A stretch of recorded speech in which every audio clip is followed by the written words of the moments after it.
Ugh, I was back. Or I was away for longer than I expected. Don't add to queue, you stupid. Yeah. Why would I add my own stream to queue?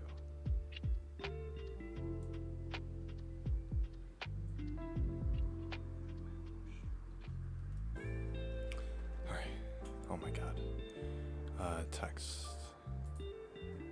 Delete the text. Is that text? Yeah, okay. Oh my god. I can hardly see.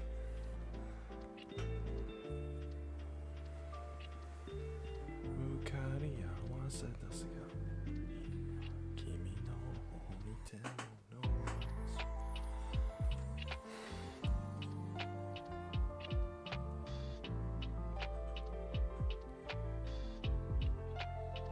Bada bing bada boom.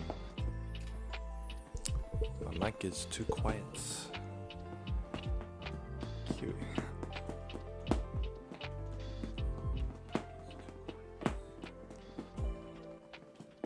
It's really the difference between Kiwi, what are you doing?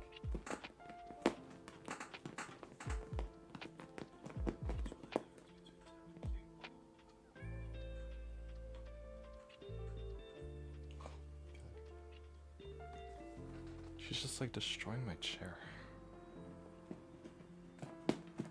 Oh my god, Kiwi, why do you have to do this?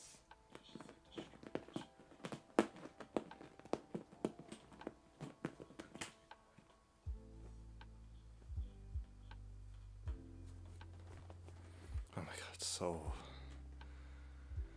it's actually kind of hot.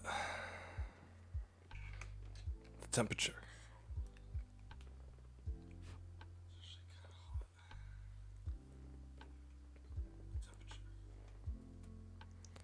Alright. 輝きも何かをならつつすから二人はいつだって一つになれ、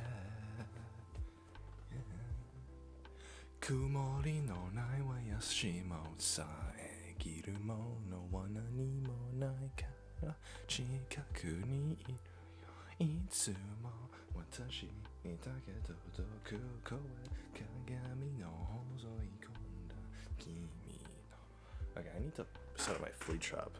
For some reason I have a bunch of fleas under my desk. I vacuumed over here and cats don't come over here. I don't know why. There's a bunch of dormant flea eggs. Then my hot shower body. It's just my hot shower body. A second, guys.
Fleet Trap's out of batteries.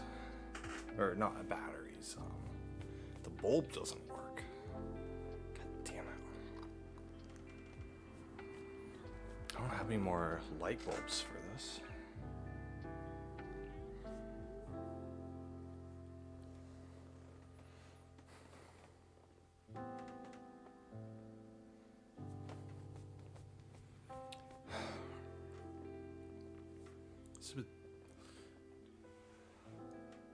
Fleet Trap, you need two things.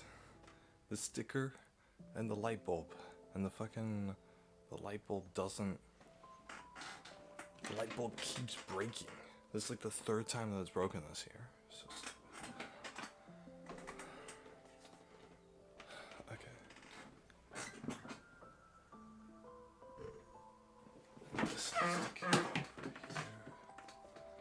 Oh my god. Very hot.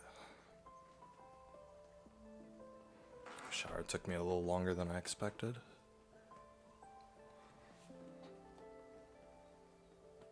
I need to get a light bulb for this, guys. I'll be right back.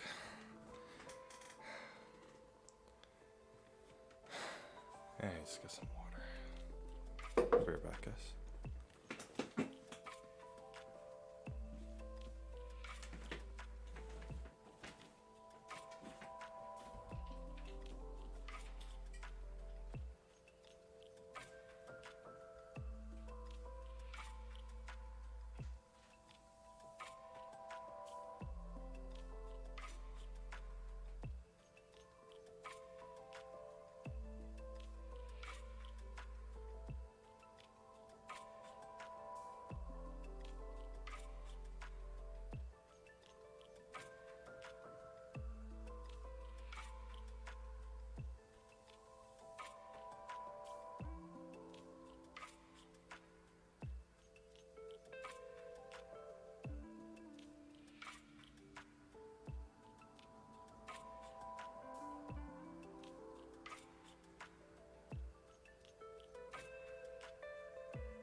Oh my god, okay guys, here we go.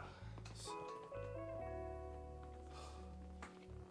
already getting this cluttered with dirty dishes. It's not good. These over here.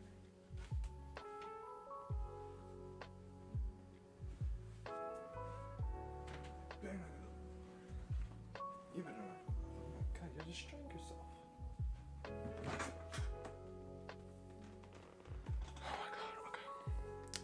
Didn't shave or brush my teeth this morning because my shower itself took a little too long. Start dating again. Anyway, what is going on, everybody? Big Pasta Gaming here once again, and today, you guys read the title of the stream. Today, took a shower, check. We're gonna play some games. Check. We're gonna do essay. Essay. I say, Mr. Essay. Oh, wait, no. Okay, Mr. Essay.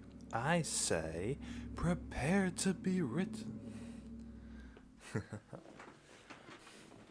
Anyway, yeah. I have like a day and a half until this essay's due, and I haven't started it. I didn't start it all week. We've been playing games instead. You guys know how it goes on this channel. We procrastinate on work, have a little fun, and then we panic at the end. That's what it is. I'm so glad for this college. I only have to do, like everything's assigned on Monday. It's due on Sunday night. It's a great system.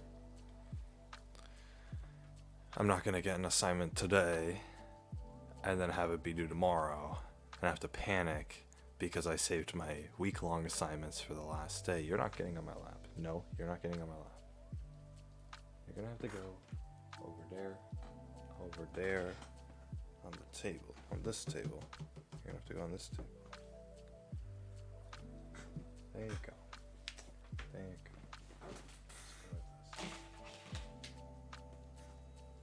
There you go. You did it voluntarily. Good job, Yoko. Good job, Yoko. No. She's trying to force herself onto my lap. She's like trying to push herself onto there.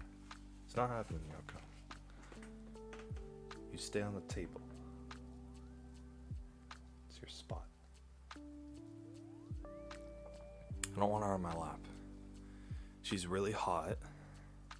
Like, temperature-wise, guys. Get your mind out of the gutter. She's really hot temperature-wise because she's obese. And I'm trying to cool off right now. So, if I had like a human being on top of my lap, I would take the appropriate measures to make sure that I'm not going to overheat. But for the cat, who's gonna jump on my lap for like 10 minutes and then get off, I'm not doing this. So she has to stay on the table.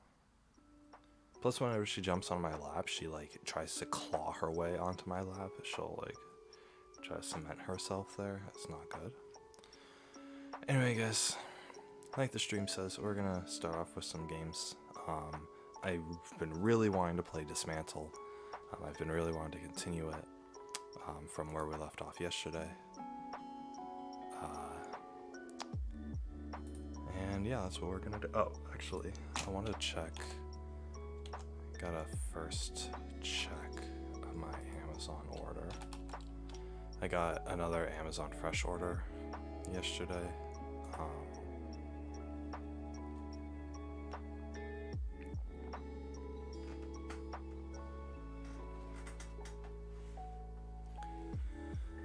Arriving between 12 and 2. Okay, cool.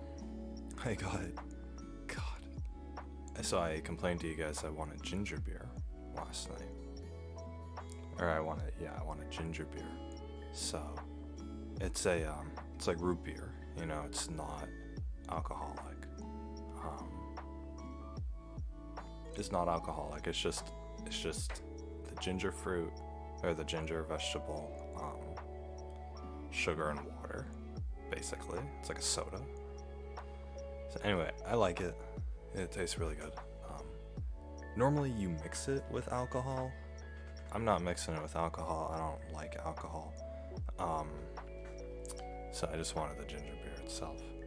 I did pay a premium for it. I think it was like $6 or $7 for a 4-pack. Anyway, so I got that. I got root beer because it was on the same page. I'm like, oh, you guys know root beer. Or pretty much any drink that comes in a glass bottle. It's gonna taste pretty good. So it's gonna taste a little more richer, a little more pure sugar than just like a can of Coke or something. Anyway, so I got some of that. Got a couple Gatorades. I got some beef jerky. It's like steak bites or something. I don't know. But then the main thing that I got was hot dogs. Do research on hot dog. If you want a hot dog, that's one thing. But then if you start doing research on hot dogs, it gets really depressing. Because hot dogs are like the worst thing on the planet. Ingredients wise, they take all the used parts of different animals that nobody wants. Like kill a chicken, right?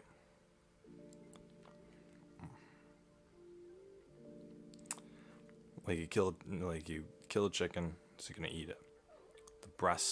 The chicken breast, the chicken wings, the chicken thighs, all of those are like the good parts, of course. Package those up, sell them individually. And then there are the parts that you don't want. The neck meat, the meat on the feet, things like that. That's the kind of stuff that gets that's the kind of stuff that gets mashed, all that meat from the chicken and the pigs and the cows, it all gets mashed and blended together. Like the feet meat and the tail meat and the neck meat and all that sort of crap. And all of that gets sort of mashed and blended together. And then they make hot dogs out of that, they make chicken nuggets out of that. It's truly gross. So, but obviously as human beings we turn a blind eye to that. You eat chicken nuggets at McDonald's, you don't think about all those nasty documentary videos that that show you where your food's coming from. You don't think about all that. If you do think about all that, then you don't want to eat it anymore. So, but I'm hungry. I care about my health, but I'm hungry too. So, anyway, I was thinking okay, maybe if they make hot dogs out of actual good ingredients, I'll pay a little extra for it. Because food stamps doesn't matter. Anyway, so I found these. So a pack of 8 hot dogs is normally like $2, $3 if it's off Amazon. So $2 to $3 for a normal pack of hot dogs. I got a higher quality hot smoky sausage dog. I got 8 of those. I paid $12 for it. So, for the same number of hot dogs, it was $10. It was 6 times the price that that you would normally pay for it. So for just the hot dogs, for just the meat. so I paid $12 for that, and then it was like 3 for the hot dog buns. I got the good quality ones, and then $3 for a can of chili. So in total, I spent $18 on 8 hot dogs. So that comes out to be about $2.50 per hot dog that I make, per chili dog that I make, because I want chili dogs. I'm not sitting over here eating normal hot dogs. In fact, I was sitting over here just wanting the chili in the bun, and then I was debating could I just put the hot chili in the hot dog bun and then call it a day?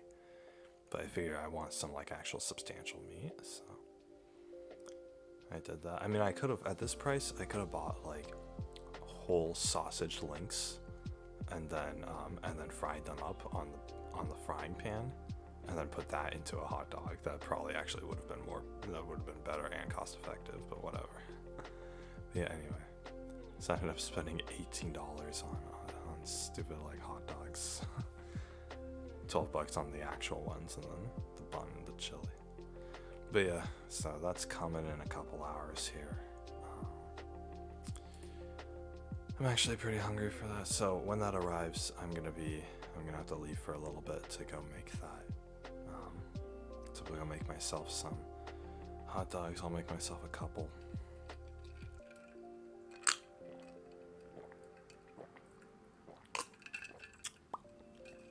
But yeah, so that's just in a couple hours. So I'll have to leave to do that. So, but in the meantime, that means that we should be able to.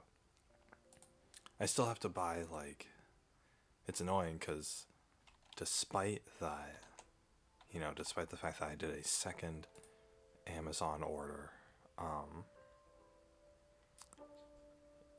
I still have to, for my pad thai, and what else was I gonna cook? I was gonna make something else.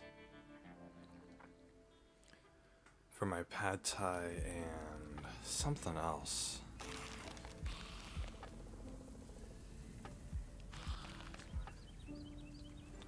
I don't remember what I was gonna make.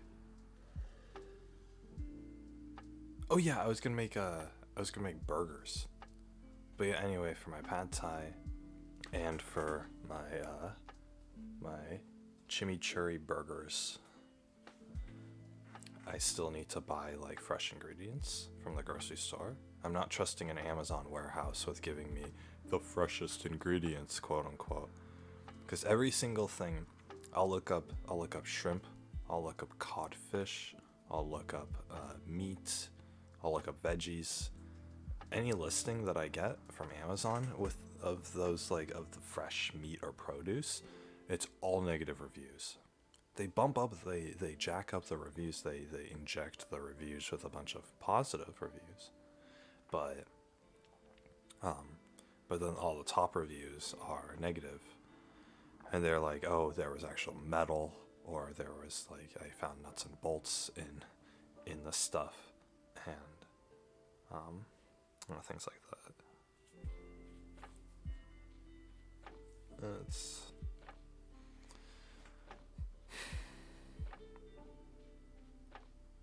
It's pretty bad. So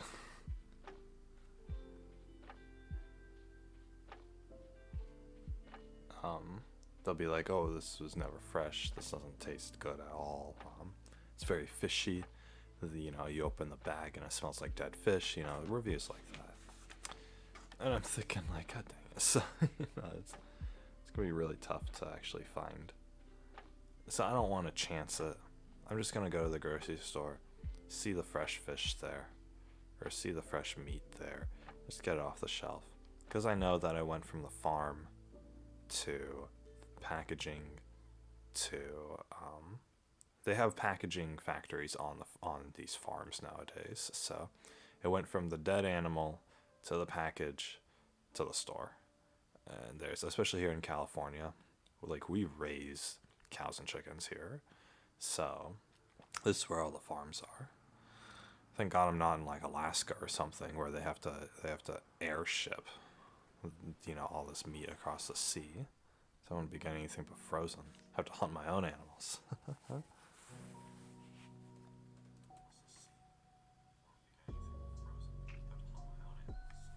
Alright. I don't think you guys can hear the music. I'll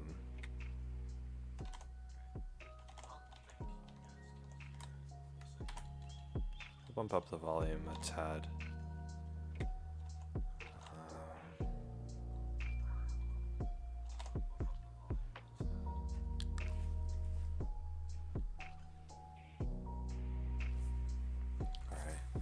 So hopefully there's not a loud song that comes on, because then you guys won't be able to hear me anymore.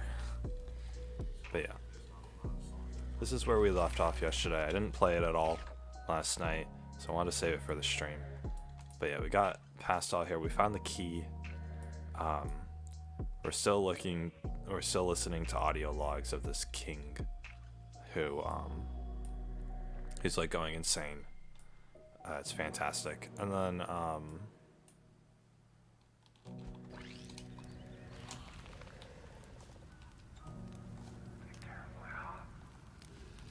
yeah, so I need one more audio log.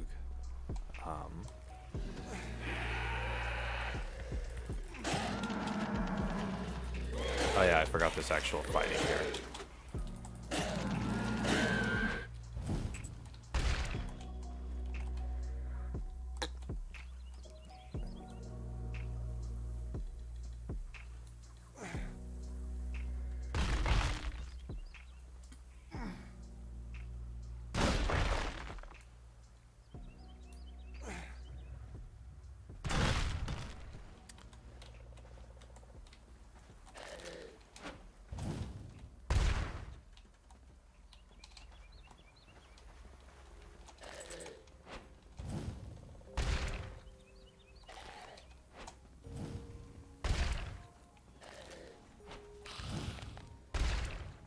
Okay, well this guy can't shoot down for whatever reason. So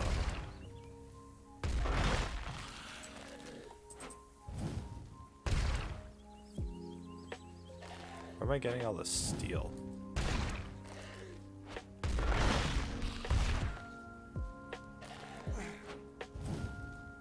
How did that bounce? What the? Why did that bounce?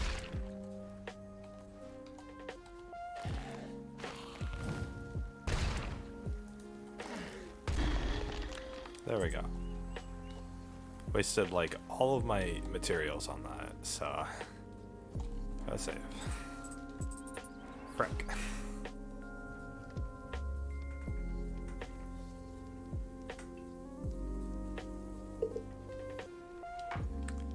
I actually do want to play a little more Rocket League right now, but I don't want to take the time to like set that up on my like phone and stuff. I mean, it won't take that long, but I just don't really feel up for doing that specific part of that process anymore. Or you know, right now. Not anymore. Here we go. Personal audio log. Mana is extremely valuable. We must not lose this knowledge. I can't wait to share it with the rest of the world. But we need to overcome the pestilence first. How can I fix this? Or can I even fix this? Are we doomed each time? I've got to keep trying.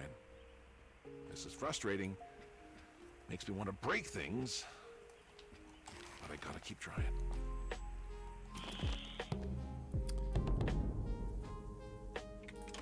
Okay, so he's saying that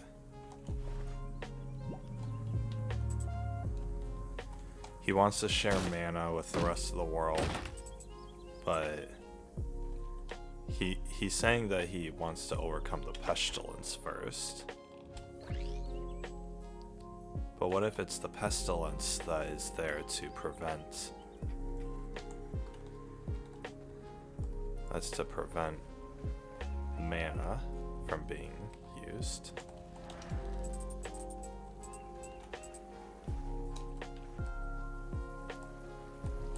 In the first place, or from mana from leaving the island in the first place. You know, anytime they get an inkling that they want to share with the world, then everybody gets turned into zombies and then his life gets reset.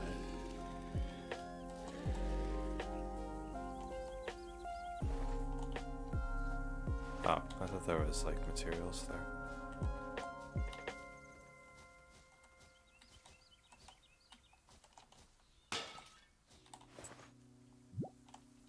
Hey, more rice. Good. Good. Good. How much of this island am I?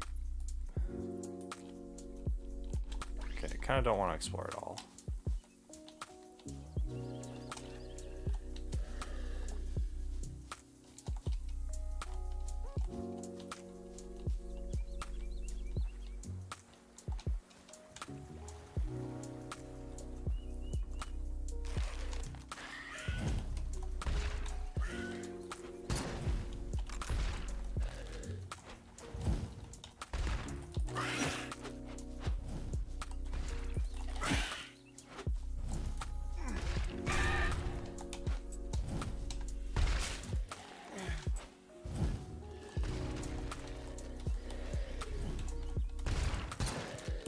Are you fucking kidding me? He missed.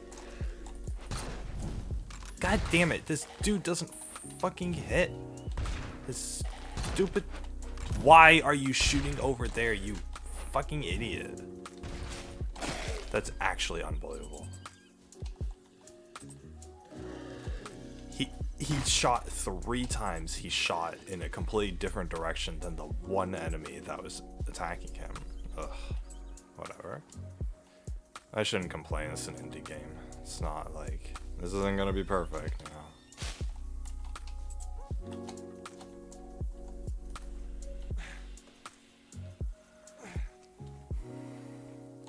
So, I want to at least finish this quest. And then, finish this quest to this area or whatever. And then, we can...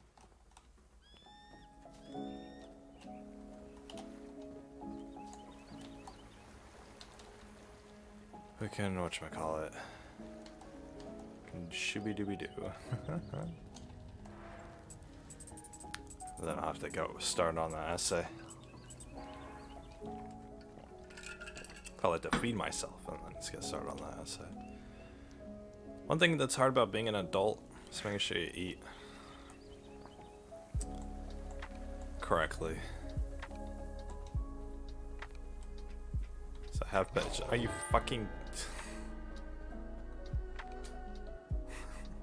the one missing square on that bridge. 101 deaths?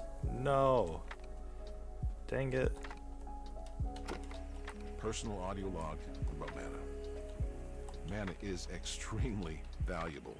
We must not lose this knowledge. I can't wait to share it with the rest of the world.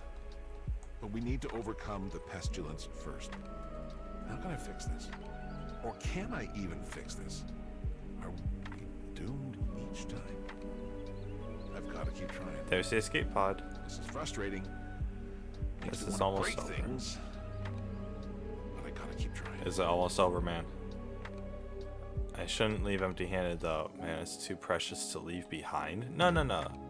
Don't get in that. Don't get into that mindset, my dude.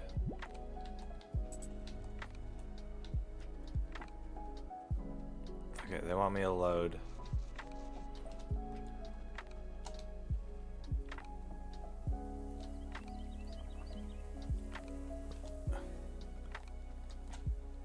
We can do the 5 mana beads. Alright. How?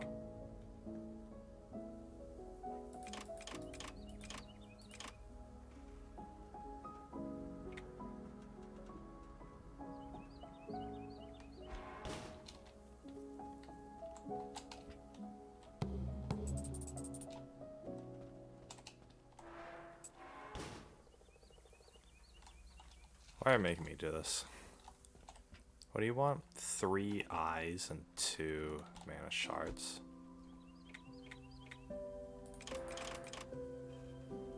What the frick?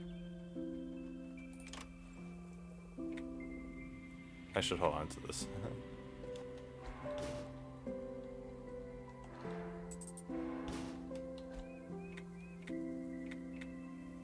1, 2. 1, 2, 3. Okay.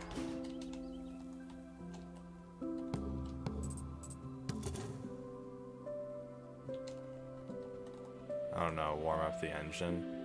I wonder what's gonna happen when I warm up the engine.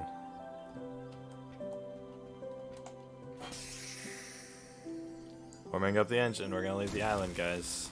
Something's broken. There's an issue, should be easy to fix. The horde behind the gate is drawn to the escape pod mana engine. I may need to fight them. I should build defenses before fixing the engine.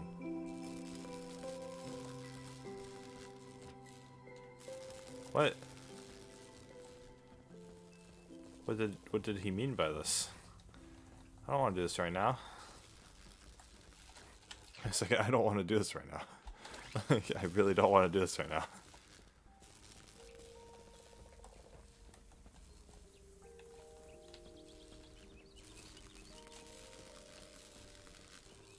I like how they're not going to come out until I fix the engine.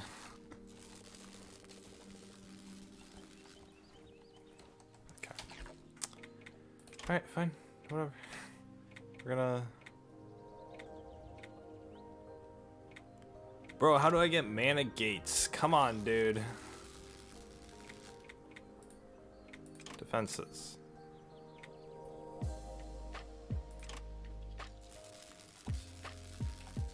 Do a rocket turret.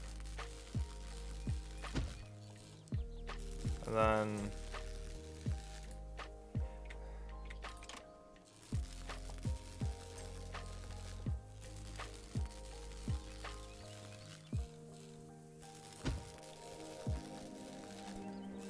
There we go. Let's see how much we utterly failed this.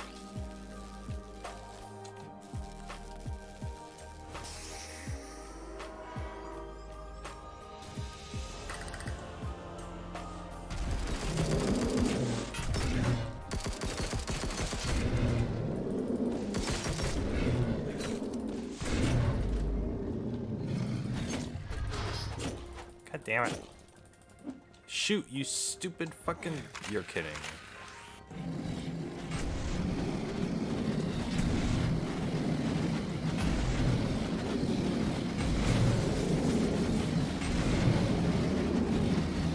There's actually no one.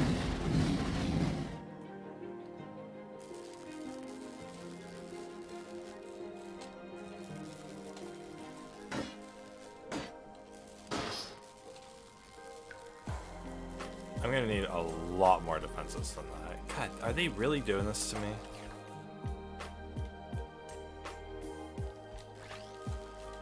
So they're gonna make me go through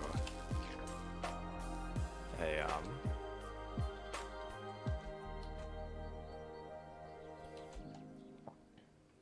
they're really gonna make me go through this, which is fine. This literally says entryway.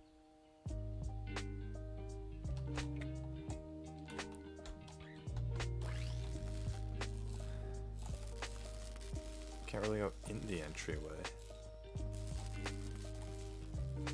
Why don't I like preemptively kill these guys before? Why don't I like go inside and then like preemptively kill these guys?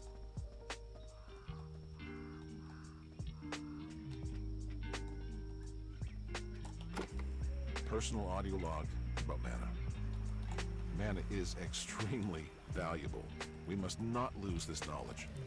Can't wait to share it with the rest of the world. But we need to overcome the pestilence first. How can I fix this? Or can I even fix this?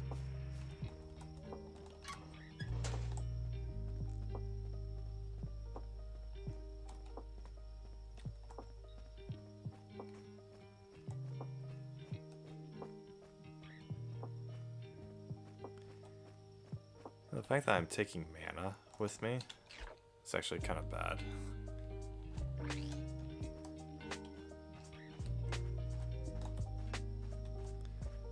Because that's probably what caused the pestilence in the first place.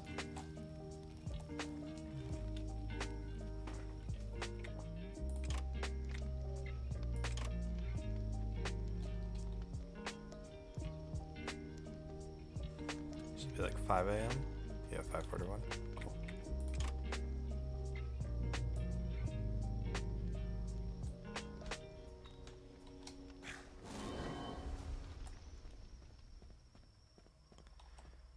Plus 12 for the next 6 hours. What do we do?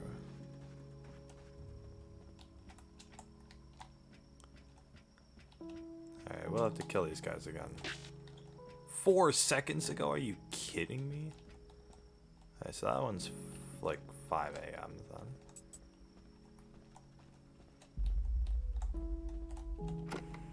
Personal audio log about reminders.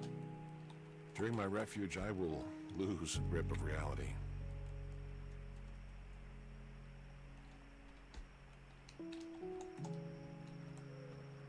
I need to find a way to remind myself of what's important. Something I can't destroy even when my mind goes to dark places. Something I can't reach until I've regained myself. The latest iteration of the voice synth is good enough. The automated broadcasts will start immediately.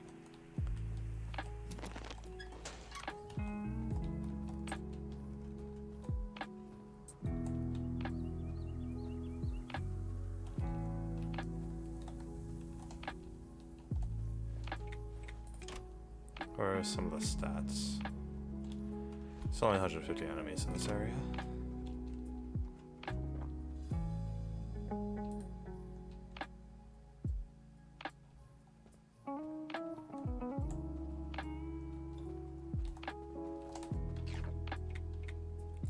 Okay, I need ice brick and a desert helmet. Oh.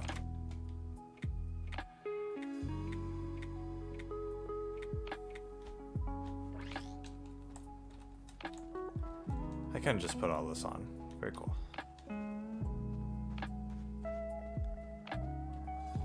Chill vibes.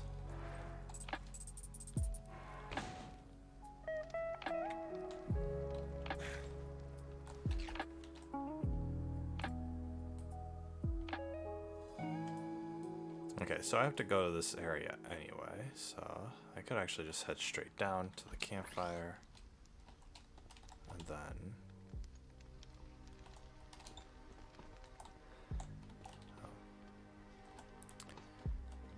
there we go. I want more of a third-person view.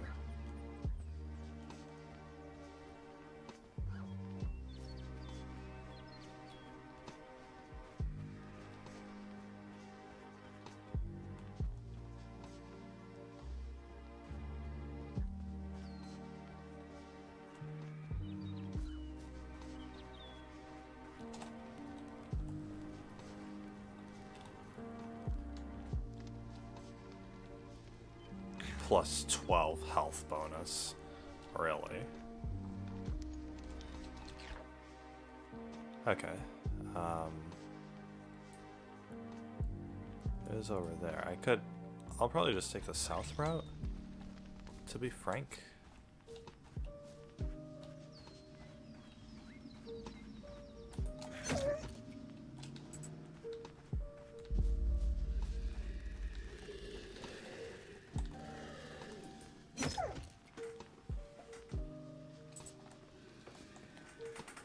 The light bulb went out. God fucking damn it, dude.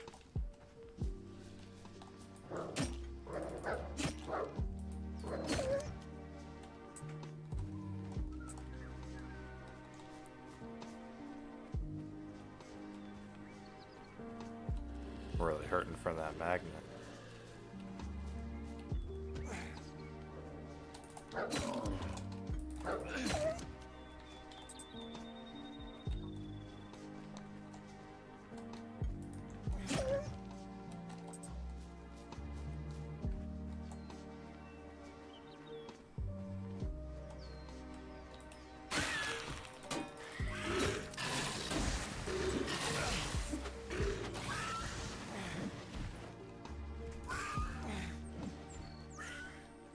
Can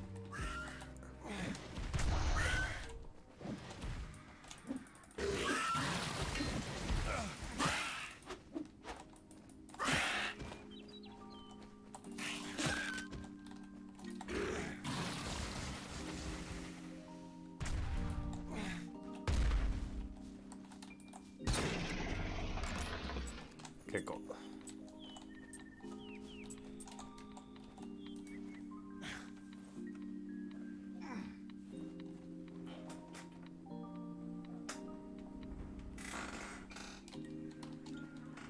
Open your eyes.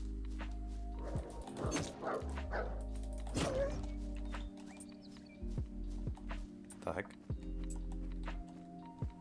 Sometimes I find like random mana beads.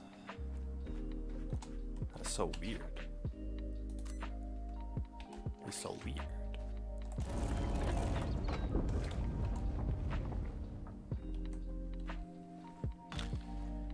So it implies that a monster died.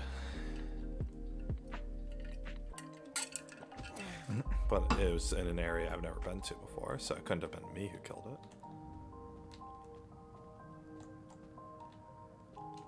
What do you want me to do? Oh, okay.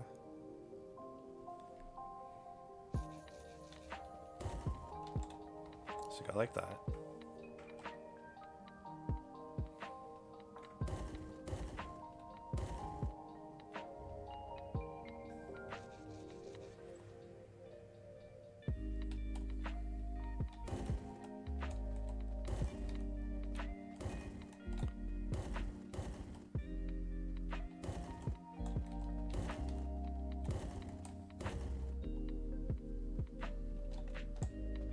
Okay, just.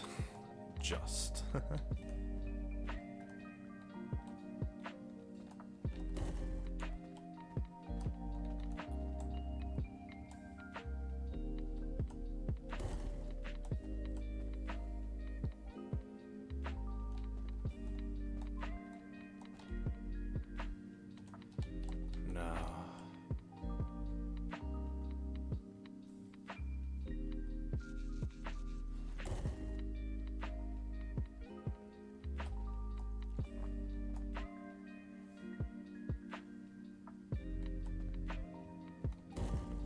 Oh, I can just go like this.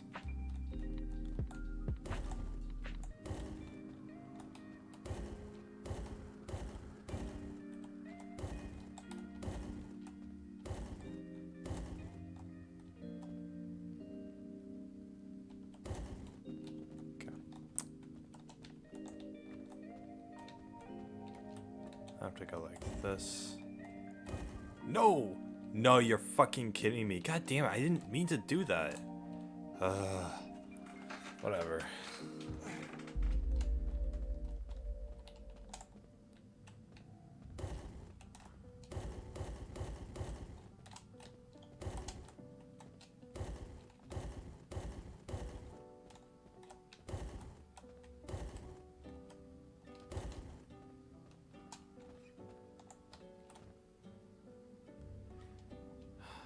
Okay, what do I need to do?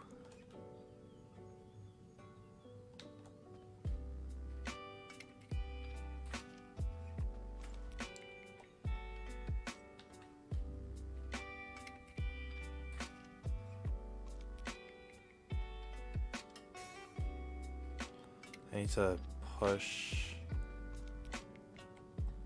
this down twice.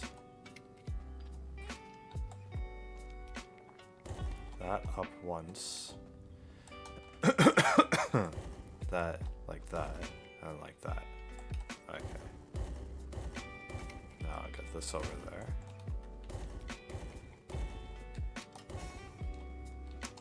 Okay. Just don't push any that you're not supposed to. Once, and then up there, and then like that. Very good. Okay, and then I go like that. And then with this one, just need to go like that. Perfect. Alright, cool. Now we're gonna have to figure out this side of the puzzle. So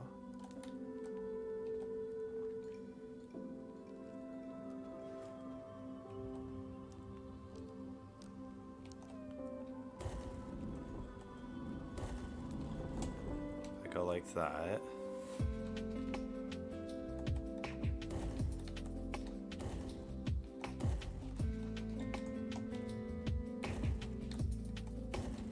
That. It's very scared because one wrong push and I'll have to start over everything.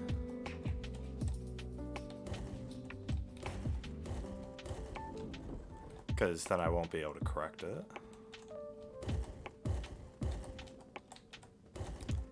Okay, there we go. Like if I push it into a corner or something. Okay, awesome. Here we go. And then, yeah. Tomb of the Petty King. Fantastic. Yeah, look at that. I did it. 16 out of 20.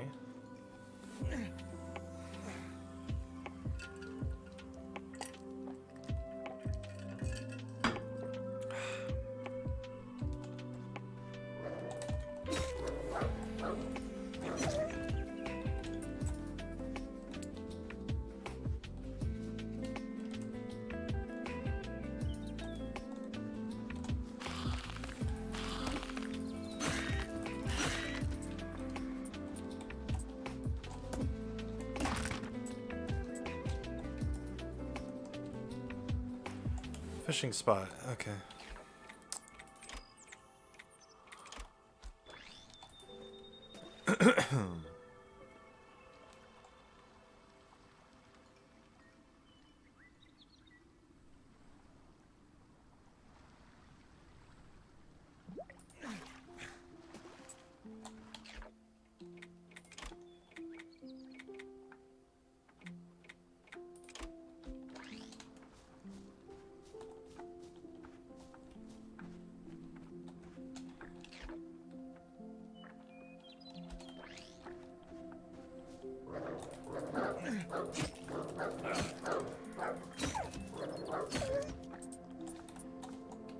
Stupid character like glitches.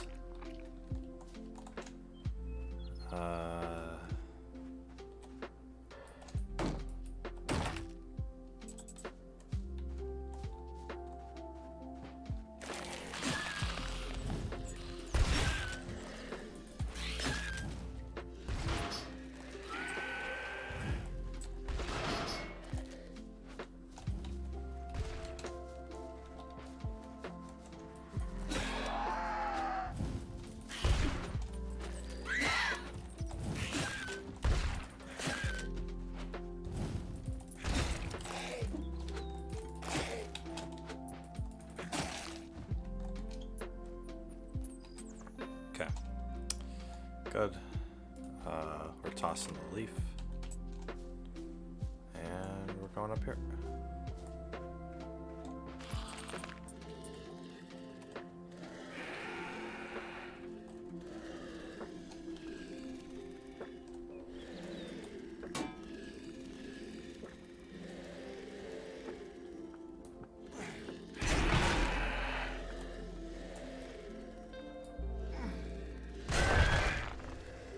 Nice.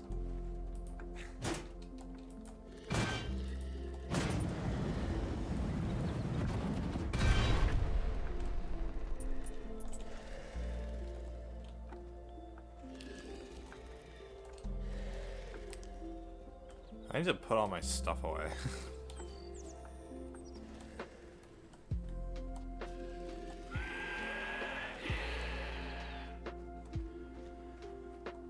Put all your stuff away, and then...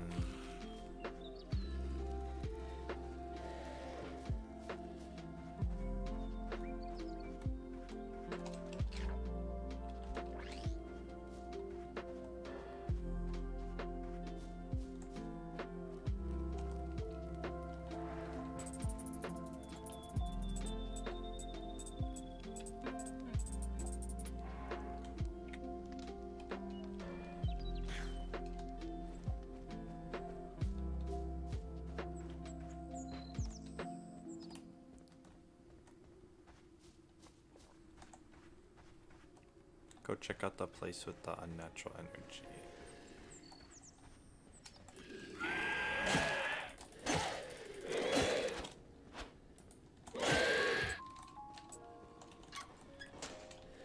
Okay.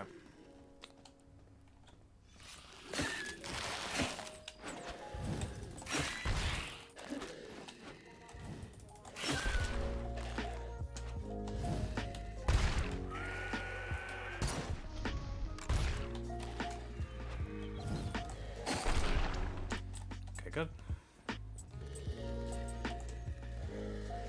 There's a campfire inside that place? What?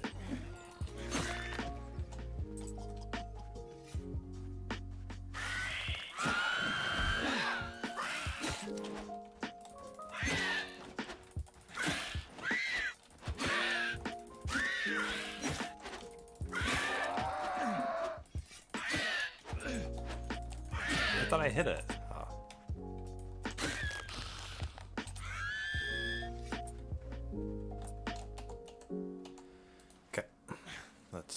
Heal myself up.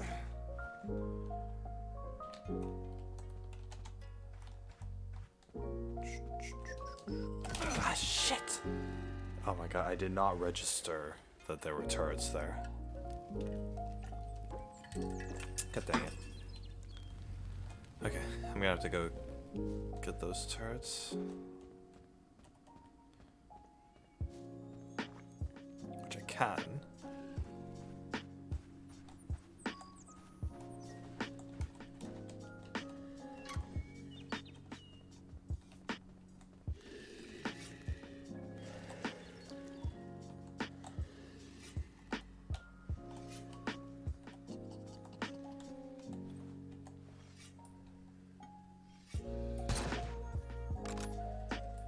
Shoot a bullet.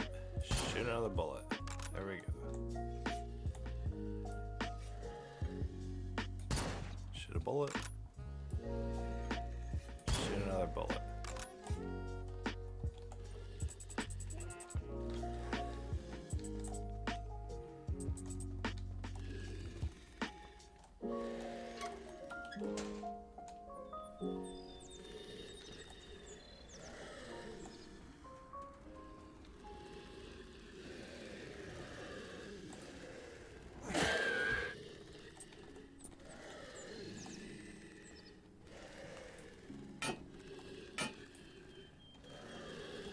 Of course, damage 35.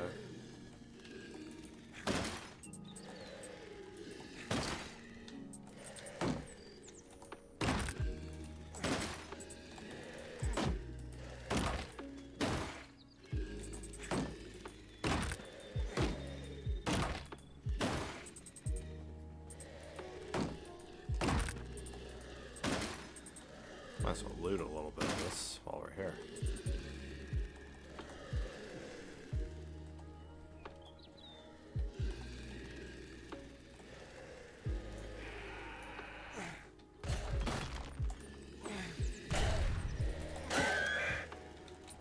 Yeah, I did.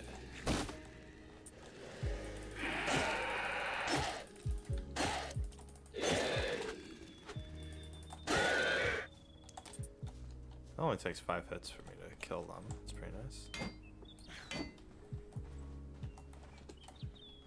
How do I get in there? Oh.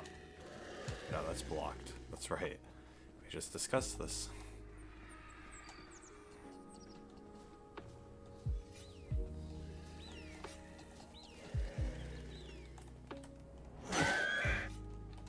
Nice.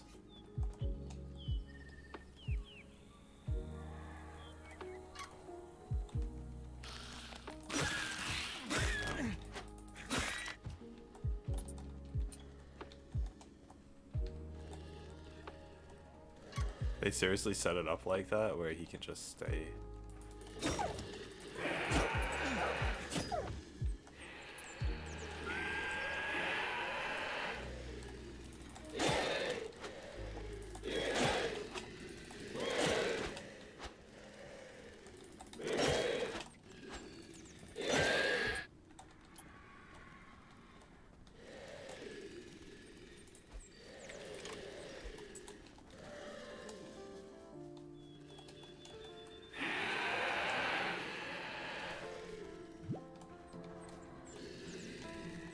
That fabric.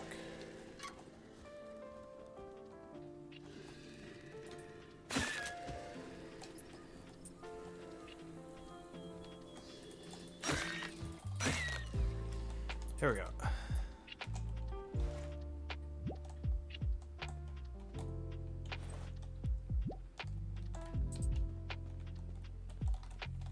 There's search here. More rice bowls.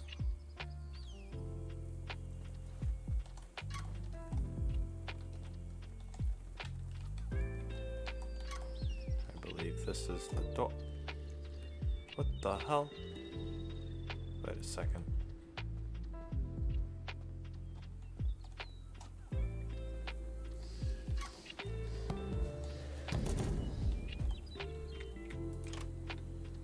It's a strange vortex. No. I need to get over here.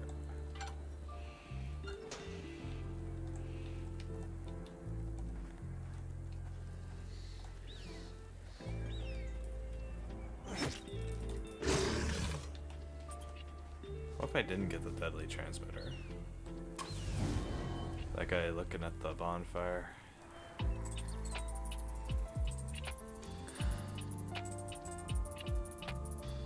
A lot of items. Very nice.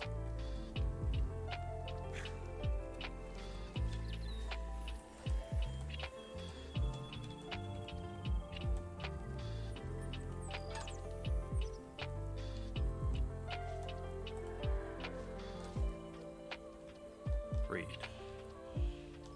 We managed to capture one entity that appeared, but it vanished after a while. What do they mean by this? Anyway, I want this item. These items. Fabric. And a plant thingy. Cool, cool, cool. Alright, so I think this is where I have to... The patient has both frostbites and thermal burns.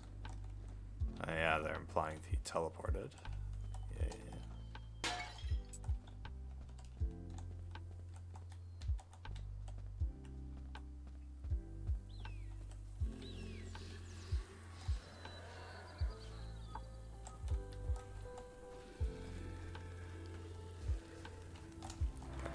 There we go. Actually explore this facility. Oops.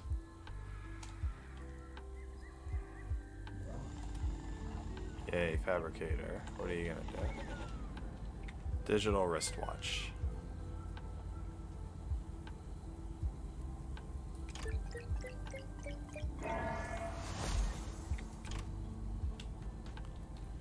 Okay, so I got the time modifier plus 30% and minus 15%.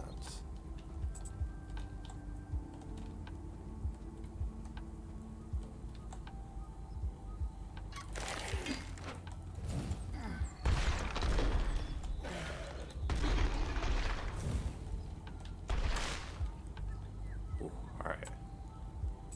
I killed him.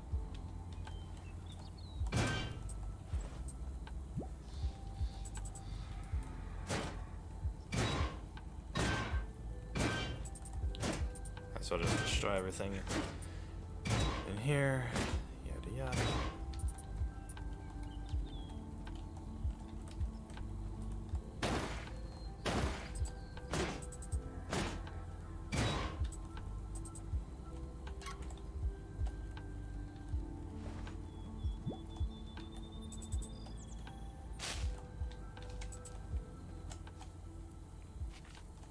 Fabricator we sent to the North Star installation has some data corruption issues. Clearly needs simpler instructions.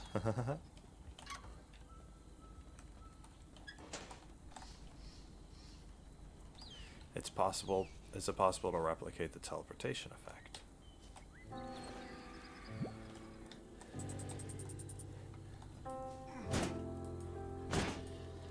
They put a refrigerator in front of a door. Who would do that? Why would you do that? Why are you like this? Can I make anything out of these? No, I just got the wristwatches.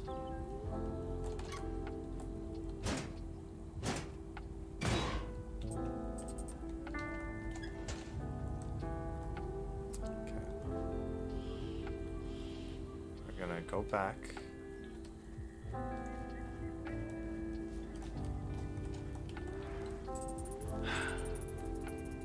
Yoko. Yoko.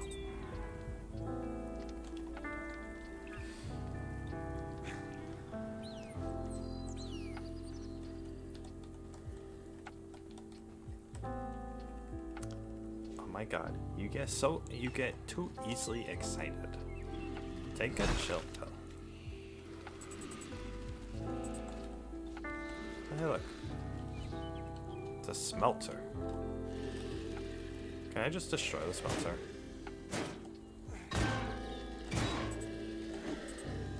No, I can't destroy the smelter. They ain't gonna give it to me, bro.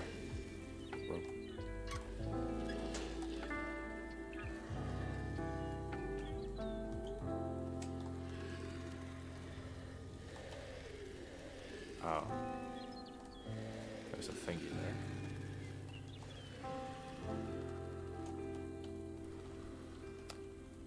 Dr. Cooper, Dr. Frank. The structure has become increasingly active for as of yet unknown reasons. It's affecting the flow of time around it and is causing some local spatial anomalies. The digital watch we've invented mitigates some of the effects, should allow us to interact with the event's horizon. Have the digital watch equipped, enter the structure, finish within 140 seconds.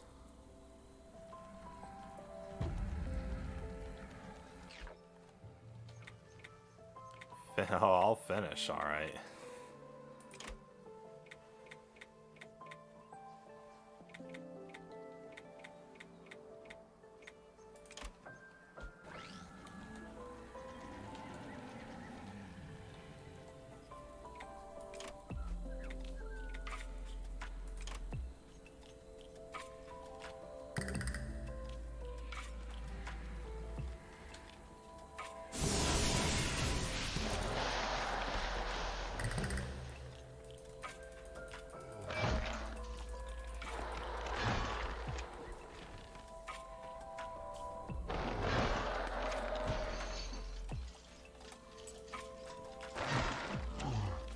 Oh my god, this is so fucked, dude.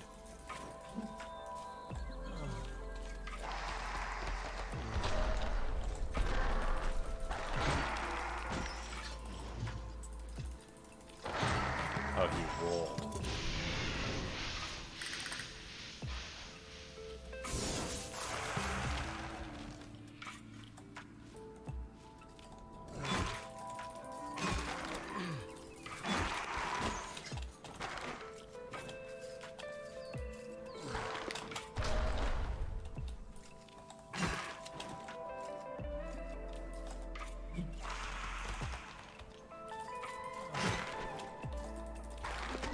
Damn it! God damn it.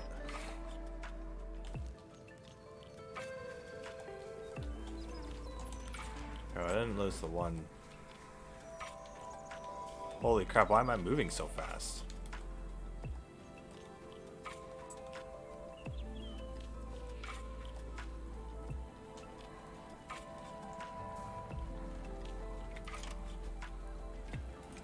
This is actually kind of tough.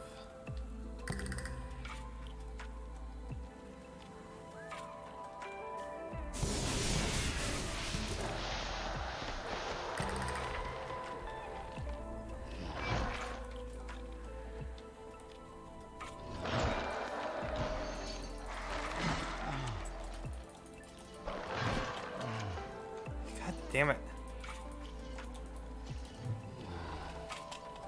Dodge!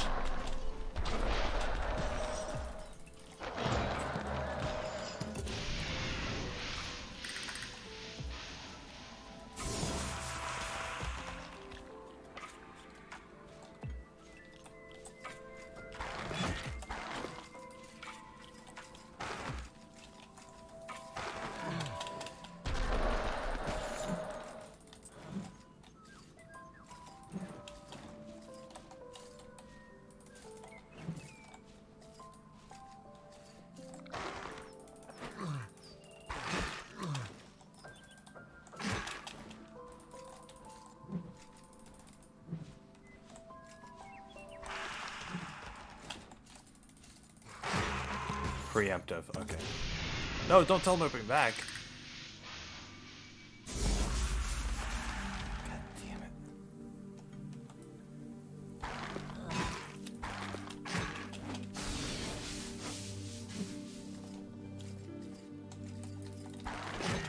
I can't do this. There's so much. There's so much. What the fuck? There's no way I can do this. This is like nigh impossible.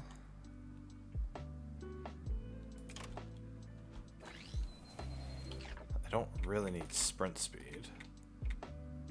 Didn't I just equip?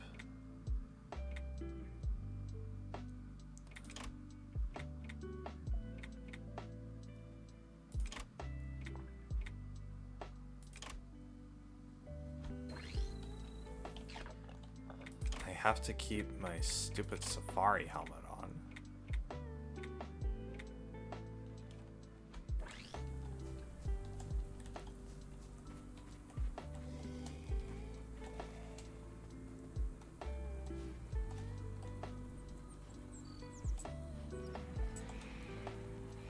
This whole time dilation challenge is so... I can't beat the game without doing this though.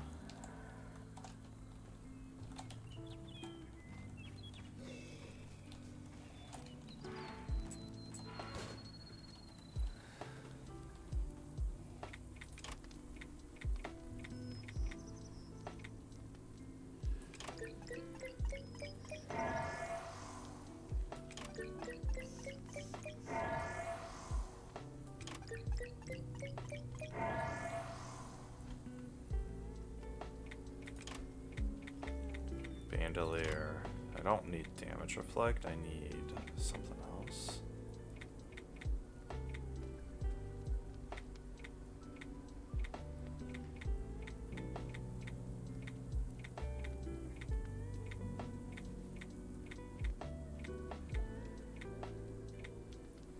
Evade chance.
How many of these do they want me to do? This is so stupid.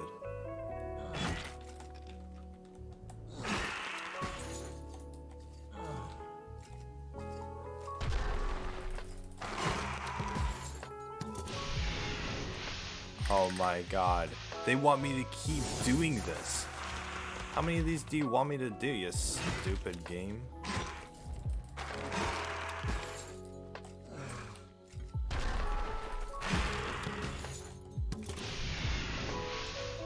Finally! God, they had me do 5 of those.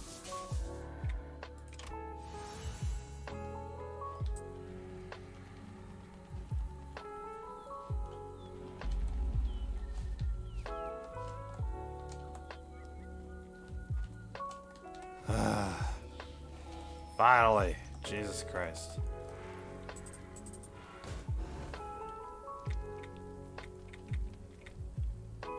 Armor 5. Whatever. Invent and craft. Rift toolkit. Mana chunks.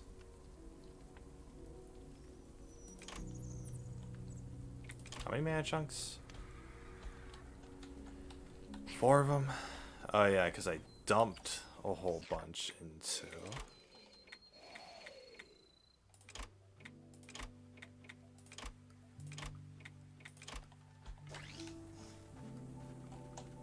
I don't want time dilation on. Okay.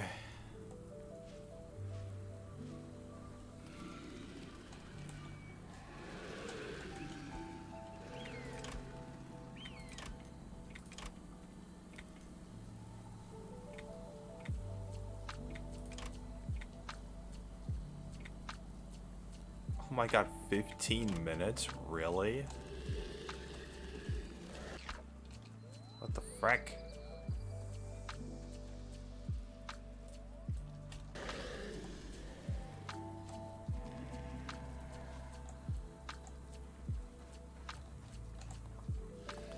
You know what I'm gonna do? Actually, then. So I'm gonna return to home base.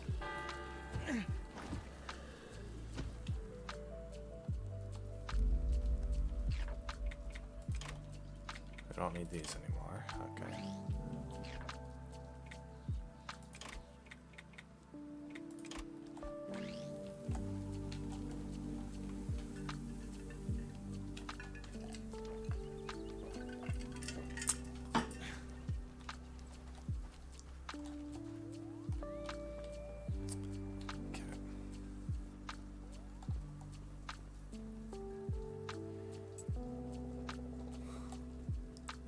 What's it, just a random piece of iron? I know why that's there.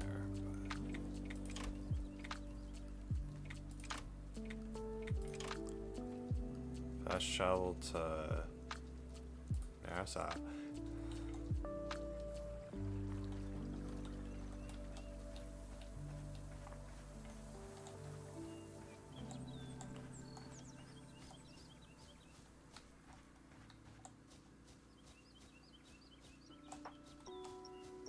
It's inefficient.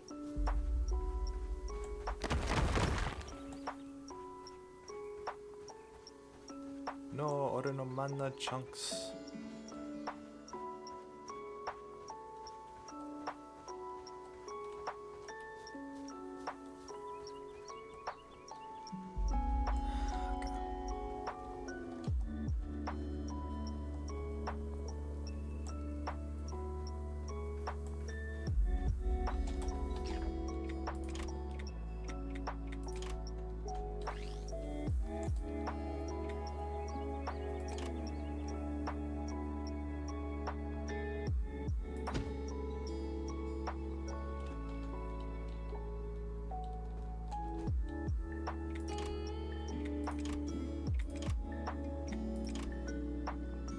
$180? Wait a second.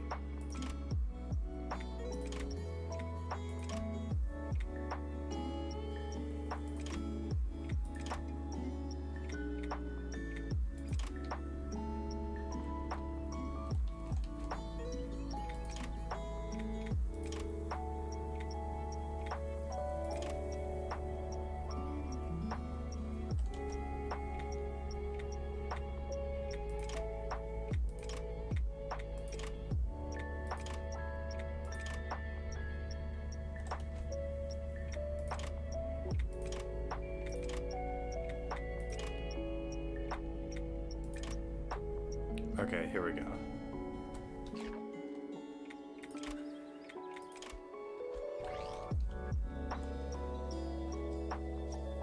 Phew, okay.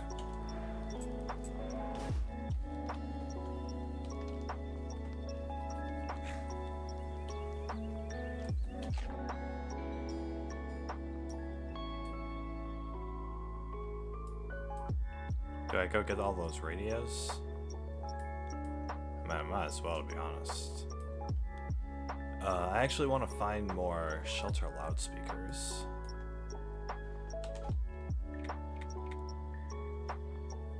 Two of 9. Wait, so I've completed 2 of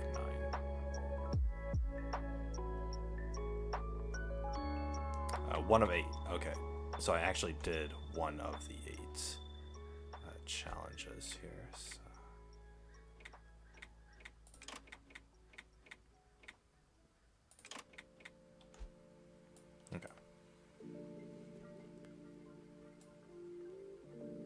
So apparently there are 8.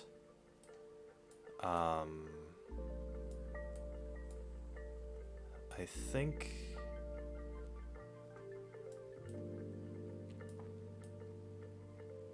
there was one, yeah, over here. So I think for each one that I do, I think in the shelter itself they give another thingy-mabobber.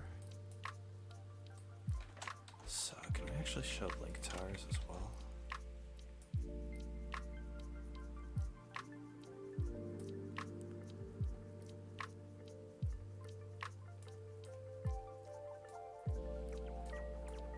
Okay, I would have to go in order to get to this guy. I would have to.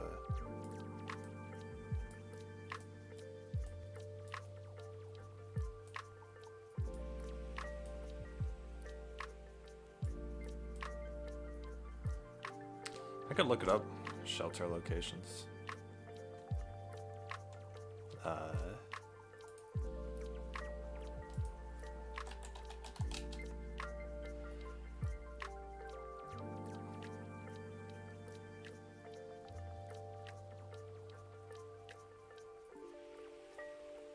I've played 23 hours and still can't access shelters. God, this game is like, because I've played like, what, 35 hours or something, and I'm just really.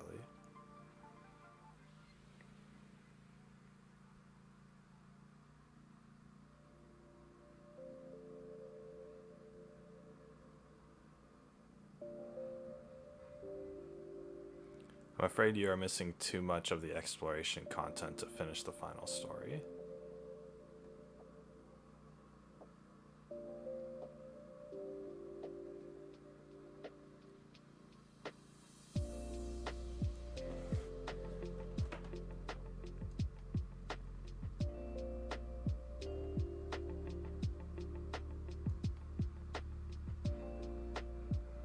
I just wanted the shelter locations, man.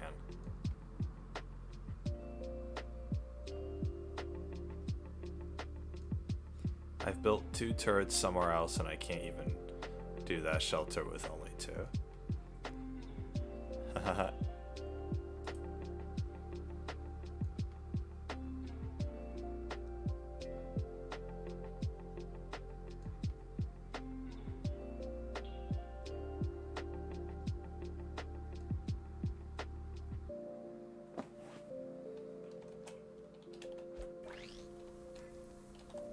Should I upgrade the katana?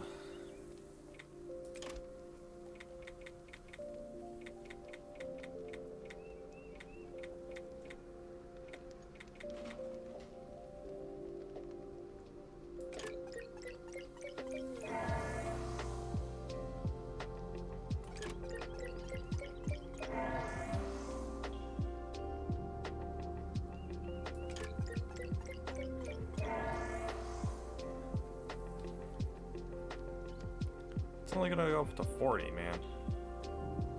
Extra monster melee target +2 to +3.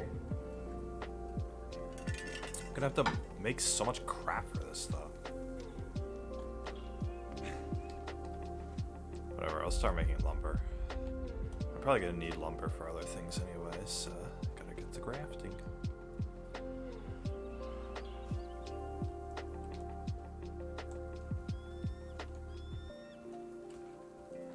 That upgrading wasn't even worth it for that.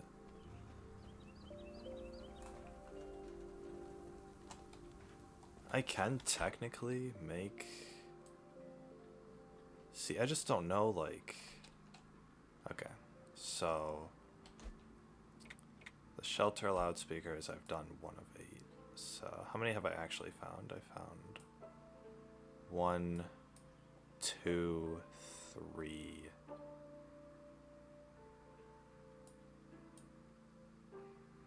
4. I've only found 4.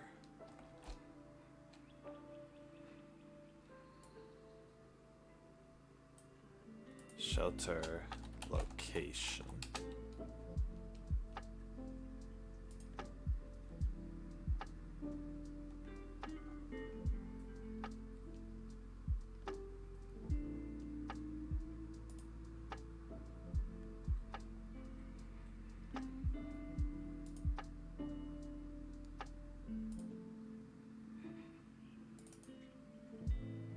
Can you make this bigger?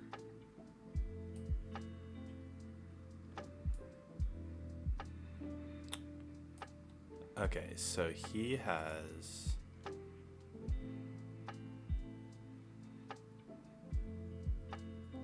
I got the one in Wellspring. One down there. Okay, so there's... Wait, that's the hometown. So... 4, 5, 6, 7, 8. There's one on Vulcan Island, okay. So as far as ones I can get right now, I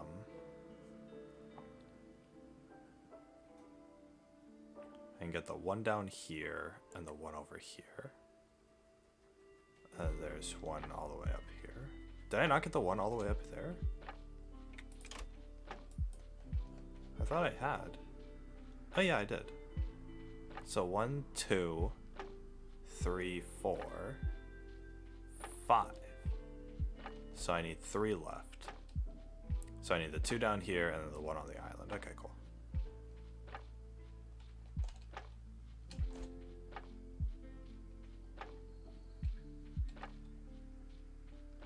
It's nice of him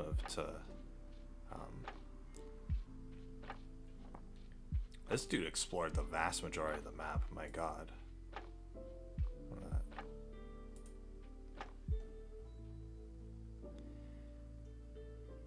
But yeah, might as well go hunting for those while I'm waiting on my thing. So, okay, the bottom left of this zone and the top right of that zone.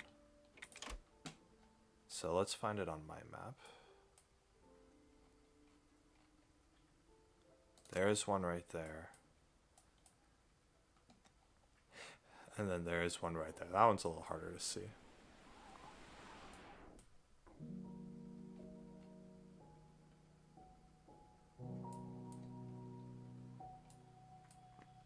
I can go Hedgefield. Alright. We'll run Hedgefield and then head west. Going to the shelters but not completing them makes it so that I'm able to get computer chips, which can make more turrets. Once I've gotten all those turrets, once I've gotten as many turrets as I can, then I can make as many as I can. Oh,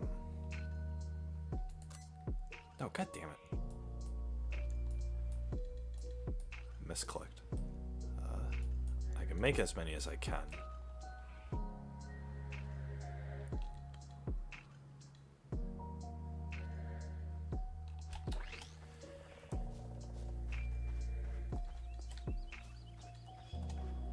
In order to, so that then I can go ahead and do the tower defense thing. Because it's just a matter of, like, number of turrets. Oh, there was the exploding barrel thing right there. I could have taken advantage of that. Well, those are going to take 15 minutes to cook. I probably should have put timer on for those because I'm not going to remember when exactly I put those on. Let's fast travel to Hedgefield.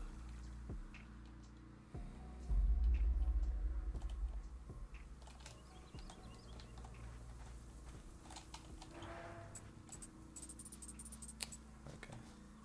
I'm not taking the bonfires just because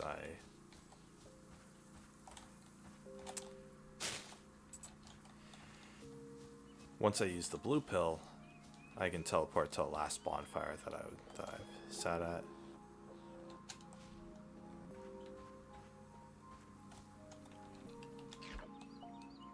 It costs two chicken nuggets per rift field that I have to open. God.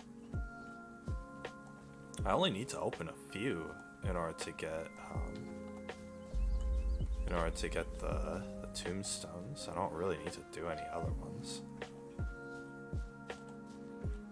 So maybe I'll make a little bit of spare chicken nuggets. I really shouldn't have given those first 5 up to the main story mission.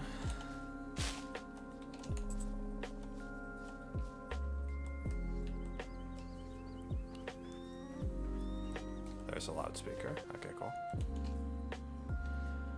We hack this, and we get that. Fantastic. And then, we're not gonna do this right now. Or can we?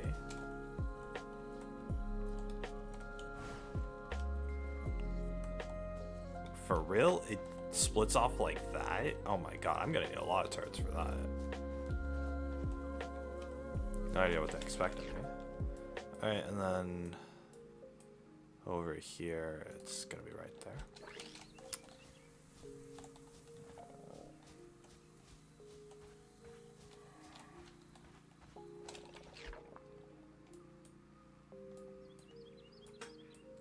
Probably would be quicker if I just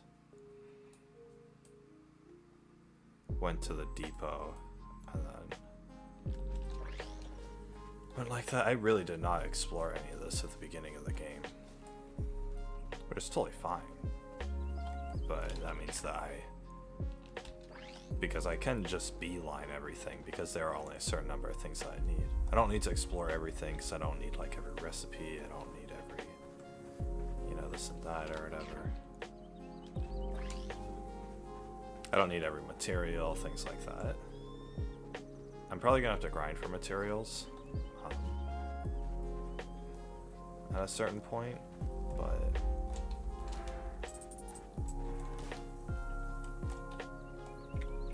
fast travel here. I still need to know how to get to Vulcan Island.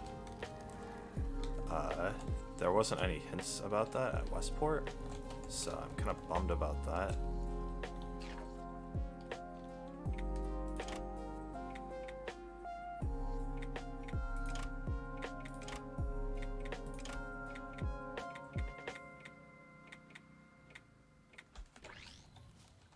So hot. What the hell? Okay, there we go. I can wear a full motorcycle helmet, but I'm not hot because I'm wearing a safari outfit. Okay, there is the deadly transmitter equipped here. That's good.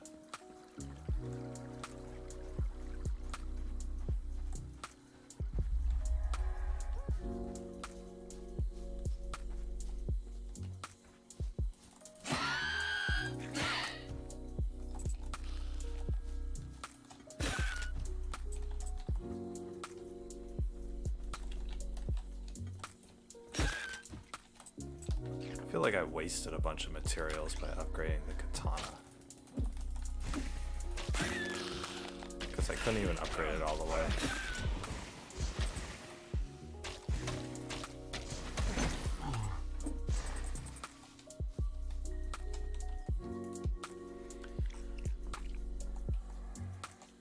End up wasting like, I think 30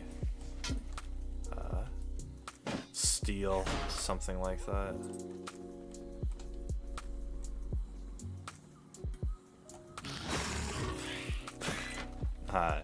Big guy didn't know, still it's too late.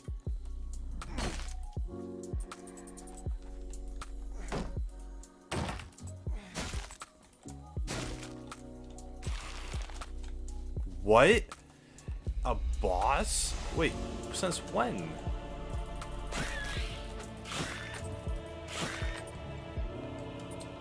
Why is there a boss over here? What the hell?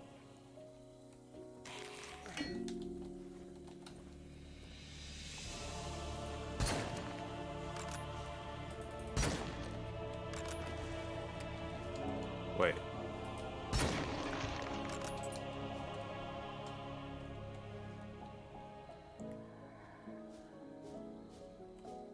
That was considered a boss. Guys, that was the toughest boss I ever fought. 3 gunshots and it killed him. I never upgraded my hunting rifle. Nah, I don't need to. In our darkest tower, I implore you to stay vigilant.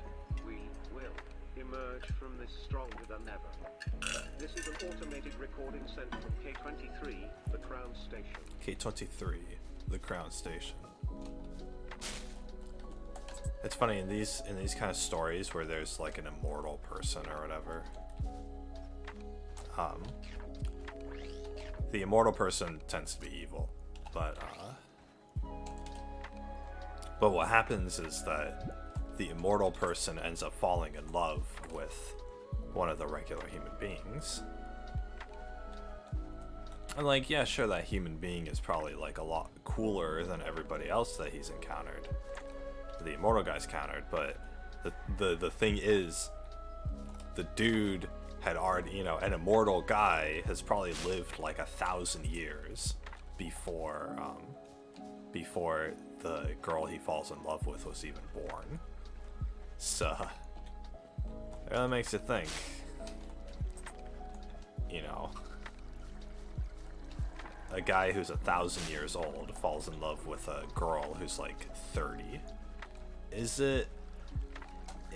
that pedophilia? It's like these debates.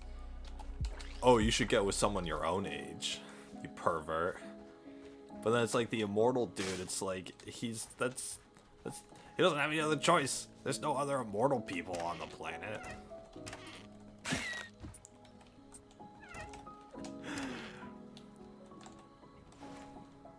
So it really brings up those moral questions. Mushrooms. Oh, cool. I'll cook that recipe.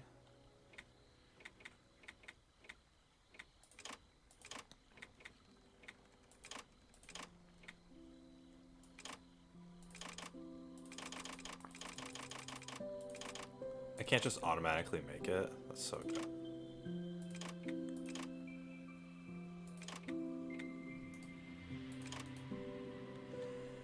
Okay, 1, 2, 3, 4, 5, 6, 7.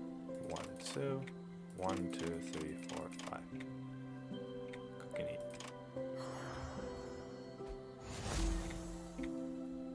Mushroom skewer. Konpeki.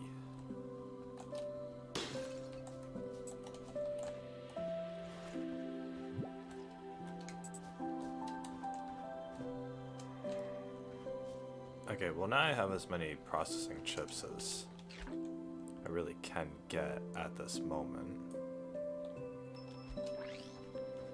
Was there like a save point over, like, before the boss or something? Wee!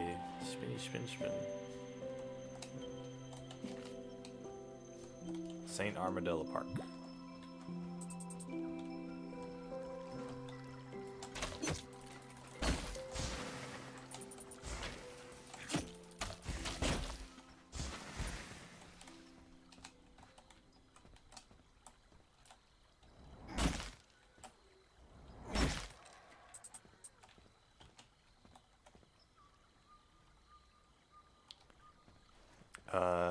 I can do without a single tire.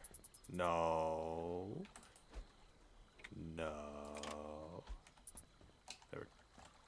That's what I wanted. What the mana?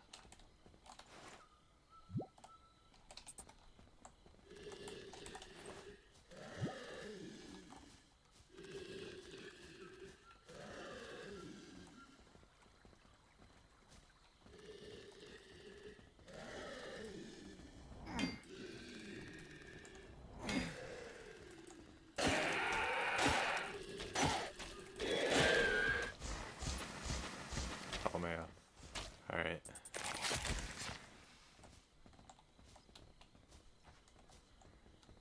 Here's the campfire.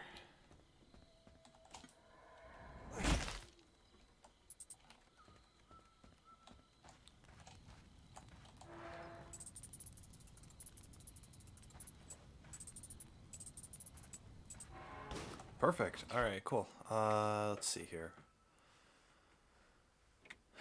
So on the map, I found that. So really,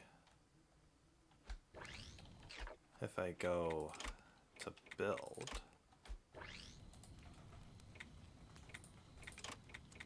I have 5 of them. So I could make 3 turrets and a rocket launcher.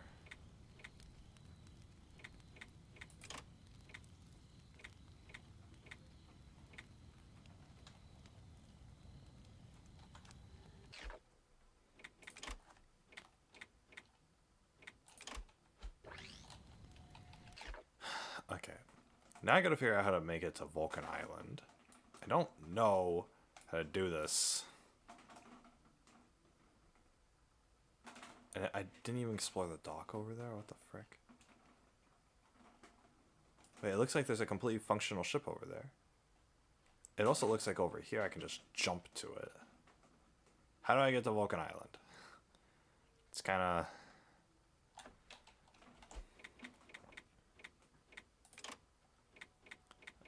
tombs. Here we go. So... one for each area.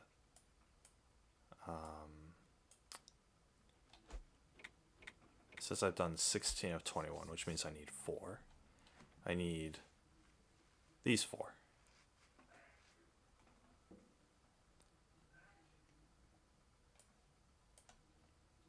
Oh yeah, because the one in Westport, a little lonely without the music here. Again, I apologize for you guys if you can't hear the music. Sometimes the music is too quiet, and other times it's too loud. I have things right there.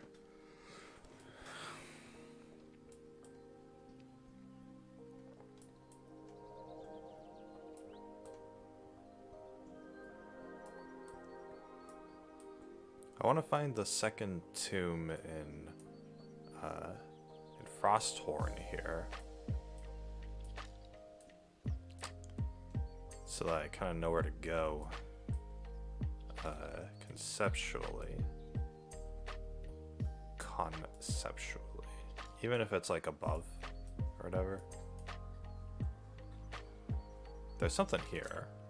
I don't know what that is though. I don't know. Anyway, I want to go to Vulcan.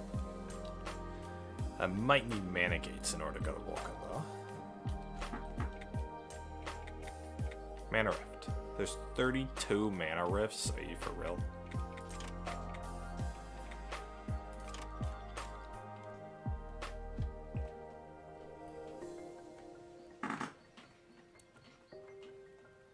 One, 2, 3, 4, 5, 6, 7, 8, 9. Okay.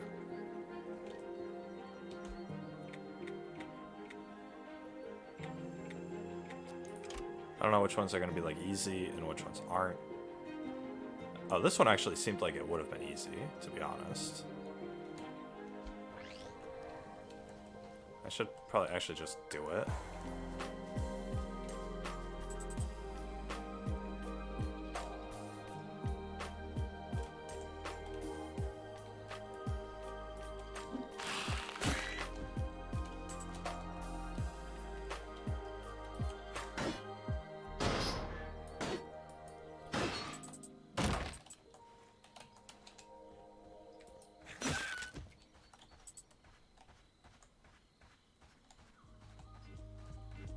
What's the time to crate? 633 seconds ago. Fantastic.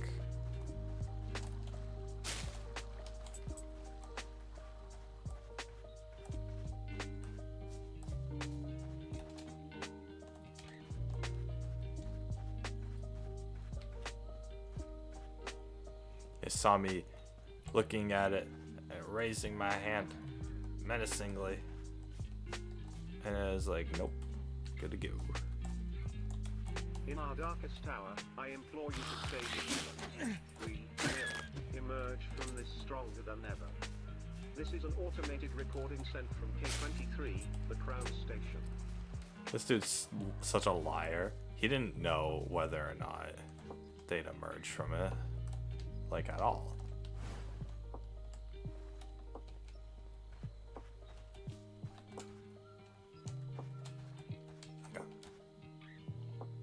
I believe if I put my towers up,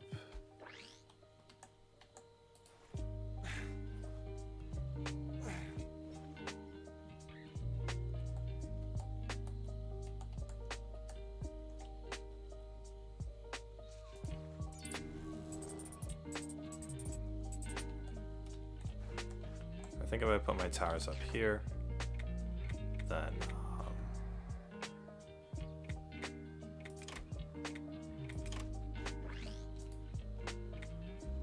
so I can make 5 of them, right?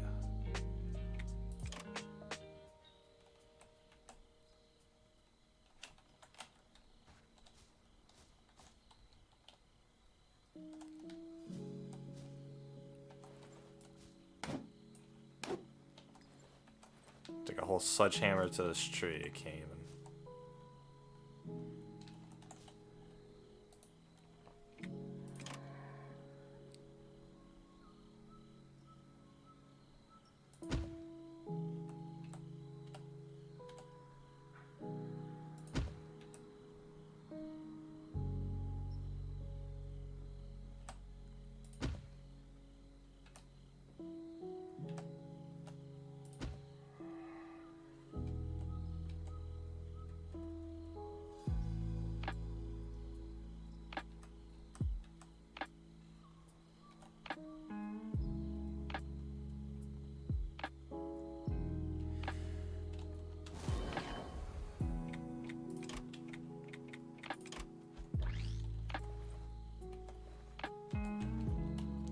I'll get rid of this tree.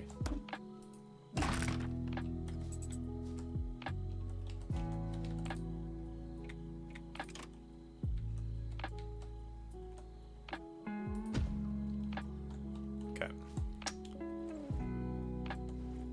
That should be good. Yeah, let's do it.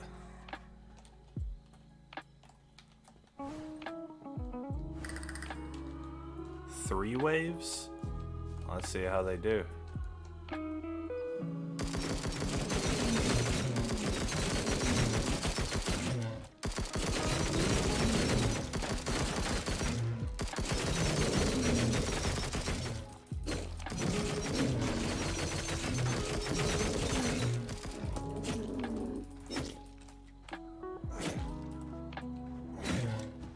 I have to reload any of these?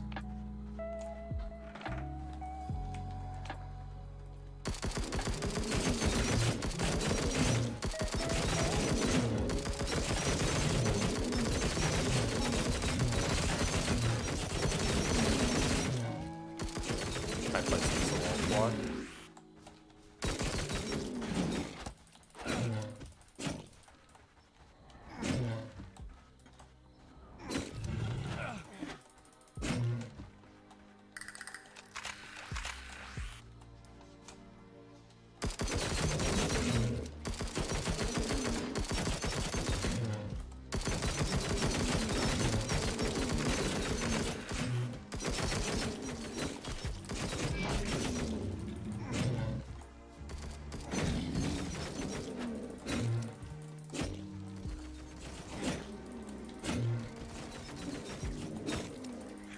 Damn it. More and more getting through.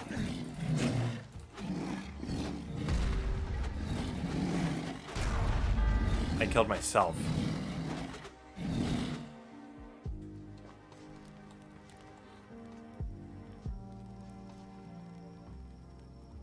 They put me all the way over here. Are you kidding me?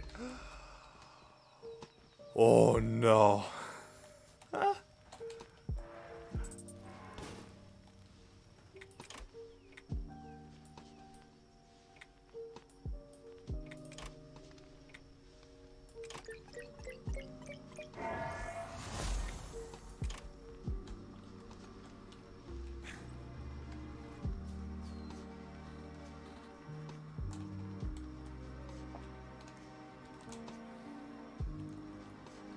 No, not here.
God, we're gonna have to go all the way back there just to get my turrets back. No.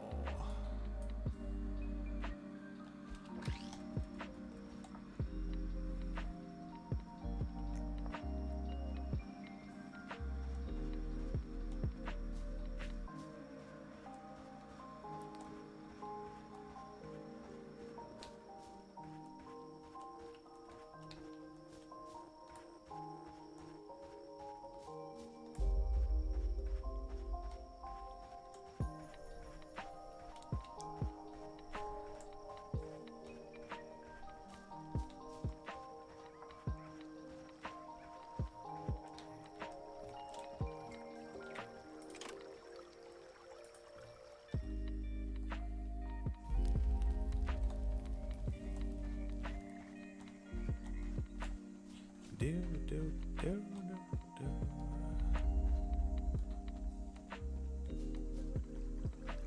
I actually run out of mana. It's crazy.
Okay.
Just gonna start killing everybody.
Entrance to the kitchen. No cooking.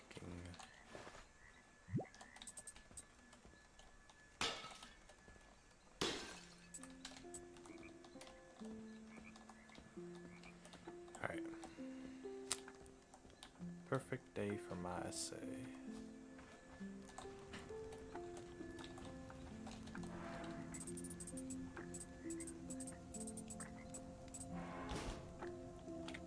I have 59 mana.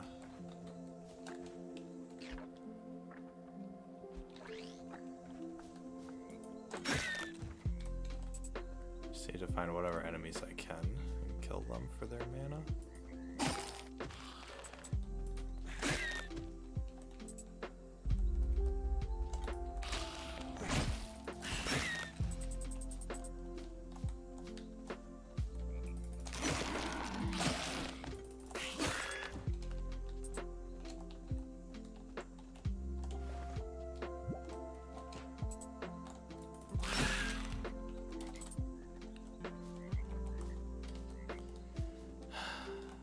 First case of me having to grind.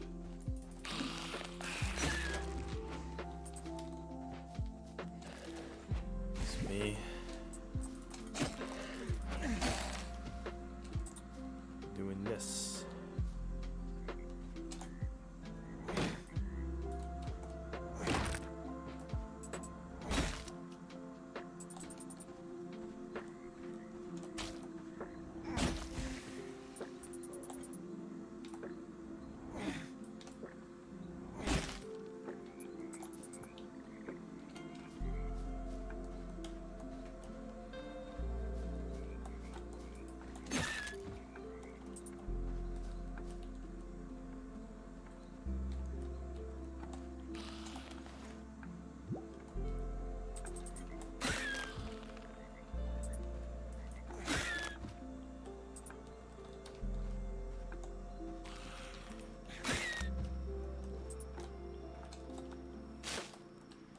How many squares are here? 1, 2, 3, 4, 16, 17.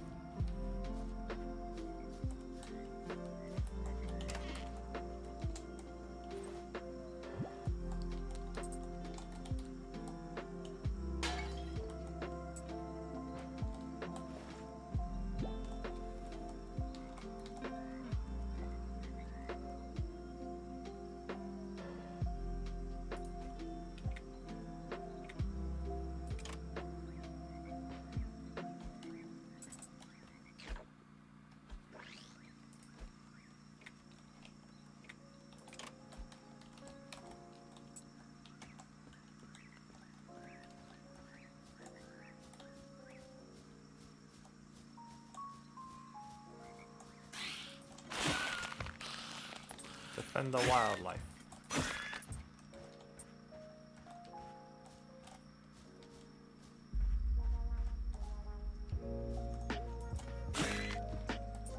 Soda Lover's House? Is that what this place is called?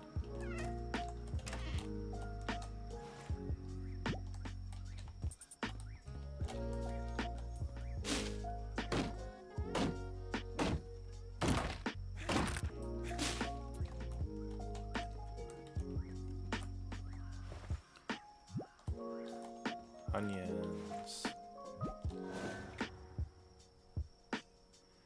Tomato bruschetta.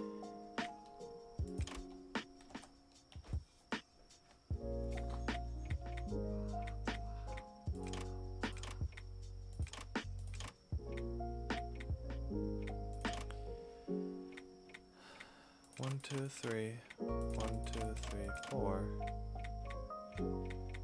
1, 2, 3, 4, 5.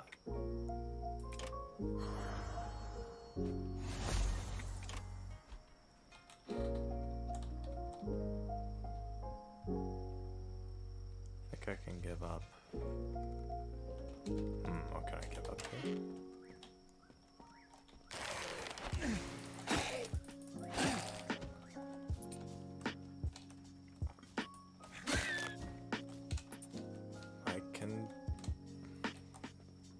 I want to get these onions and then dip.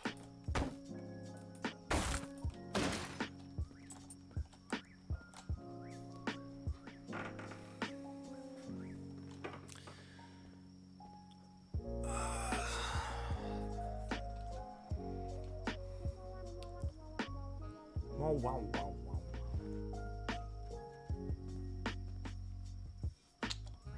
I could give up.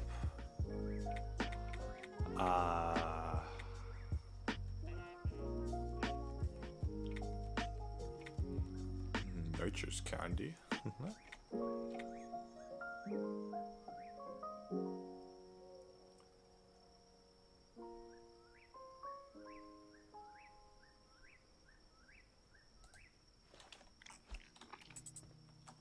No, I don't want the wood.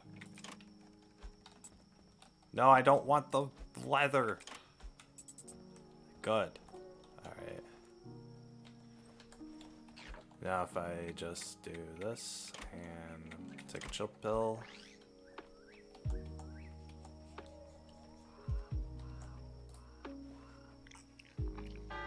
Bye. Got him.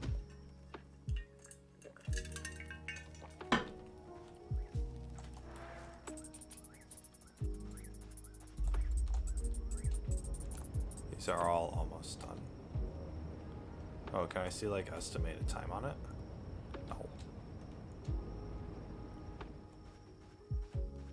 How many are cooking? 1, 2, 3, 4, 5, 6.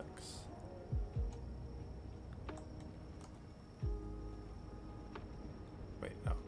There's only 5 that are cooking right now. I have enough for a 6th one.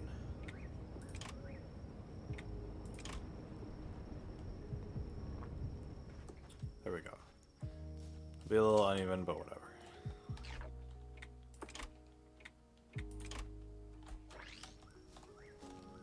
Wop away, wop away, wop away, wop away.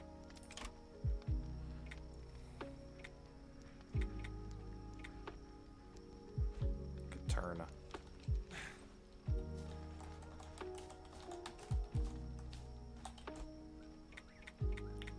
How many processing chips do I have?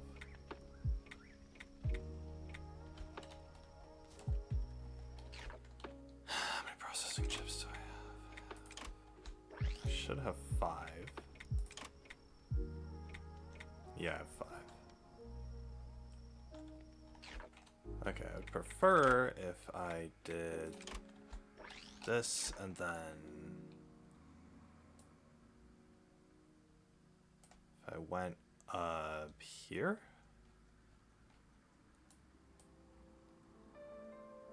It splits off into 2 though. Ugh, gross. I would just put all the turrets here and then just fire at will at them.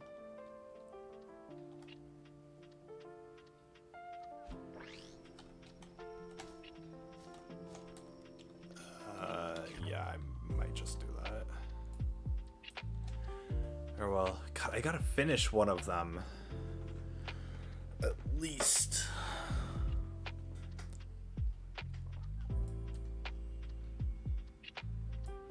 This one seemed really difficult.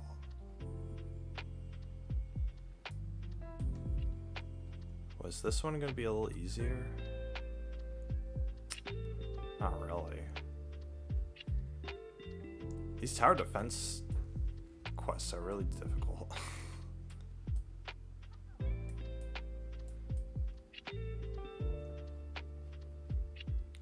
You know, I tried this one and it failed epically.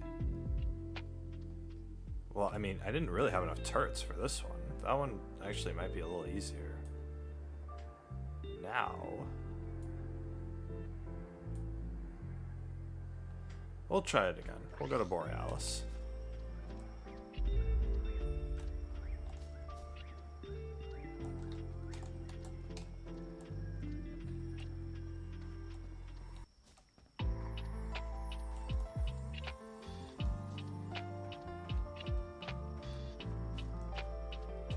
I gotta check something, guys.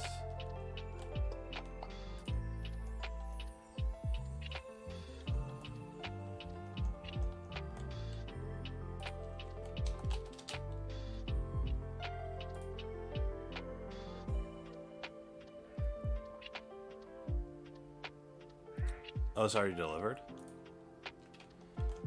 Alright. I'm gonna be right back, boys and girls. I'm gonna go check on my delivery.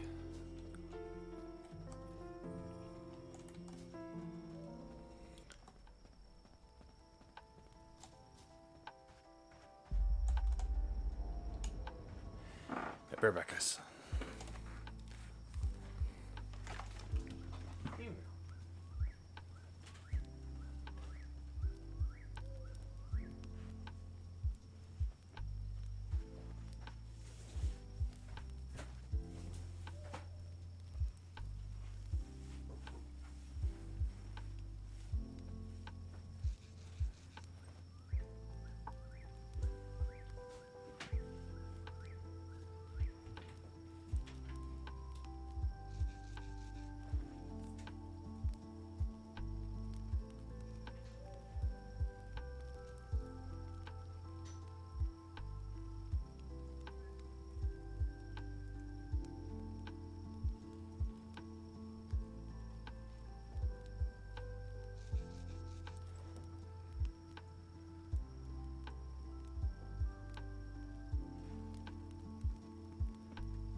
5 of them.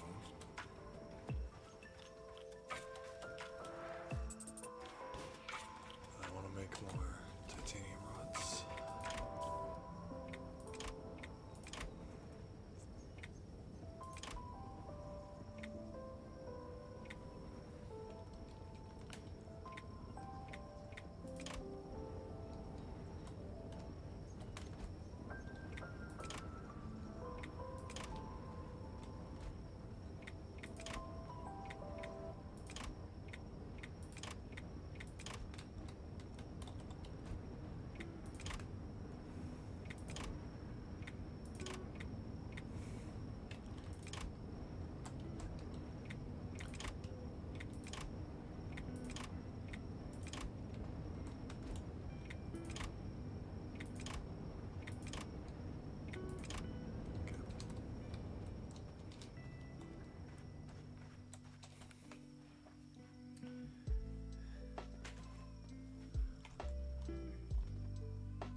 $3.90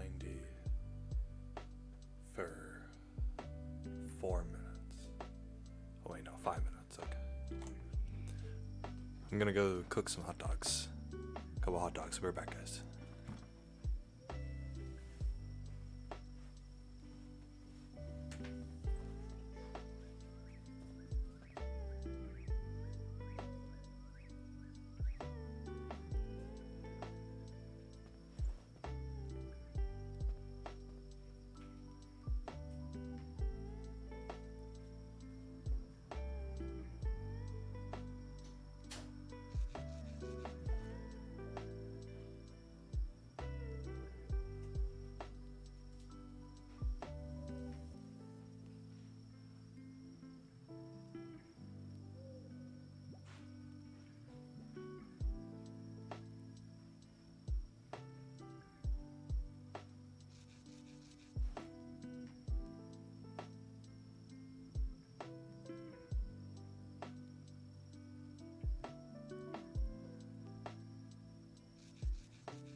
time in the game.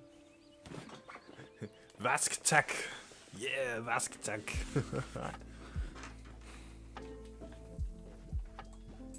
Alright, guys. To apologize. I did make myself some food.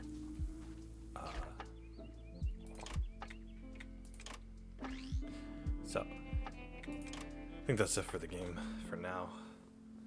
I will need to start getting doing the mana rifts and getting all that stuff for that stuff. Yeah. Let's watch some videos.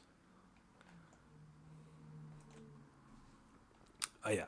So guys, I did, if you want to see, I made myself some chili dogs. Look at those, look at those chili dogs. Oh yeah, chili dogs. They're like giant hot sausages, in the shape of hot dogs, and then I poured some hot chili on top.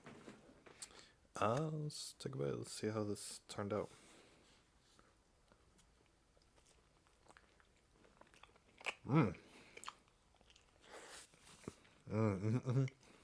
Very meaty. That was very meaty. Oh my god. Delicious. Kiwi, there is no room for you up on this desk. There's no room for you up here.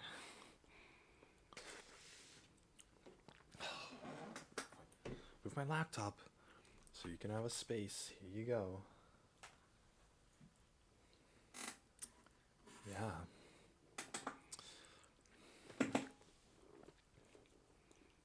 I have my food, keyboard, mouse, my webcam setup, my laptop up here. And she jumps on like the little spaces in between each item. Hey, Kiwi. I'm not giving you a thing of this. I don't know if chili powders, if you're allergic to chili powder.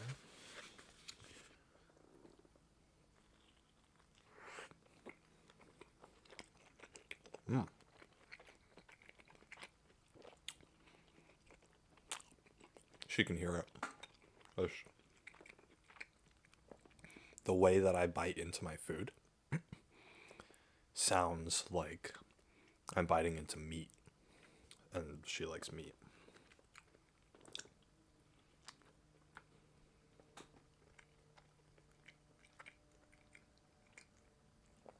Sorry, Kiwi.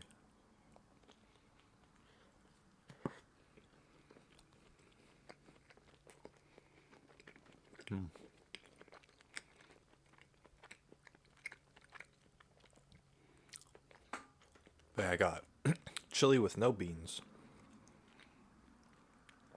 These giant hot sausages. And then Hawaiian sweet roll hot dog buns.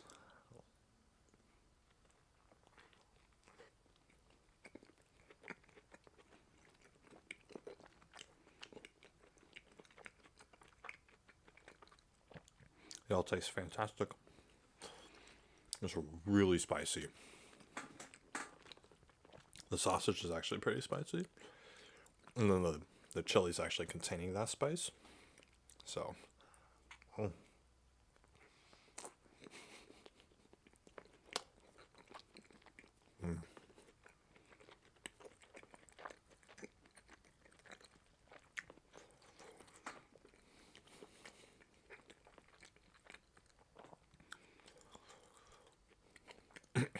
But yeah, I put these hot dogs in the air fryer. 5 minutes on 350 or 390, and they actually turned out pretty good. They're cooked. That's all I really care about. I could have microwaved them. I got the same result.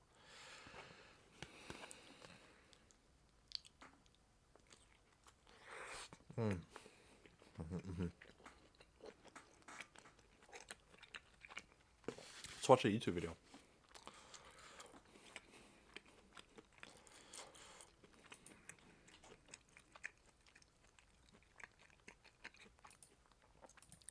Oh boy, the new Call of Duty game.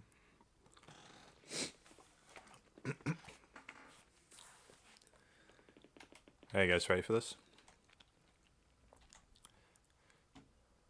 Welcome to the multiplayer reveal for Call of Duty Vanguard. It's really fun. I'm really excited to see how fans respond. Shut the Absolutely fuck up. disgusting. You shut up, bitch. Why don't you come suck my balls? Exactly. Girl, you suck my Exactly. dick, bitch ass Exactly, nigga. ho. Shut the fuck up. Get the Exactly, fuck ho. outta here, bitch. Exactly. You get the fuck Bitch out of ass here, nigga. bitch. I just carried. Hey, you guys like Donkey Kong? Donkey Kong sucks. Killing every player on this game.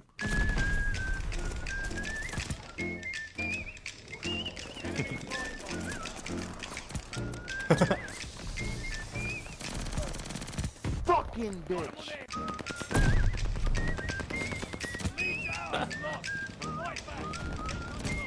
Fuck you, bitch. Die. Donkey Kong sucks, huh? Get over here. Die. You guys know John Wick? Yeah. John Dick. Just said John Dick.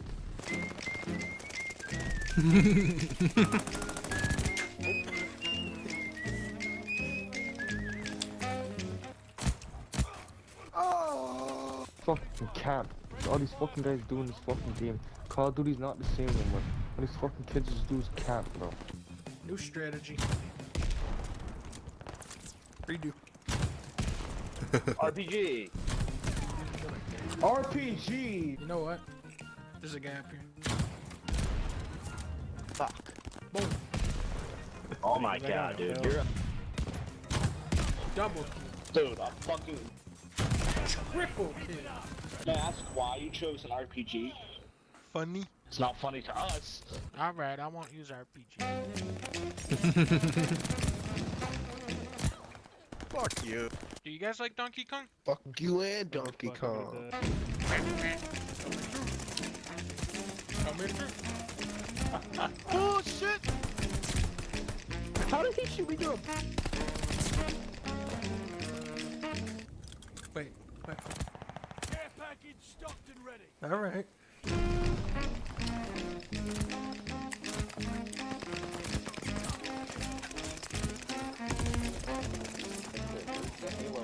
Yeah, I put a whole clip into that fucking thing. I bet you they don't know I write free verse poetry too. What the fuck? Wait, why does it? Go, Jason, go! Ah, killed someone. Fuck.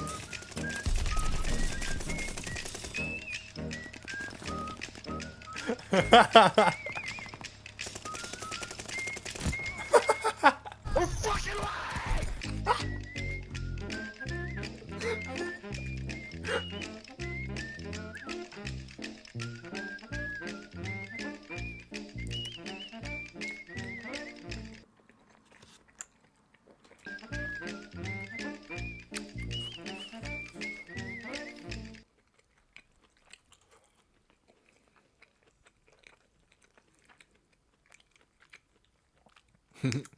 Donkey Kong becomes the best if you eliminate all the Donkey Kong haters.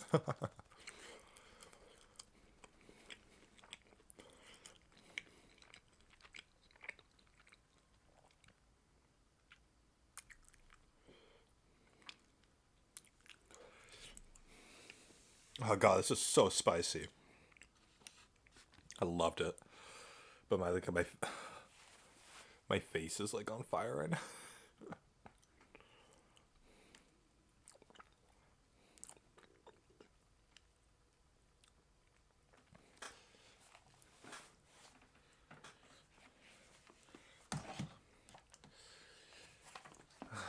Some chili spilled on my plate. I have to eat it with my mouth.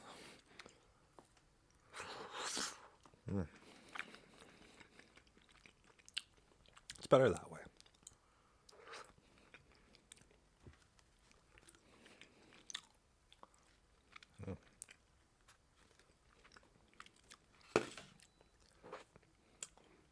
So anyway, those two hot dogs cost me about $5. So stupid. No, Kiwi. No. Hey, smell my hand. Smell my hand. Oh. Oh. Oh.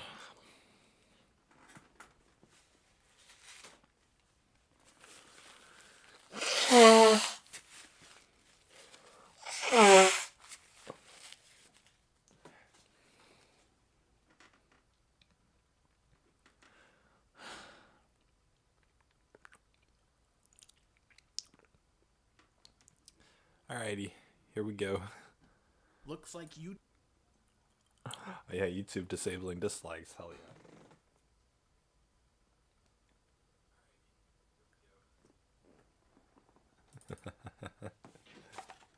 yeah. Yeah. YouTube finally fixed. Looks like YouTube finally fixed YouTube. Just recently, YouTube has decided to now hide dislikes on videos. You can still leave a dislike, they just won't be counted or matter at all. Which means I can literally say whatever I want now, and you guys can't do shit to me. YouTube took away the only power you had, and now I can finally talk on games like I've been wanting to this whole time. Last of Us 2. Oh, look at that. 0 dislikes. Well, guess I was right after all. Huh. Homophobic fake-ass gamers. Guess who all changed your minds? Because I told you to, and you have to listen to what I tell you to do. Because I'm the boss of you. Last of Us 2 is the best story in video game history. Gamers were just too dumb to get it. Simple as that. For those of you who disagree, look at this. Go ahead and drop a dislike. That shit doesn't even count. Witcher 3. This game sucks ass. Wanna know why Cyberpunk was a broken and unfinished game? Because The Witcher 3 was a broken and unfinished game and people loved it. You know what else people love? Skyrim. Skyrim is terrible. This game is unfinished trash. They've released this game 30 times and they still haven't finished Skyrim. Buggy, broken bullshit. Fuck Skyrim. Drop a dislike. I will never ever see that shit. RPG fans, where are you morons at? New dumb RPG came out, Shin Megami Tensei V. Just from the name alone, you know this game is for losers. I have never seen such a blatant ripoff of Persona 5 in my life. Look at this junk. They literally ripped off all the monsters from Persona and tried to act like they came up with it. And RPG fans are so dumb, they didn't even notice. Demon Souls was a bad game, just straight up. Dark Souls was too hard. Bloodborne was too hard. Sekiro was too hard. Elden Ring is gonna be too hard. From Software, you guys are just dumb. I don't know how else to say this. Stop making games too hard, idiot. Game journalists are right. They know way more about video games than you guys. Not only should Dark Souls have an easy mode should be the only selectable difficulty. There shouldn't be any challenge at all because that is for losers with no life. Pretty much all this stuff you guys like is bad and I'm too smart to like it. You know what is good? Donkey Kong.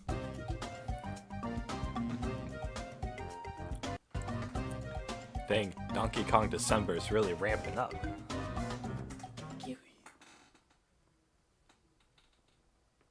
No, not the mic. No, not the mic.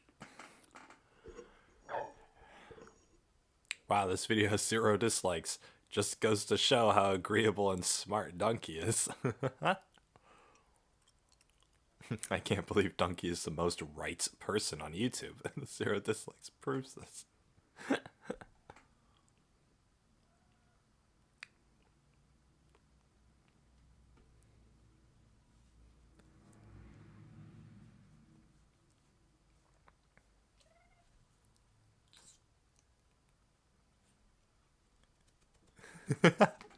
At first I would have said, how can you say something so controversial, yet so brave? But then I remembered this man has no dislikes, making him neither controversial or brave.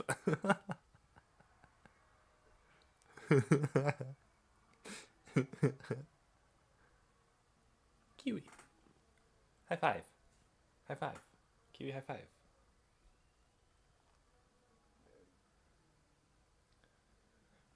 Vask Tech. Thanks. Lawson Roberts 4. Dude, where are people to get all these names?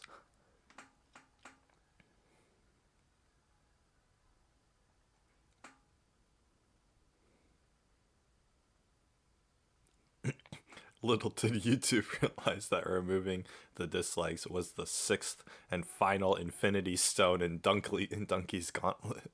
It's all over now.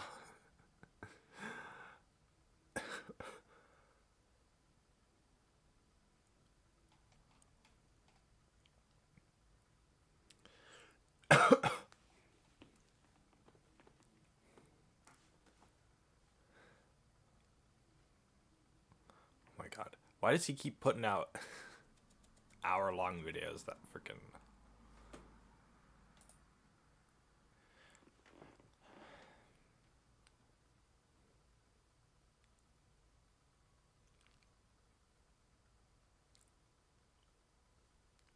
Oh boy, oh boy, eating octopus alive.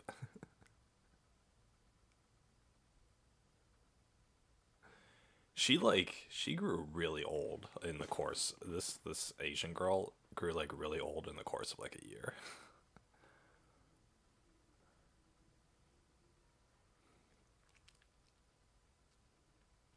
Is meat really that bad? Golden eye smells like water. Golden eye smells like water. What is happening? What is going on right now? You don't know the golden eye thing? No! Smells like water? No one knows that. Golden eye. Oh, no, this is some freaking pod racing. What the fuck is this? Why is there a giant diva? Sterling, what the fuck? Get us out of here! Get us out of here! Oh god, it's gonna blow! Get in this one! Ah! The turrets are very powerful. Okay, this guy's fighting it with a knife. Let's see who wins. The turret won. The turret defeated him. Oh fuck, they killed it. Do you guys really want to see Leah as a baby? Huh? They say they want to see you as a baby. Alright. Here's Leah. False front? False front? False That's what they call when you get boobs. Put on a false front. He's looking at me. I can't stop it. Come on. I'm stuck. I'm fucking stuck on this. I'm stuck. My guy got stuck. I'm dead. I can't move. I'm stuck. I can't die. I have infinite health. What the fuck is happening? I can't. What the fuck just happened? What the? Get the Wii wheel? You should don't use this, you're saying. What's better, this or Wii wheel? Wii wheel. Okay, Wii wheel. This? Okay, go. I mean, this works as good as the Splatoon motion controls. Boobies, babe. Put that in. Twitch will like that. That's a Moan Zone victory. Babe? What's going on over there, babe? Hey. Wait, what did he say? Boobies, babe. Put that in. Twitch will like that. That's a Moan Zone victory. Babe? What's going on over there, babe? Hey. Give me your pants. Alright. Now get out of here. I don't ever want to see you again. They found out about the beaver oil, babe. Listen. You're smoking beaver crack this whole time. I mean, No. No, it's not legit. What happens if you just shoot straight? Do you just shoot me right in the back of the head? What's the test about? No. Give it one quick test. Make sure that. Oh my god! Yep. Oh, we were literally racing the storm over here. Oh, that's where there's a big blue. You guys all ganged up on me and fucking fed me to a piranha plant. Oh my god! I'm fucking dead now. I lose 20 coins? Oh my god! Oh, there's another Baron. Uh-oh. He's dead. Uh-oh, bad feature. Dead? What? If you unplug your controller, Yeah? you can't play. That's like...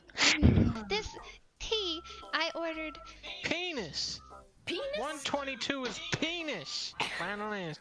Swarms Oh my with god! It's This is the penis. worst we've ever been! Hello? Try to be secret. Hello? There's no way he can hear us. I refuse to believe that. Flash and clear. Oh, fuck. Hello? That's Thomas the Train. Oh. Yeah, I'm starting to think this is all CGI. Yeah, you can tell that's fake blood. My asshole burns. Alright, I gotta go for these. Don't show the dick every time, game. Don't show the dick every time I change pants. Oh my god, it's gonna show the dick every single time I go to change pants. Come on. You don't gotta show the dick every time. Hey Donkey, this is Robot. Watch out for the blue shell. Thank you. Oh my god. How did you know, Robot? Thank you. I still got hit by it though. That was kind of scary how he knew. Turn off the nudity? What's the point of playing this? That's half the game. That's all this game is just to look at the dick. Do I really have to turn off dick mode? Jason, that's it. I'm putting you on the cam of shame, babe. No. Don't put me on there. Oh, he's running! He's running! I don't need any one-ups, cause I never die. Wee. Oh. This is a live debut of my new song. Can I get silence and lighters up in the chat right now? There's a dark side to this story. Sister, don't get me wrong. Broken hearts just linger here in a country song. Some young kids dropping quarters, pushing buttons right and wrong. Then he waltzes back to his bar stool and blames it on the cold one.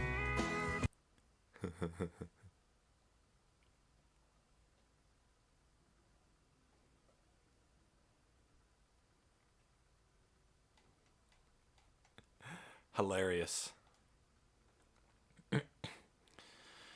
I kind of want 2 more hot dogs, to be honest. Or at least I at least want 1 hot dog. I at least want 1 more hot dog. Actually, I want it. I don't think I'd be able to finish it though. I made an entire can of chili and I hardly used any of it. For those 2 hot dogs, I should honestly, like, I wish I had the resealable can. Then I could have done that. Cutie.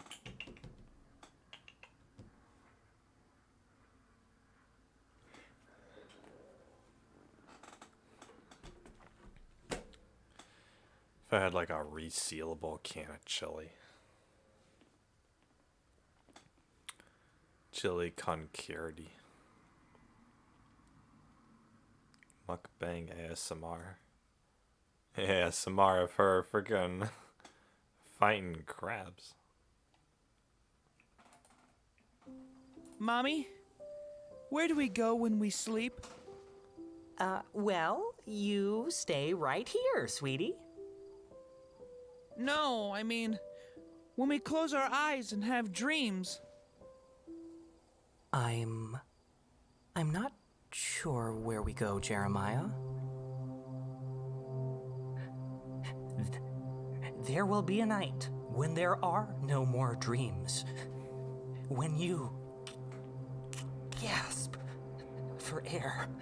Okay, Mommy, I think that's enough. Oh, but the air won't come, Jeremiah. You choke and grab hold of anything near you tightly, so tight, because you know This is the point. Okay, I'm ready for night-night now.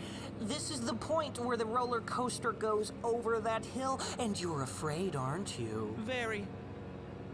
Well, pray that this night is not your night, son.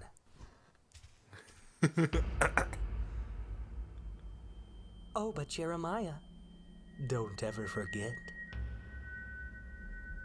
That hill is just on the horizon, and one day you will have to walk that mighty hill. Mommy, are we going to Bryce's birthday party tomorrow, Mama? Sweet Mommy? Of course, sweetheart. Sleep tight, my little angel.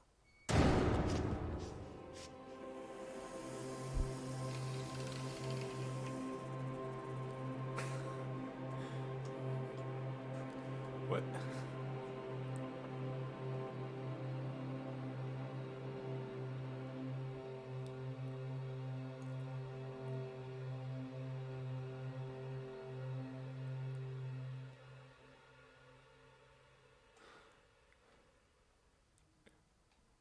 What a weird video.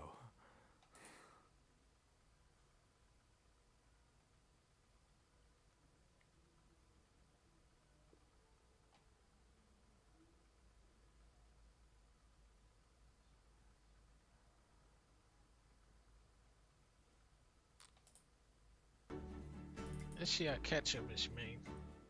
I never.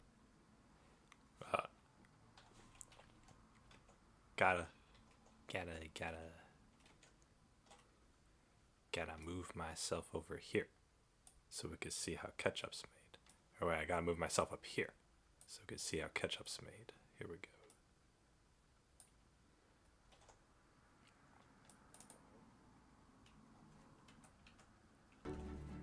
Let's see how ketchup is made. I never sold out to ketchup. I've only sold out to the mustard company, which is also Heinz, I believe. Tomato ketchup. We have it with burgers, fries. There's too much. He's putting too much on. What is this, a ketchup only burger? I can't watch this. I should be playing Pilot Wings. We make about 1.8 million bottles a day, and that relates to about 175,000 tons of ketchup a year. They're making 1.8 million ketchups a day. That's too much ketchup on there. It's just ketchup. You don't even use it that much, do you? Go to the paste dumper, where these huge Ronin pins squeeze that's the paste into the dumper. package. How were forklifts made? The fuck is this? What did he call this? The paste dumper?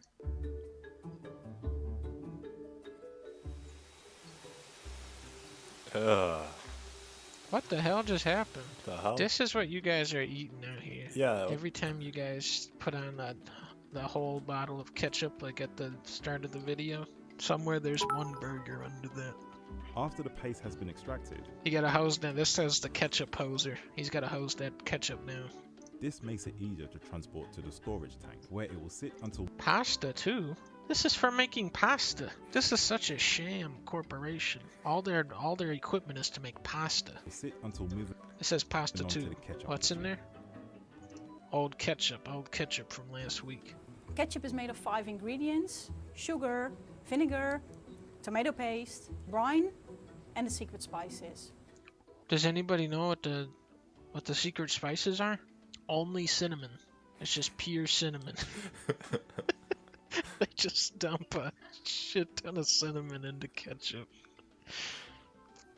Cheeto dust. I'm gonna try and piece together the secret spices. I'm gonna say it's this. I'm gonna say salt, turmeric, sand, cinnamon, and a little pinch of the Kraft macaroni and cheese powder. This is our quantifier. It's a method where we measure viscosity of our Heinz tomato ketchup. What we do is we put a certain amount of ketchup inside the quantifier, we release it, and we measure how fast it has traveled after 10 seconds. 10.5, within range. It's a special method designed by Heinz. The ketchup cannot move faster than 0.028 miles per hour. No way are they testing it. Like, how many ketchups did they make before? They're literally testing the speed at which the ketchup drips. if it moves at any faster than 0.028 miles per hour, then it's a bad ketchup. Where they did that test. It looked like they made like 1 trillion. And then they do one test and they go, oh, throw it in the trash, make some more. The ketchup was too fast, dump it. I could screw all those on faster than the robot. You only need 2 people to make ketchup. You only need the ketchup hoser and the ketchup speed tester. And what if they do a robot that can test it? Then we'll be out of business. They won't need us anymore. This is the old robots back in the day. They used to look like people. But this is how to make pencils. You still look Where's like the Jake Paul poster? I still got it. Wait a second, I'll get it.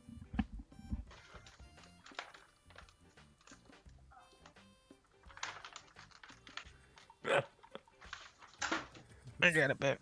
Tracer into the ferrule's other end and squeezes that tight. Meatballs for all. The pencils are finally ready to roll. Across a grinding drum for sharpening. So that's how pencils is made. Now you guys gotta see this, how they make gum. You're never gonna be able to have gum again. Modern chewing gum was patented in the US in 1869 by, believe it or not, a dentist. A dentist? Talk about a bad dentist. What kind of a dentist comes up with that? They invented it just so they could be in business. Because nobody was going to the dentist, so they had to come out with all this inventions, so people actually had to go. Bubble gum comes in gumballs of all colors and sizes. That is true, actually. Traditionally, the base came from tree resin. Today, it's synthetic, made of plastics and rubbers. Don't ever eat gum, you guys. Never eat the gum. It's made out of plastic. Then add color and flavoring. That's Kool-Aid. Oh, that's blood, actually. So far, gum is plastic and goat's blood. The stirring action builds up heat, which... I think that's melted human flesh.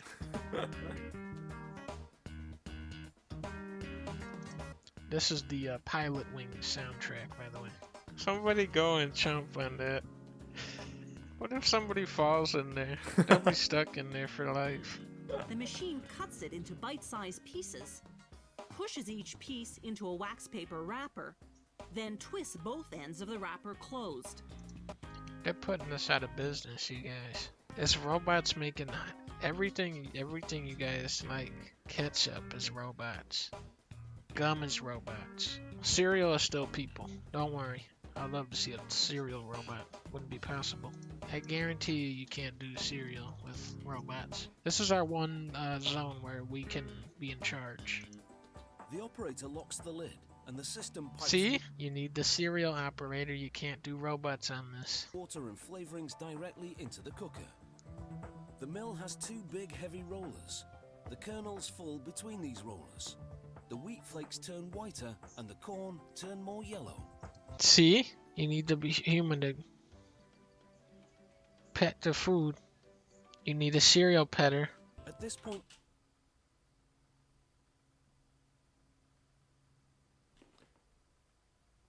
Where are my protein bars? I'm gonna be right back. Quick second, guys.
Found my protein bars. I had ordered these the other day, You guys saw me add them to the cart and then having to do research on protein bars. I had never gotten them. My brother had put my groceries away because I was streaming at the time, and he had put them in the pantry, which is where they normally go. But for this one, I wanted them in my actual room. But yeah, I completely forgot about them. I forgot that I had ordered these. So anyway, I can eat a protein bar. One a day. There we go, protein bars. One a day. So this has 4 grams of carbs, 7 grams of glycerin, 16 of protein. So that's why 16 protein.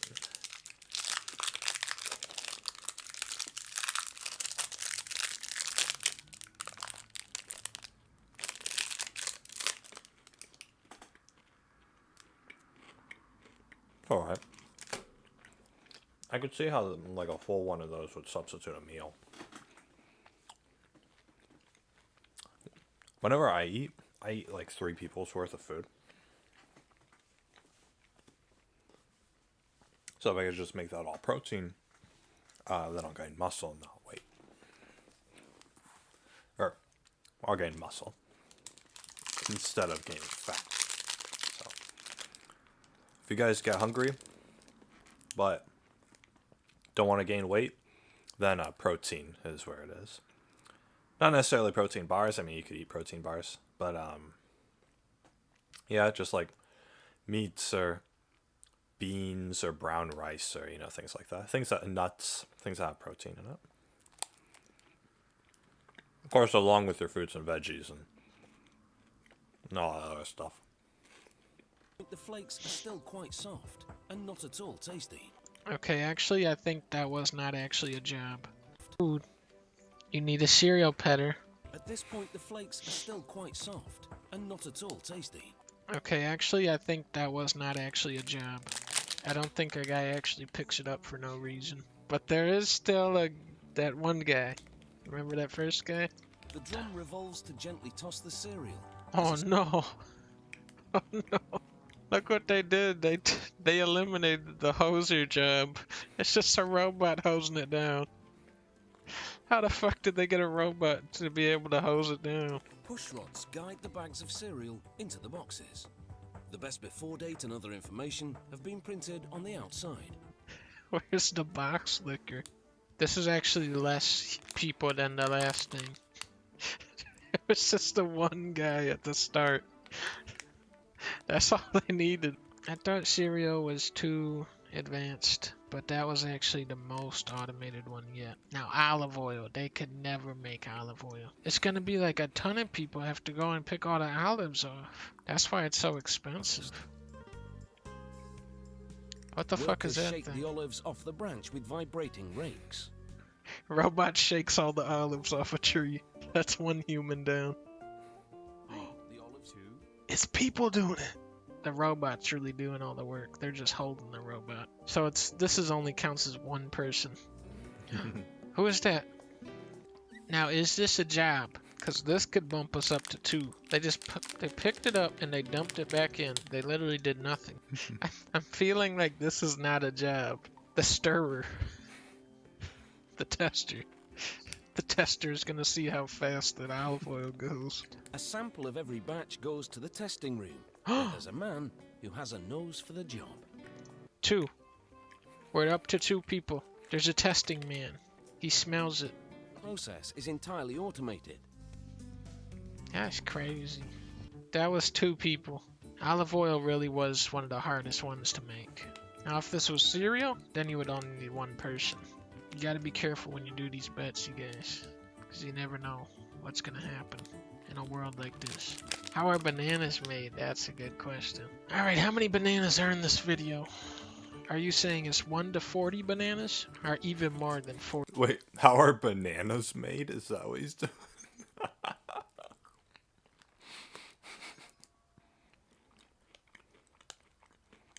Also, if we can automate everything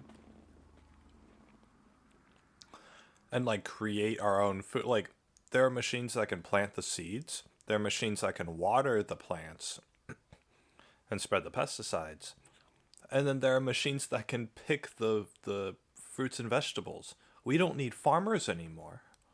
Like, you gotta figure, if the farming is all automated, and then you have like the chicken and the cow factories, and that's all automated, we don't need people to work anymore, because we can just feed everybody. Like, just have machines make all of our food for us, and we can just feed everybody. So nobody has to, realistically, nobody should have to work anymore. I'm just saying. Because we can just feed everybody off of robots making our food for us. So, you know, what are we really working a job for, you know? 40 bananas in the video. And right off the bat, I'm seeing one here. Wow, a lot of people are saying more than 40. Okay, let's count. I see 34 here. Okay, 30, I think we're at 33, 34. I'm gonna count this as one big banana though. Other fruit. This little conveyor line, I'm gonna say there's 2 bananas on that thing. That brings us up to 32. 32 we're at. Oh, here come a couple more.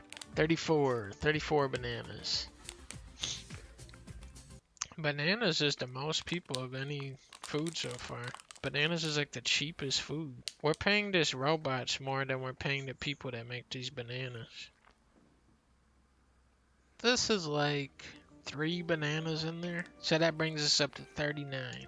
When the stores need them, these rooms will be flooded with ethylene gas. Oh, these are 3D. 3D, I said that counts as half a banana. 39.5. For this one, I had to give it one more banana, because there's definitely at least one there. Alright.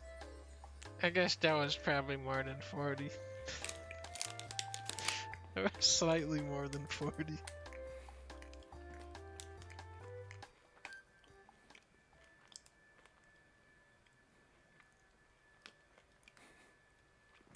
Fun fact, they measure the viscosity of the ketchup to make sure humans can outrun it. That way, if someone put too much on their burger, they can get to safety before drowning.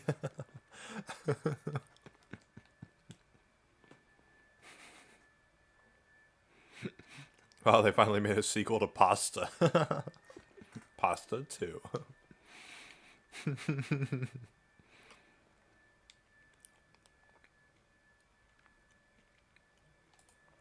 What about...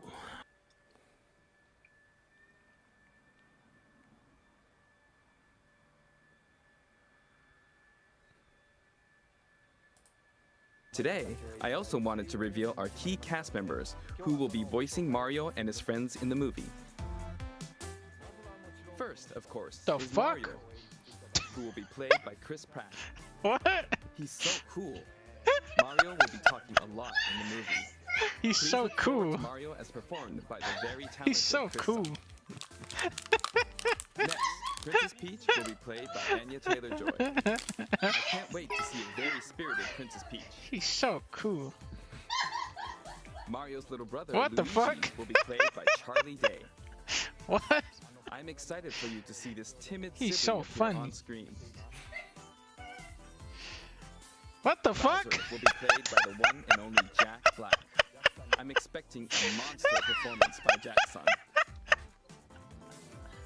The comedian Keegan Michael Key will be playing Toad. I'm looking forward to great comedic moments.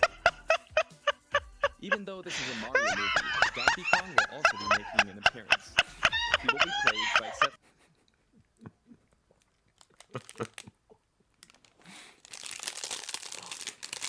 They can't do that to my Mario movie. When is that coming out? We have to see that.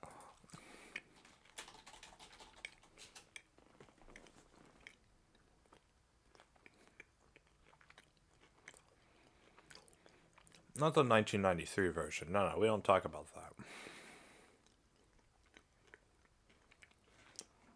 December 21st, 2022.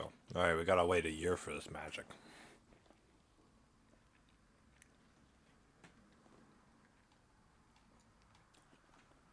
Ooh.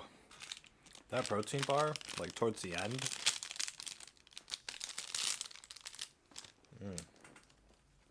Towards the end of that protein bar, I didn't really like that flavor. Whatever, one a day. It's a doctor away.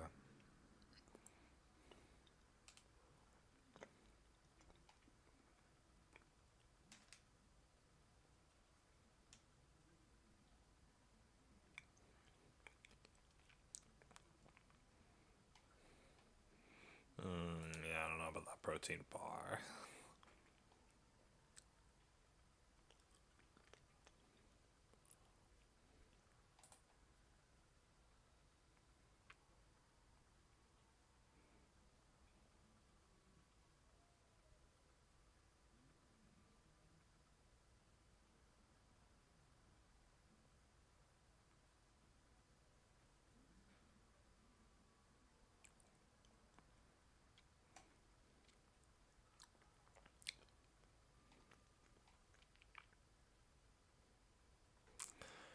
I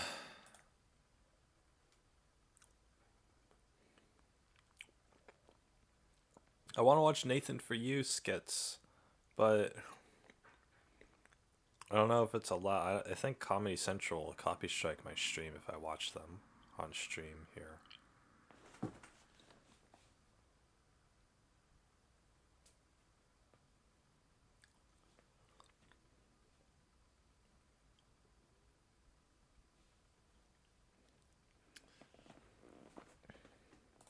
Alright. Hey guys, We're not gonna watch the video.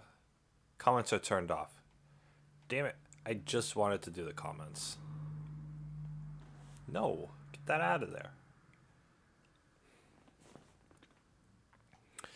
Oh boy, it's a girl in a hot tub. She's naked.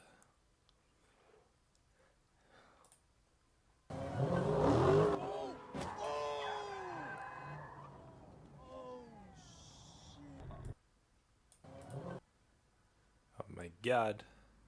I'm gonna put my camera back in the proper place. Stunky's not there anymore. So this guy is like speeding.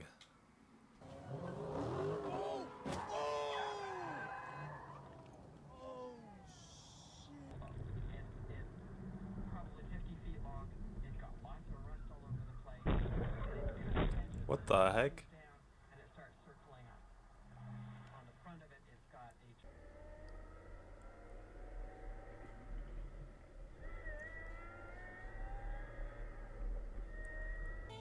Wow. I've had people, okay. This dude was okay. There was clearly a green light here. There was clearly a green light here, which means that this crosswalk was not available.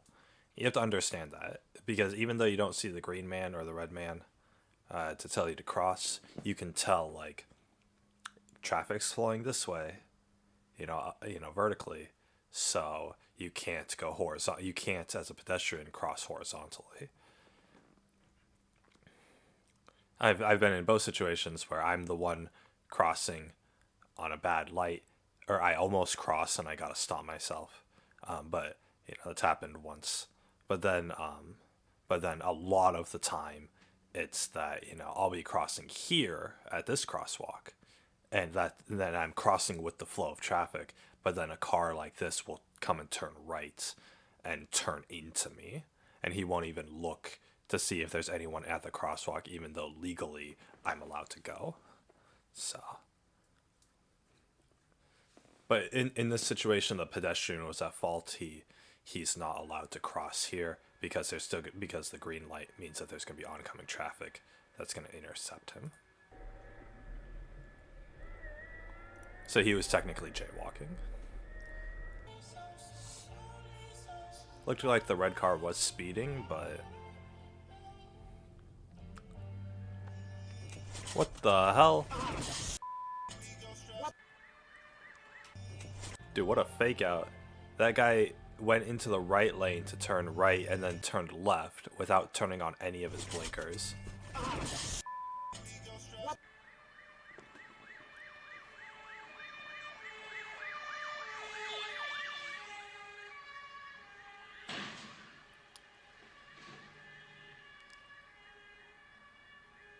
Wow.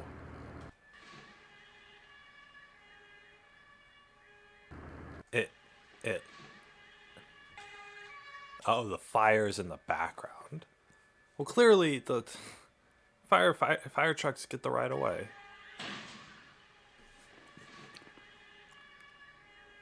It's your fault for speeding through an intersection, you idiot.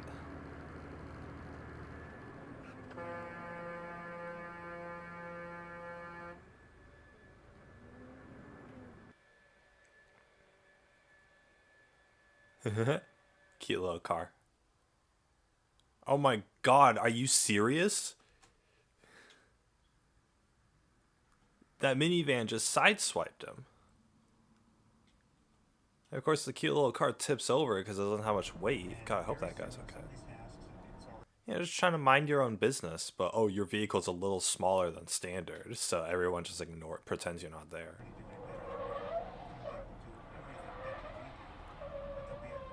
What the hell?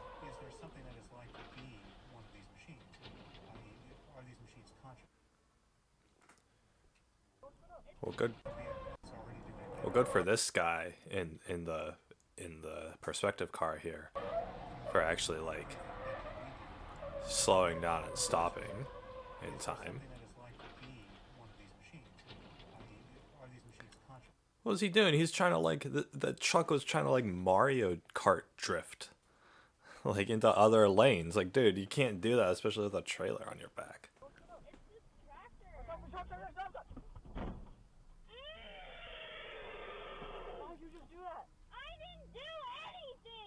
Oh my god, the kid complaining. She's not even looking. It's clearly a student driver. She's not even looking. And then she gets mad, and then she deflects the blame. I'm not doing anything.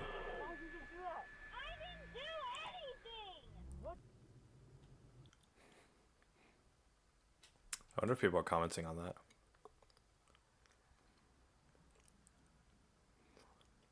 I love how the car crashed into the fire truck and the truck just kept going on because it had lives to save. Yeah, good for the fire truck. Don't freaking stop and then deal with that, because it's going to take you like an hour to deal with all that. Yeah.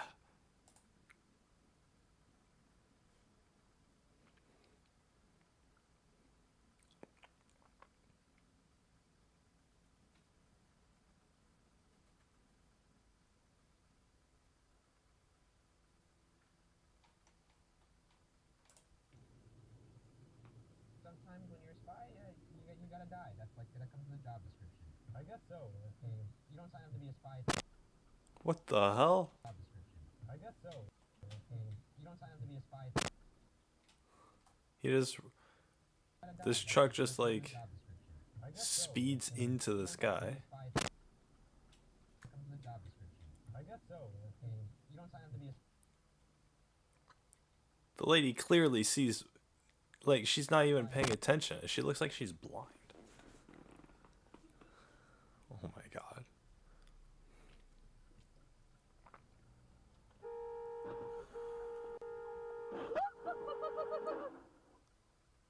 Yeah, that lady was scared. Perspective was...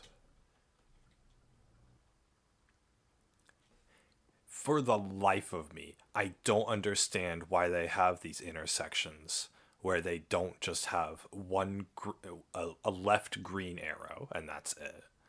They have these stupid intersections. Normal intersections will have a left arrow to go left, and you know, both sides can go left and they won't hit each other.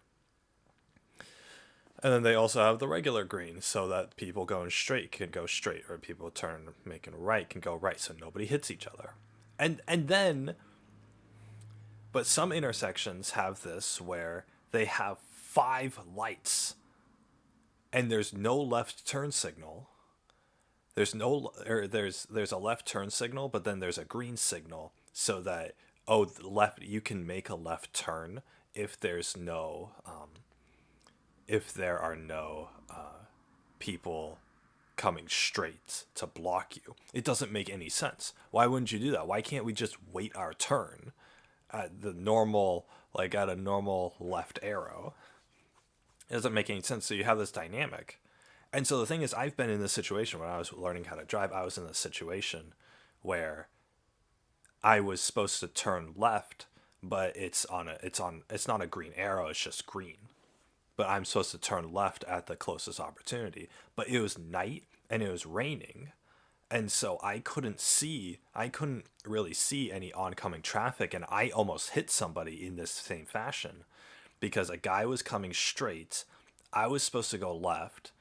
You know, everybody behind me in the left lane is expecting me to turn left even though there's no left arrow, because for some reason the busiest street here has one of these stupid intersections where we're not just taking turns. We can just go whenever we want. It's this extra layer of like risking your life just to save a few seconds. And I don't understand. Like, there are traffic situations where it's like that. It doesn't make any sense. Why not just have the red, yellow, and a green left arrow here? And then even if there's nobody coming over here, you're not allowed to make a left turn. It's illegal. Just wait a minute. And it'll turn green eventually. Because otherwise people die at these kind of intersections because you don't just have a left arrow. People die from these car accidents, and yet they still exist. It doesn't make any sense. And the thing is, they exist here in densely populated Southern California. I don't understand why they exist here. And the thing is, I've gone to rural towns, and even more of them exist. It's like people can't just wait just wait another cycle for a green arrow, for a left turn arrow. They have to be given an extra opportunity to make the turn early.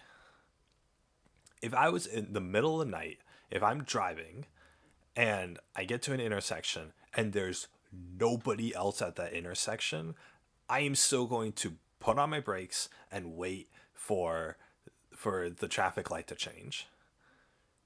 Because why wouldn't I? Like, what was it super important for this blue car to make a left that it was worth risking an accident and risking your life? I don't understand people. Like, people who drive cars forget about the fact that these vehicles, they're like 2-ton vehicles. You make one mistake and you could die. You make one mistake and your life is over. And people forget about that. People just forget about that when driving. That's why I have so much anxiety when I drive. It's because my life can end at any moment just simply existing on this road here.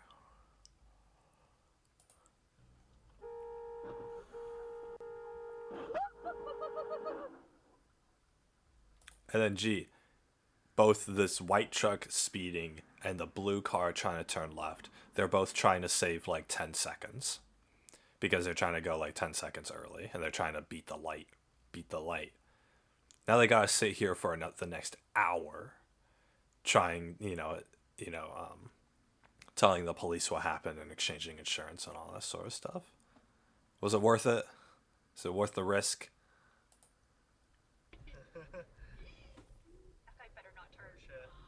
Oh my gosh.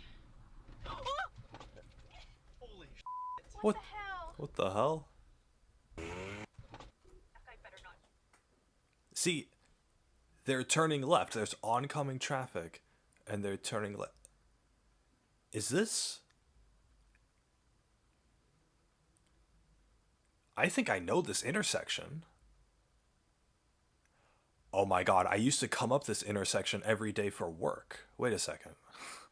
Okay, I'm going to analyze this footage a little more, but see, it's that same exact situation with the left turns. There's no left turn signal here. People just go whenever they want, and people are risking going. And these dumb drivers, you can assume they all have an IQ of like 60. They're idiots. They hand driver's license to idiots nowadays. And the thing is, they don't retest you.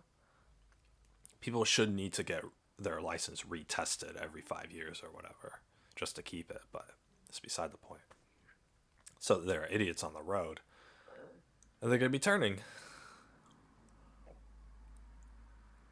they're gonna be turning into, and so these guys, they're not looking to see if there's oncoming traffic. They're not waiting until it's safe. They're just waiting until the next guy or the guy in front of them goes, and then they go. They think it's like standing in line at the grocery store or something. No, you're in a vehicle. And so he turns in front of this guy. He barely makes it. And then the next guy is, so both of these guys aren't looking, but this guy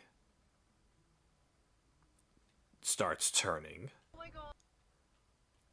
Even though the camera person here has the right of way, he starts turning, and then he like notices at the last second and veers off. But then on the left, on the left, oh, I get it. Because this car who was turning left into him turned and then had to readjust to stop.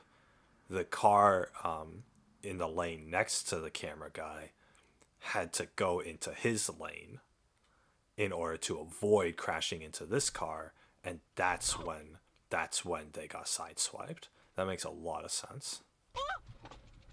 Holy shit. What the hell? I better not turn. Anyway, I'm gonna look at the I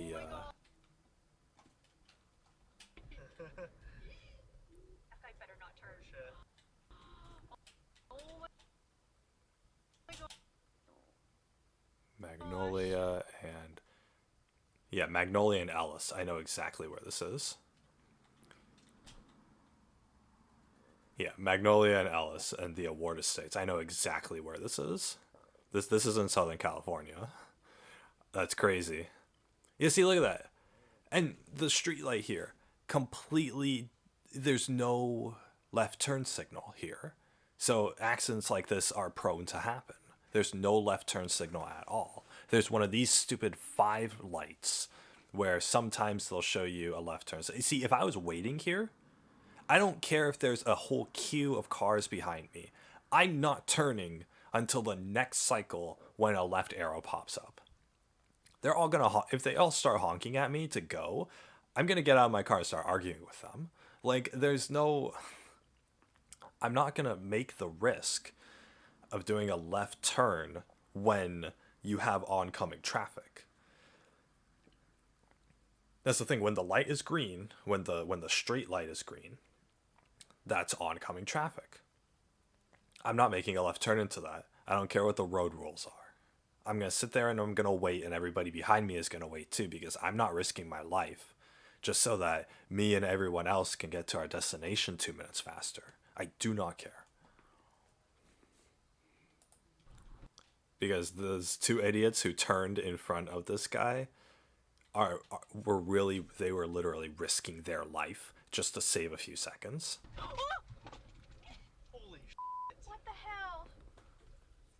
I knew I recognized that. The way the houses were, and the greenery is and everything is very reminiscent of my city. So it's not directly in my city, but I've been over there quite often. So it's not near my work. Those cross streets aren't near my work, but it's a very similar area.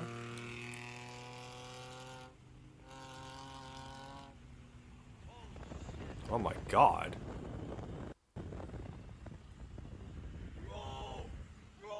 I got that. Oh, I got that. Why don't you go help him, you idiot. Okay, see, look at this. There's a straight and there's a left arrow. So that kind of implies that the people on the other side can also go straight and left when it's safe to, which means that this car could turn and make a left when this guy's simultaneously going straight. That's not a good situation. I've seen this a lot in rural areas as well, in small towns like this. Do I know this area too? This is in another state.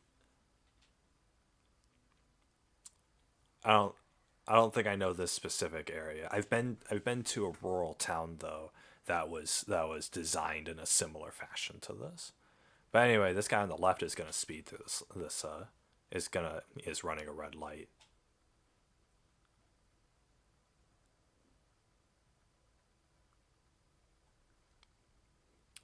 fat old Americans, fat old white Americans in that car, of course. There's a police car right behind them to see that. Perfect. Wow. Talk about your karma coming around. Alright, this is probably like in Florida or something. Oh, there's a guy on a motorcycle.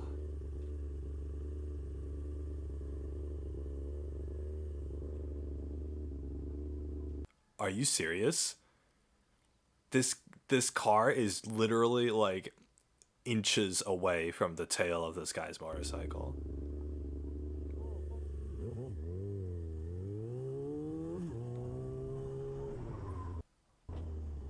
Really? Really? The guy in the car, in the truck, cuts the motorcycle guy off entirely.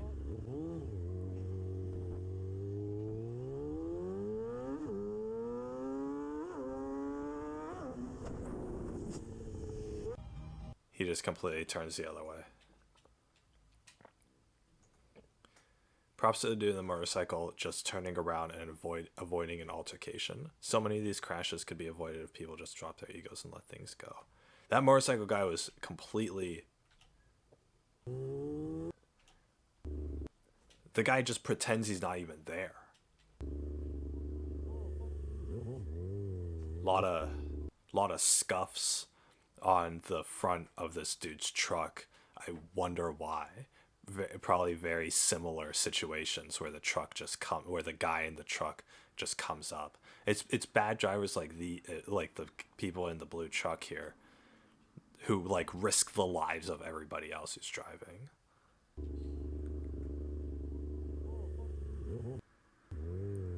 Like, this is why I want to leave the country.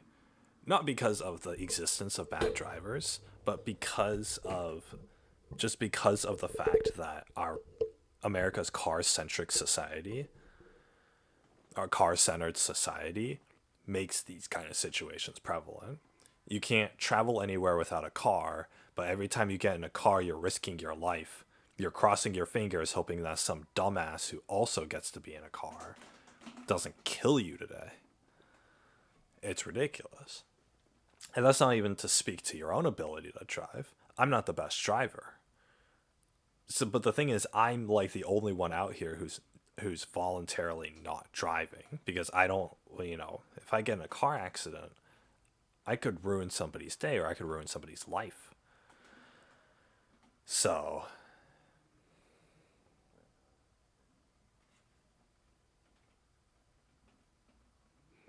you guys want to know also, when I got in my car accident, I know I talked about this a bit, but one thing I didn't mention is when I got in my car accident,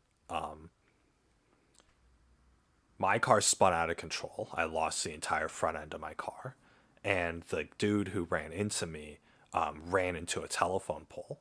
So he's in a telephone pole, and his trunk is sticking out because his truck is sideways now into a lane. And my car has spun out of control and is blocking a couple of the other lanes.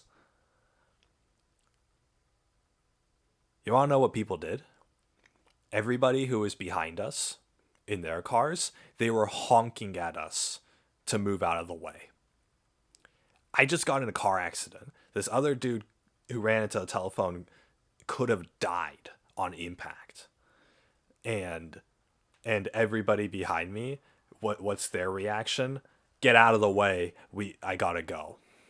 Honk honk. Get out of the road. That's how bad this is. The entire rest of people, these people could have just witnessed somebody dying, and their main concern is get out of the way. I know you just got in a car accident. I know that this is life endangering and traumatic for you, but get out of my fucking way. All the cars. And it's like the entitlement of these people. And it's like, I'm going through like the worst shit in my life. I just got in a car accident. I could have killed somebody. There's a lot of trauma that's going to stick with me for the rest of my life. And these people are honking at me to get out of the road. That's their reaction. It's the same exact mentality as these people who run red lights or who speed through intersections because they gotta get somewhere 10 seconds faster. It's everybody in a car has this inflated sense of entitlement. I gotta get somewhere, everybody out of my way. And then they have that mentality, they run a red light, and they get somebody killed.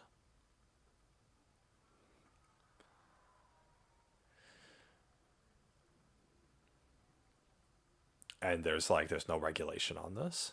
If there's not a police car around, then nobody gets punished. So, even if there is a police car around, I've seen police cars pass by drivers who completely break the law, who completely break like traffic laws and endanger everybody. I've seen police cars pass by them.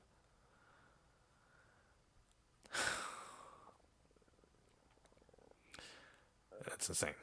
So, and then in moments like this where this blue truck just pretends the motorcyclist doesn't even exist because he just wants to he doesn't want to wait for the guy on the motorcycle. He doesn't want to wait that extra 30 seconds. So he'll near kill the guy just to get in front of him. This is the equivalent.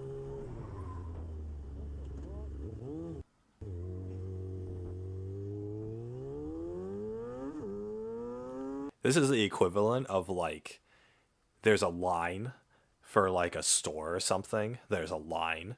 And instead of you waiting in line with, at the back of the line, you go up to the front of the line and you stab the dude in the front of the line and then toss his corpse off to the side and then you take his place at the front of the line. That's what this is the equivalent to.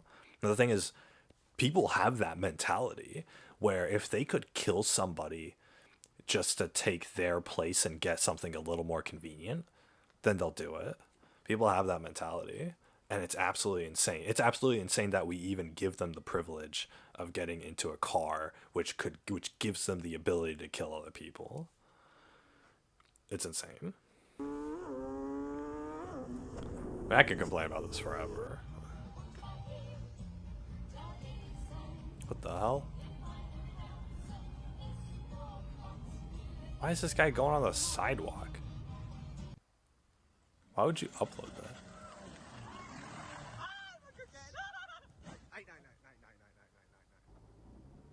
What the hell?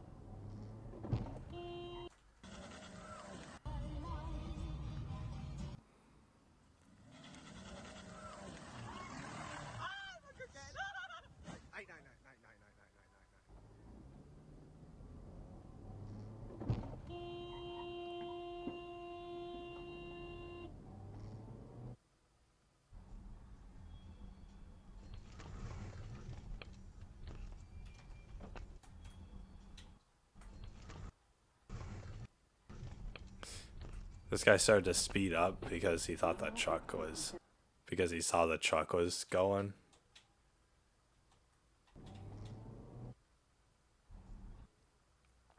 This guy sees the truck going and he speeds up.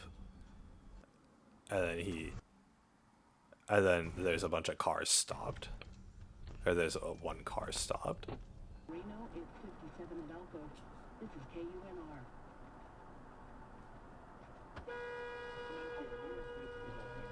Wow, there's a car over here who merges 2 lanes at once, but at a very slow speed too. You don't do 2 lanes. They teach you in driving school, when you want to switch lanes, you do the whole process. You turn on your blinker, you look, and then you merge, but you do it 1 lane at a time. You have to reset the whole process for the next lane. This guy's pretending that he's like the only person on the road. The thing is, there's no consequence for like doing things like that that don't result in an accident. What's this guy doing? It's not 2 lanes. What's wrong with this guy? Don't give him a chance to merge in.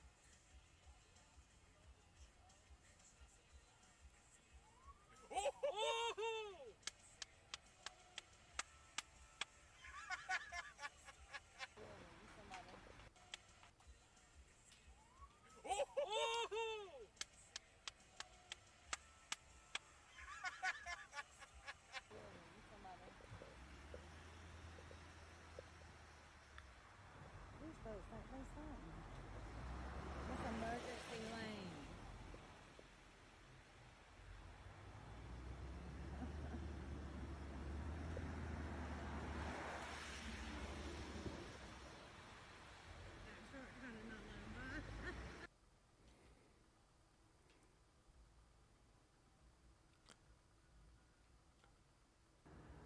Oh my god. Yeah, the guy on the left literally went into the wrong lane towards a car coming at him in rainy weather just to go around. He's that impatient.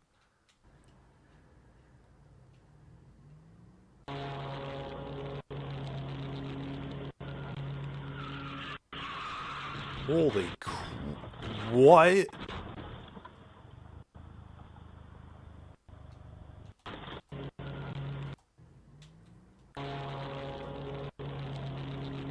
So there's a car coming up.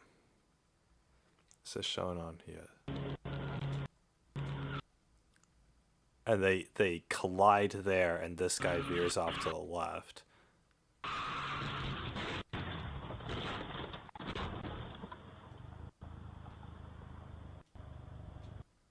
That man would have lost his life if he was even like one more foot forward.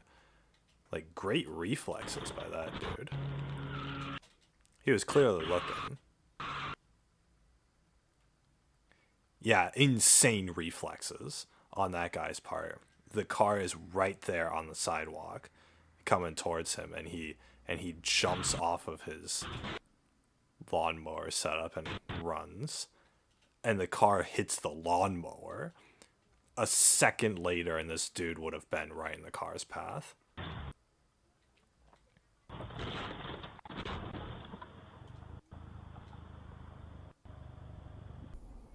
He immediately pulls out his phone to call the police.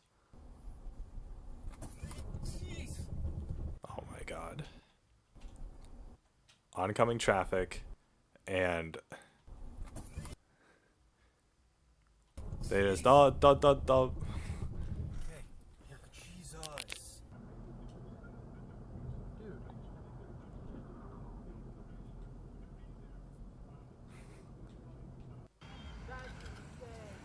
Yo! Did he just run into a school bus? Oh my god.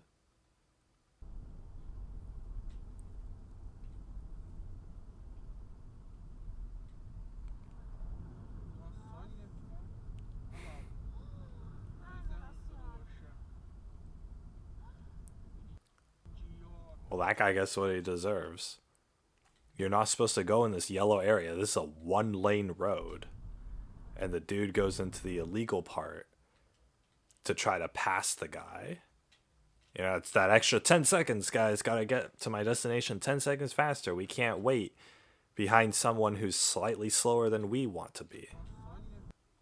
And he has to speed up significantly in order to pass him safely. And then his vehicle swerves out of control. So that guy gets what he deserves.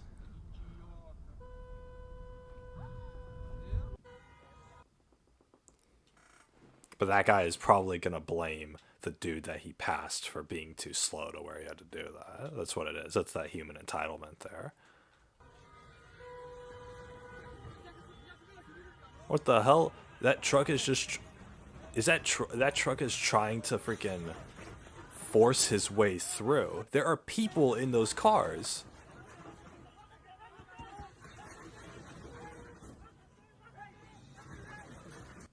That dude's... the taxi's freaking door won't open because it had been hit. That truck is still trying to get through. There are people crossing in front of it. And that truck is still just trying to plow through. We give potential murderers giant vehicles that could instantly kill people.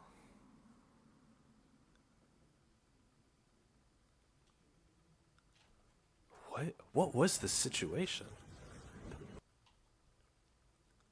This guy is like on the front here. Then he goes, but then the Jeep goes at the same time. And the Jeep just keeps cruising through. That's a hit and run.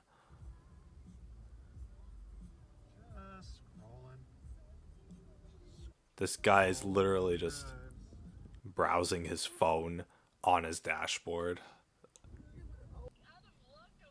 I know, and I literally.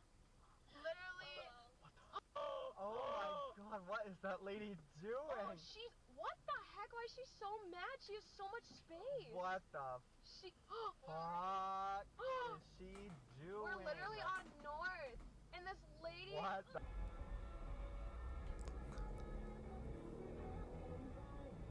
It's a lane, dickhead. He's driving in the middle of the lanes.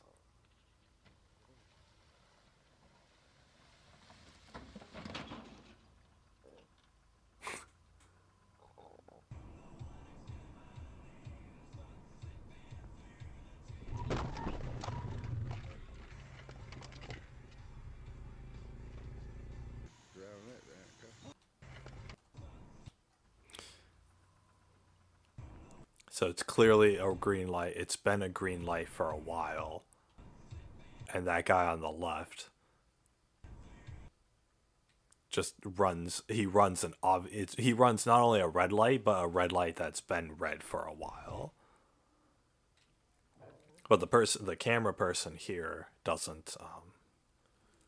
isn't like paying attention to it either. I mean, the camera person is in the right. You know, this person shouldn't have run a red light, but they could have avoided an accident.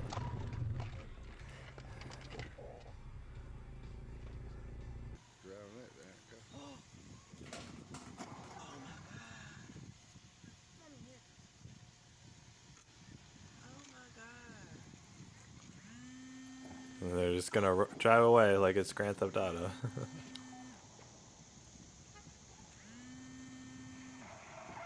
What the hell is he doing?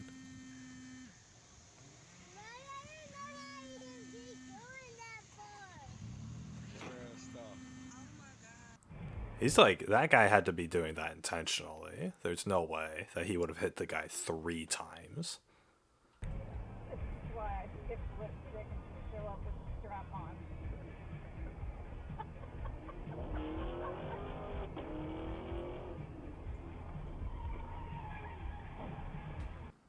What was that guy doing? Guy just starts revving his engine and then tries to merge 2 lanes. Can't recover from merging 2 lanes. You're not supposed to, for you guys who don't drive, you're not supposed to merge 2 lanes.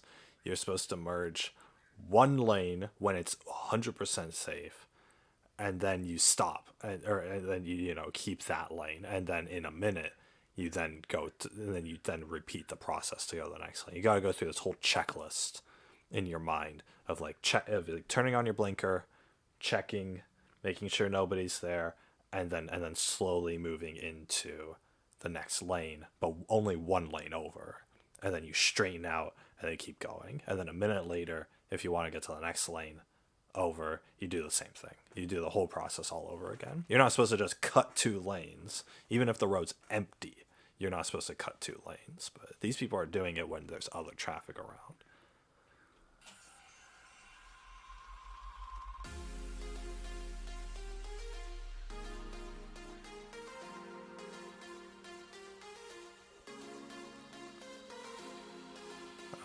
Oh my god. God, 1 person can just come and bump you and just ruin your whole thing. This guy in the gray is obviously not a competent driver.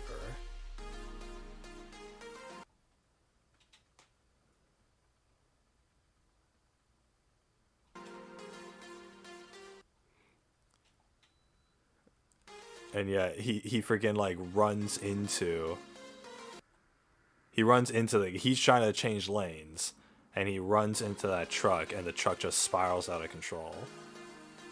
My god. That was an oil truck too. It could explode on impact. Yeah, it's blown a gasket. Jesus Christ.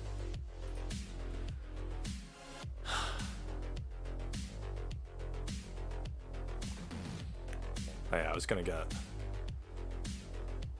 my mom a dash cam for Christmas.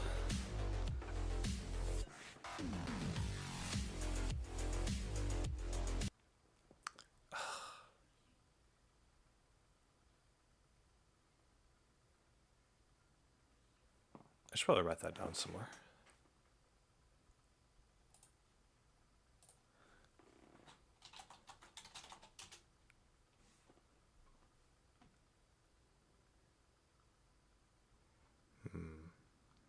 One of these. That's right. I should probably do that pretty soon, just so I remember. Kind of surprised one of the videos was actually from my from a city near me. So. Oh,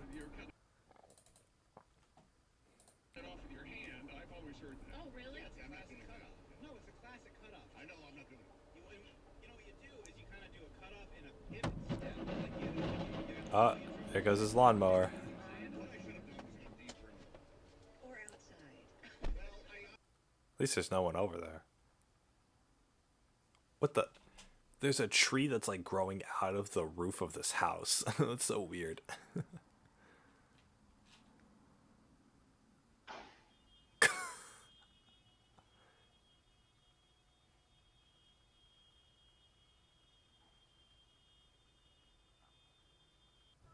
At least they're both okay. Oh. Oh!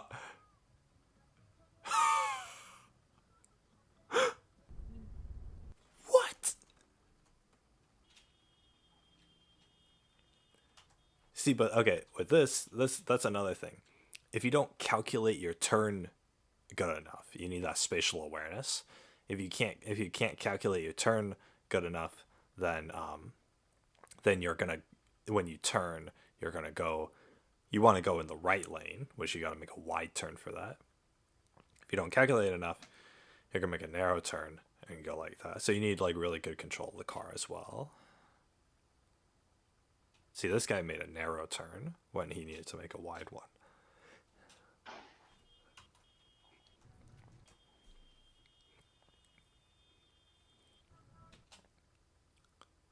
So there's no street light here. This must be like Dubai or something.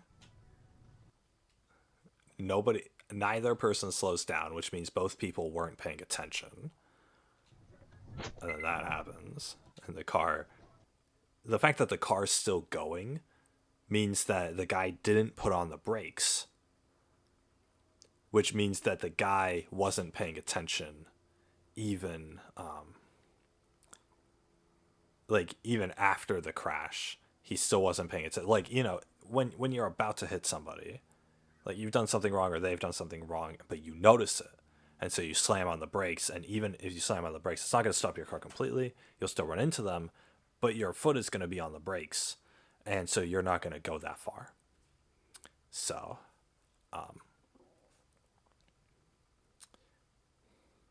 with my car accident, I didn't have my foot on the brakes because I was trying to make that like judgment or whatever, and I couldn't. And so my foot was off the brakes because that's what I had opted going into the accident. And so when my car spun, but the thing is my foot was off the brake when the car spun, and so the car was able to spin naturally. Whereas if I had my foot on the brake and I got hit and my car started spinning, then the brake would have stopped some of the car from spinning, but not the rest of it. And so my car would have flipped instead.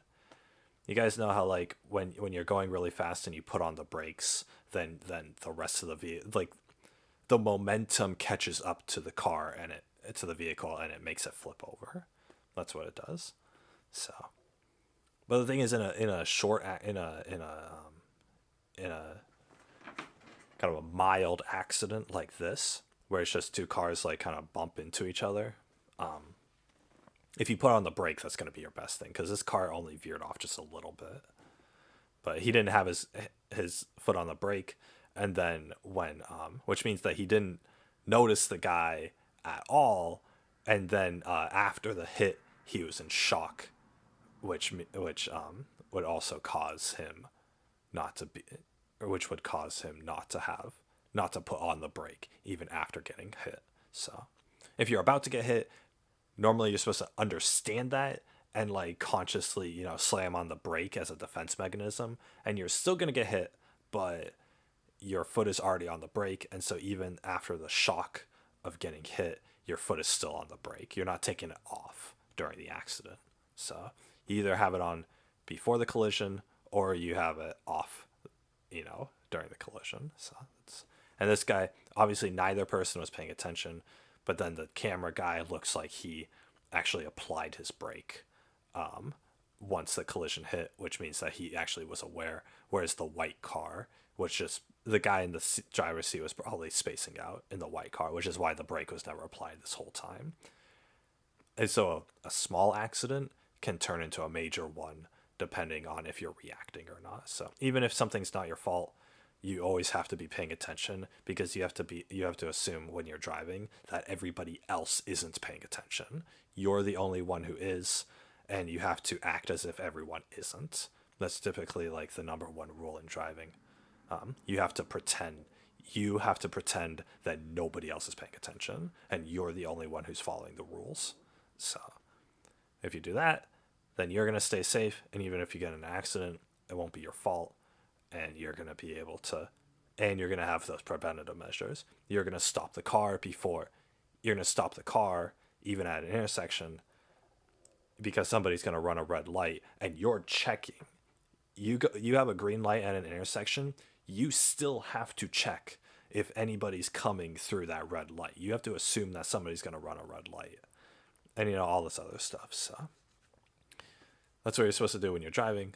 Most people don't, and most people who do forget to at the end of it. So, but which is why driving is, in my opinion, the worst thing, because it's the most dangerous thing that you can do without feeling like you're in any danger. And that's why, in my opinion, it's bad. But yeah. There goes that guy. He's probably going to drown because he decided to space out while driving his car.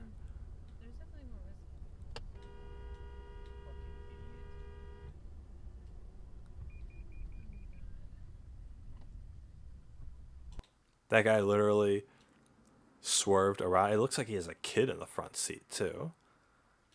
That guy literally just went into the left lane, which he's not supposed to be in, just to cut him off. And then he decides to go very slow. Go on then.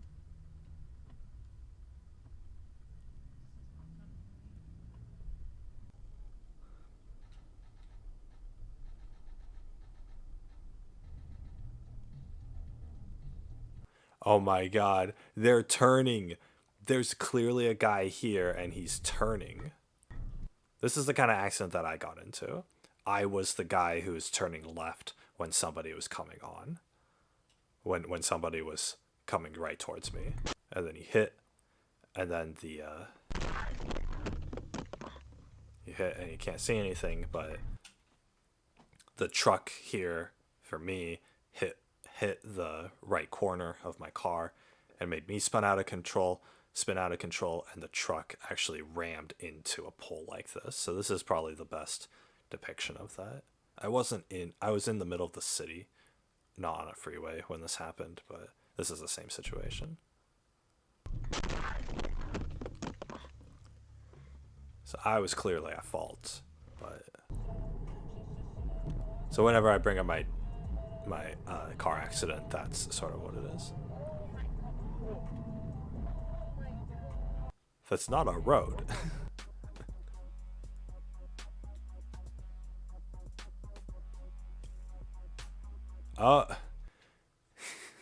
Clearly, we're both turning left.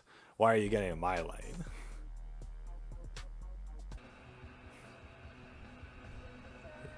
He runs the yellow. This white car is deciding to cut 3 lanes. When you make a right off the intersection over here, I don't know if my webcam is in the way, but when you make a right over here, you're only supposed to go into the rightmost lane when you turn. When you're doing a right on red, you're only supposed to go in the rightmost lane. And only when it's clear. You're not supposed to be going anymore. Which means that the guy in the white car didn't look and didn't see that the cameraman is coming.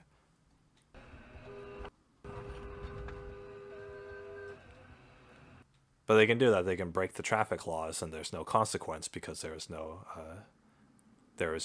like accident that occurred from that. Traffic laws, when you break a traffic law, it's not illegal when it doesn't hurt anybody. And the only consequence is that if there is an accident or if there's damages, then the person at fault has to pay the damages. That's the only consequence. You could go out there and be the worst driver in the country, but as long as you don't incur any damages, you can cut everybody off, and if everybody else is paying attention, then you technically don't have to, because everybody else is going to stop for you. They're going to let you cut in line. They're going to let you cut them off. They're going to let you, veer them out of control. In fact, if these people didn't have dash cams, then they wouldn't even be caught on film, and they could just do a hit and run and leave, and nobody would catch them. Driving is the most dangerous thing that people don't think is dangerous, and there's no consequence to incurring injury in it. So I know for a damn fact that when I'm out on my skateboard, all of the idiot drivers who almost run me over, they don't see me. If they were to run me over, it would 100% be a hit and run. They would hit me, I'd fall to the ground, die, whatever, and they would just keep on driving. And I don't have a dash cam or anything. I'm not wearing a GoPro on a helmet or anything like that, so there's not going to be any consequence to them. But even if I did, they're not going to take the footage and then, assign blame or anything like that. The person who kills me when I'm out on my skateboard and they run me over can probably get away scot-free. Like, that's how bad, driving is. Wow, you're smart.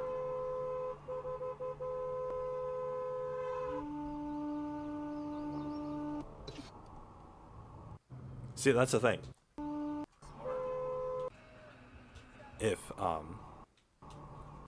this guy is trying to turn, but he's indecisive, and so he starts the turn, realizes it's a mistake, and tries to pull back. If you make a slight mistake but you catch yourself and you try to readjust, there's still a whole bunch of cars around you trying to get past you, and they're all acting as if you've committed to the turn. So when you make a mistake and you try to backpedal from it, then you're also being put in danger. So you're not allowed to correct your mistakes when you're driving. You either have to commit and go, like this guy could have committed and speeded through that left turn, or you just gotta sit there. Wow, you're smart. And so he backs up and tries to just say, okay, I'm just gonna go straight then. But then he's trying to go into this lane, which has this car approaching. So if this car was any closer, like over here, then the car on the left who made the mistake would have run into the guy in the next lane. So it's all these little minute situations that you have to be constantly aware of, and they constantly change. The position of this car can mean you can correct your mistake or you can't, or you only get a certain amount of time to. It's all of these micro decisions that you have to make when you're on the road. And if you screw up in any one of those decisions, then you have 10 more on your plate that you got to evaluate in a split second.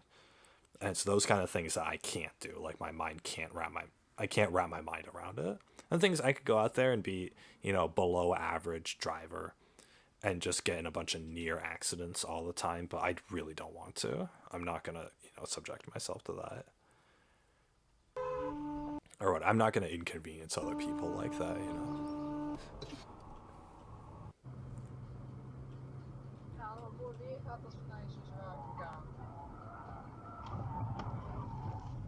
Wow. So this guy was behind a slow driver. So he tries to go out, but there's no room because of the camera guy. And so he tries to go out and pass, but he can't pass because this car speeds up. and so he ends up being in the middle of the lane. But the middle of the lane isn't enough room to pass by 2 cars, and so you have to slow down. But he already had to speed up in order to pass everybody.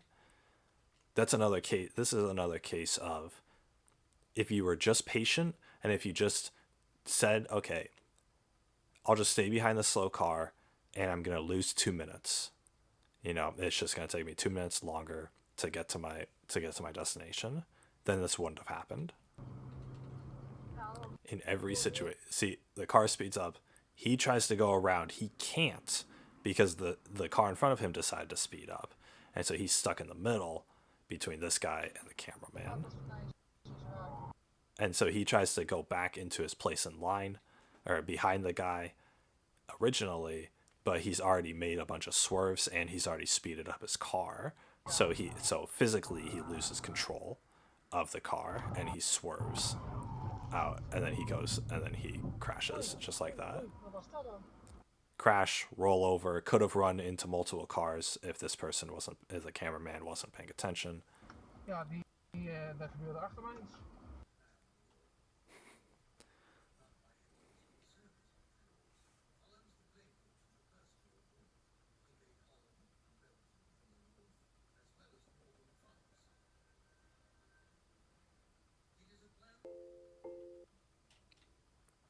But the policeman turned on his siren. I think he has the right of way. Oh. Ah!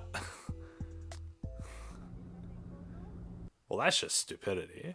There's just plain stupidity like that was. But most of these clips are either little mistakes or that turn big, or they're most of it is just people being impatient.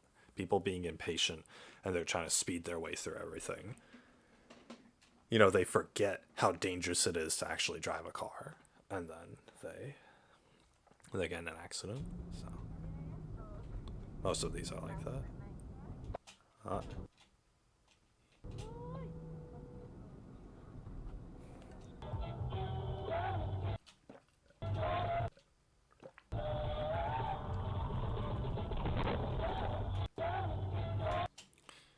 At an intersection like this, there's no... First of all, the fact that there's no stop signs is really bad. But this truck over here had stopped anyway. I think he was at a stop sign.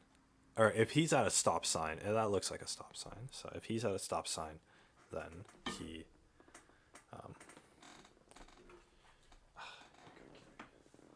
if he's at a stop sign, then he would be able to do that, but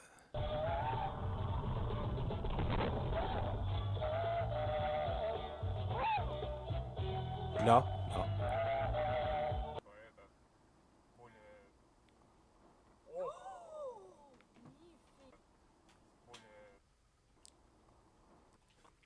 Yeah, that guy tried to make a left when somebody was going straight. Many such cases.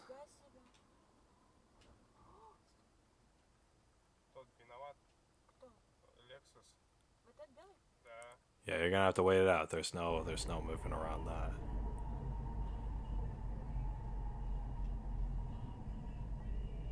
What is that guy doing? I've been in situations like that where there's just a car that's completely the wrong direction and they're trying to turn into me.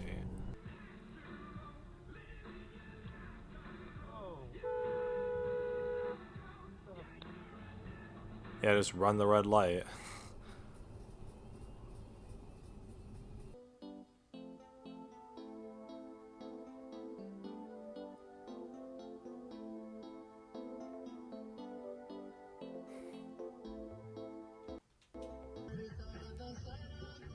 The hell?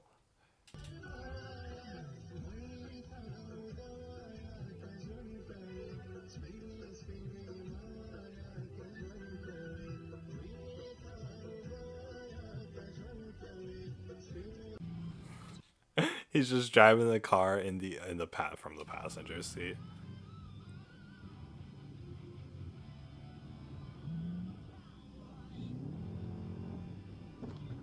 You goddamn. Oh. Oh, it's a nice car. Lexus. Oh. Dang, that guy made it? Wow.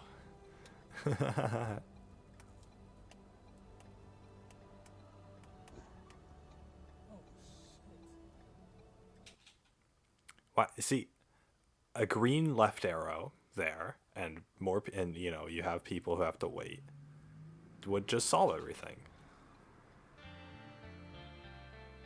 I hate also rural cities do this, so if you guys live in a better city than this, then you guys don't have this, but the streetlights in like poorer towns, normally there's like a pole and then there's like an actual metal pole and there are actual like defined streetlights.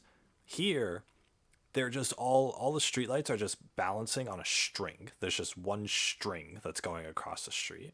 And go up there with a pair of scissors and cut it, and everything will fall down. That's how delicate it is. And typically in rural areas like this, there's a lot of storms and stuff, so there's a lot of wind. So these could be like flailing in the wind like wind chimes. And nobody can really use them or tell what they are. You can't even, from the camera angle, you're supposed to be able to see what color it is. You can't, what color is this? Like, I can tell that's red, but is this like a left arrow? Like, you need to have like superhuman vision in order to see like what you know, the streetlights here say. It's really bad.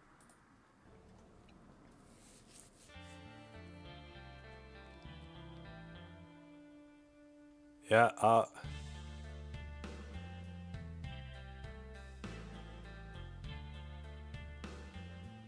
yeah, just try to turn into a big bus there.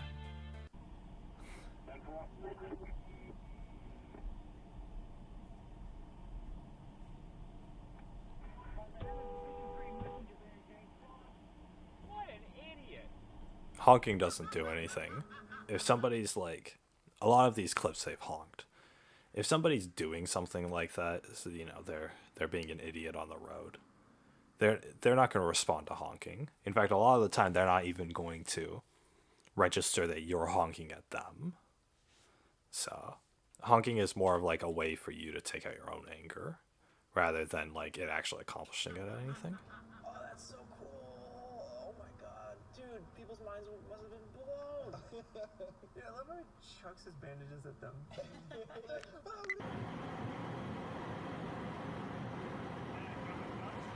This guy's driving in the middle. You can tell there's the dashed lines are in the middle. So he's in the middle of two lanes.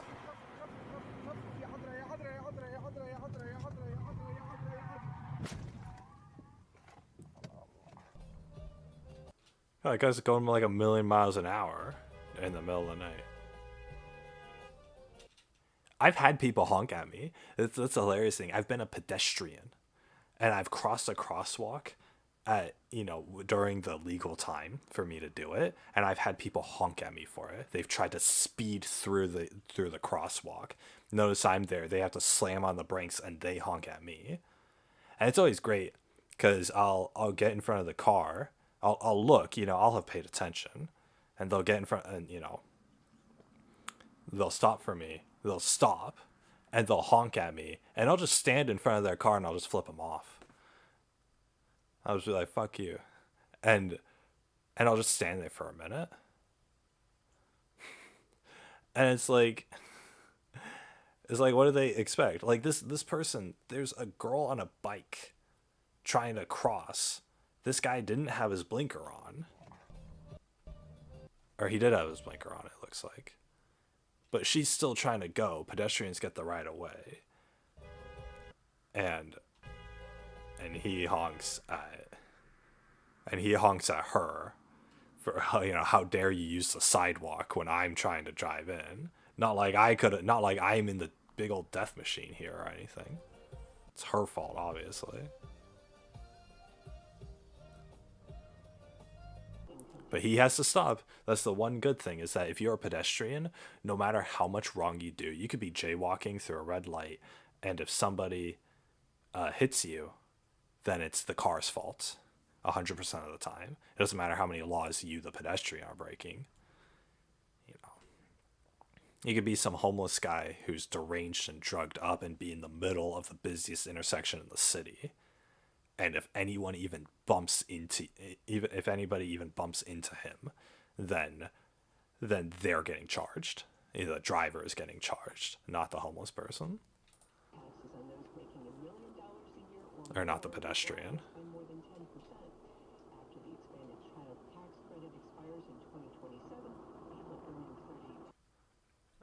This guy just rushes and then rushes in front of him. See, and now they're so close. If the Texas truck puts on its brakes at all or slows down at all, then it's going to be a collision. There has to be like multiple cars distance between vehicles.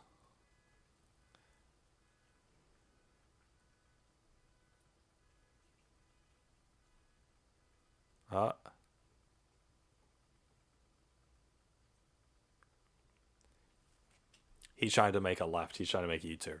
There's a left turn right there that he could have gone up to and made a U-turn. He couldn't wait 2 seconds to get up to the appropriate spot to make this turn.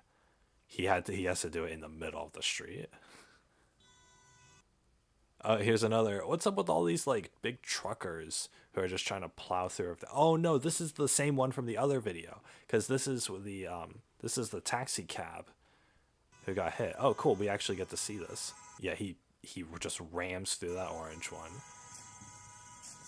He rams through this. Oh my god.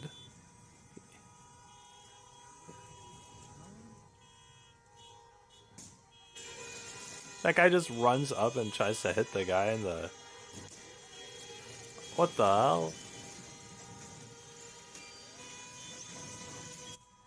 Why are people so violent in this city?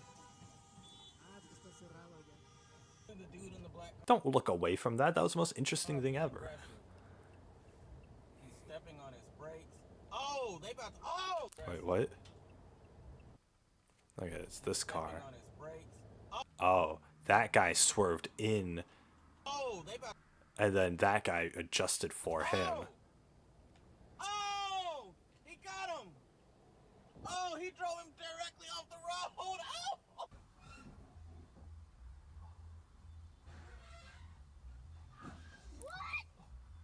Yeah. Oh my word.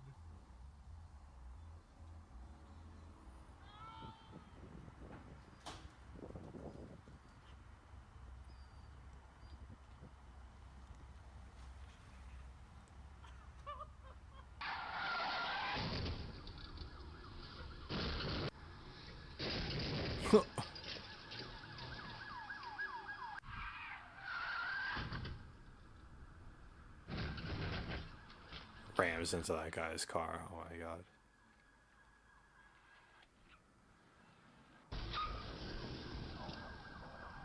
They throw open their passenger door. What the heck? Oh, they're running from the cops.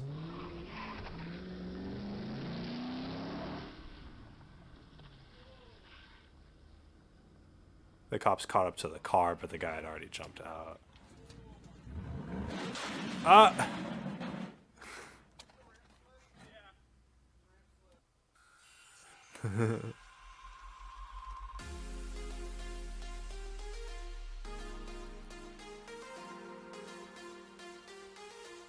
Well, wait. Okay, it's a red light. It's a red light for this guy. And he goes in front. Bam.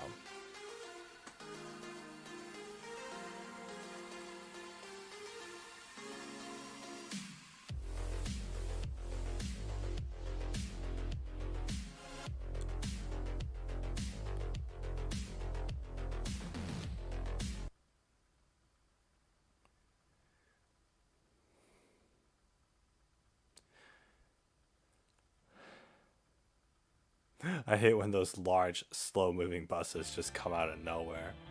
Yeah, it's clearly right there. Where you gotta figure, where is this person even looking when they run into that bus? The bus is literally in a state of I exist in front of you the entire time.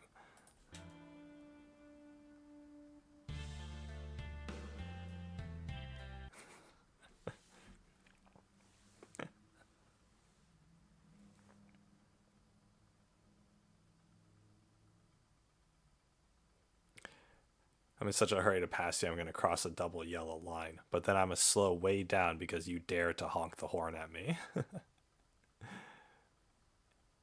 Yeah, this person. The guy in the white here. Who thought like, oh, how dare you honk the horn at me. And he's going to be a dick and slow down in front of him. But see, there's no consequence for that. There's no consequence for any of this. The guy's not going to get a ticket for doing this. You know, almost causing an accident. You don't get a ticket for that. None of that.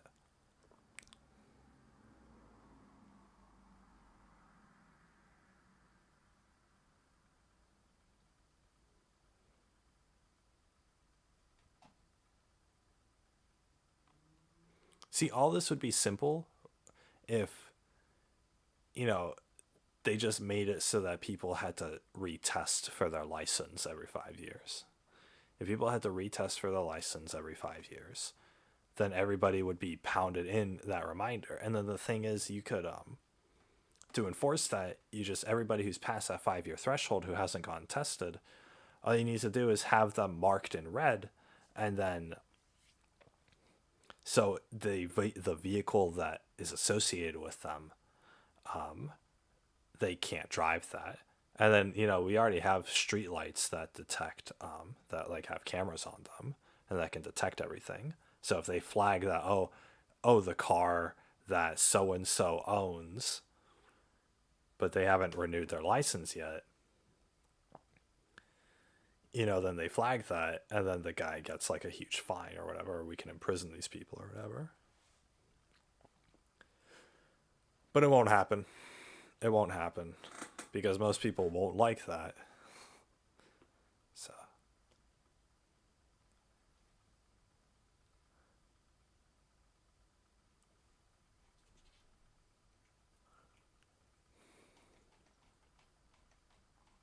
So many problems. So many problems.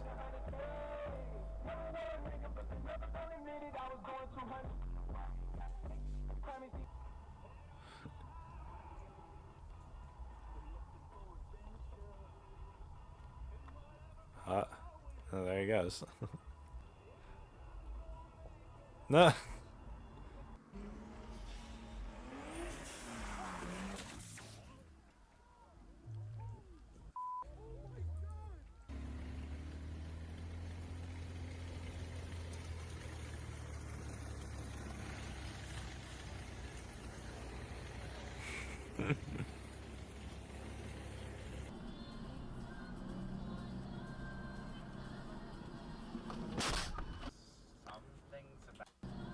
Wow.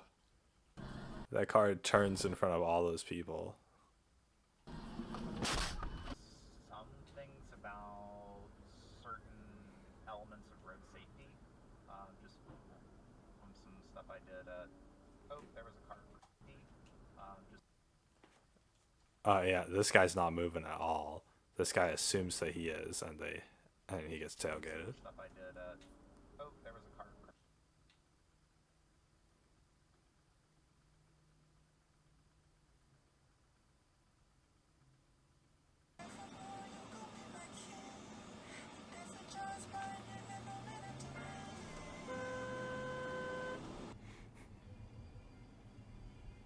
See, in that situation, I would have literally assumed, you know, I wouldn't have taken the green light. I would have assumed, I would have waited, I would have looked at this guy. And this is what I do on my skateboard too. You look at this guy and you see like, okay, is he going to go or not? And you wait for that car to be dead still. And then that's when you start going. You don't assume that he's going to stop just because his light turned red. I've been in a lot of situations on my skateboard where I'll be on this crosswalk over here. You know, I'll be on this crosswalk over here, and people will be turning in, and then I'll see the light will go green, and the crosswalk will tell me I can go. And I stop and wait, and like a lot of the time, there will be a long string of left turners who are still going, even though these guys are supposed to go, and I'm supposed to go, there will still be these people making left turns into it. And if I had just blindly, you know, listened to the crosswalk and crossed the street, I would have gotten hit. Like every single time. And so you have to, again, you have to assume that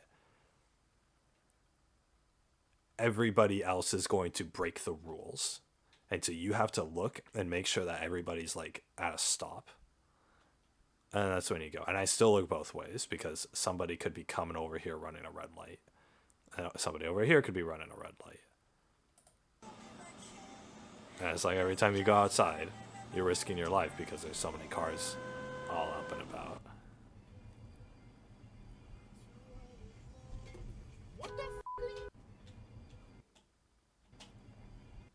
The sign clearly says that only this lane is allowed to make a left turn, and this guy just veers on over. What the f are you doing?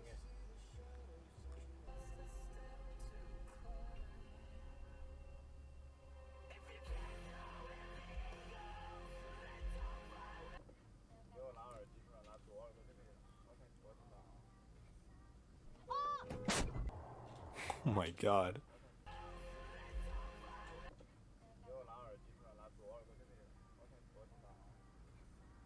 Yeah, that guy tries to pass him. I wonder if prices are going down. Oh my god. Breakthrough. Oh shit.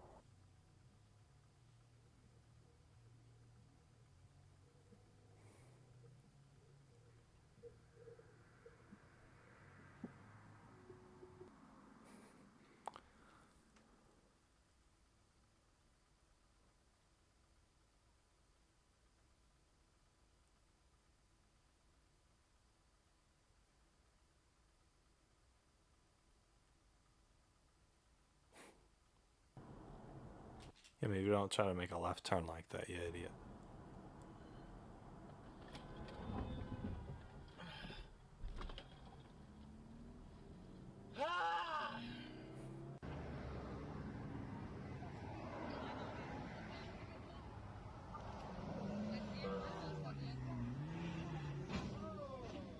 I caught it. I caught it recorded.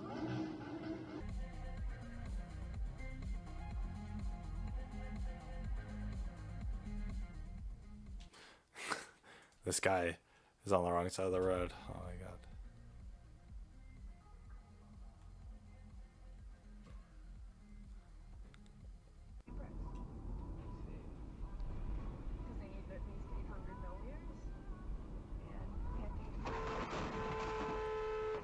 Jesus Christ.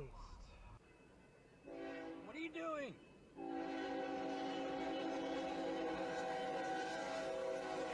Oh my god. He just risked his own life and the dog's life. What the hell? What are you doing? Jesus Christ. What are you doing?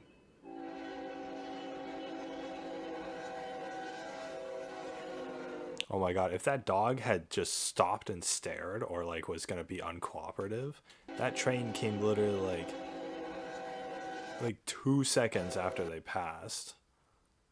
Why would you do that? Why would you risk it?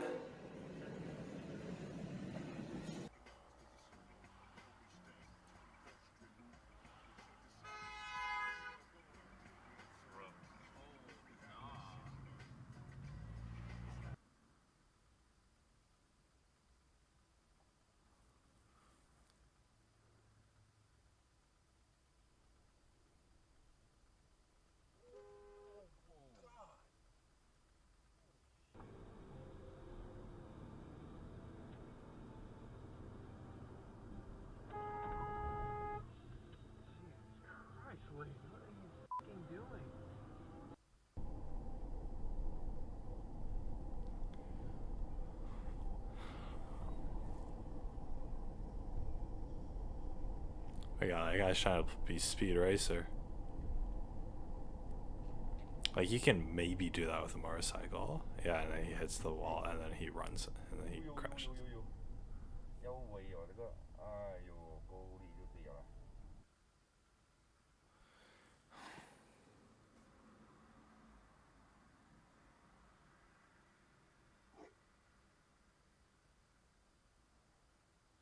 are these guys doing?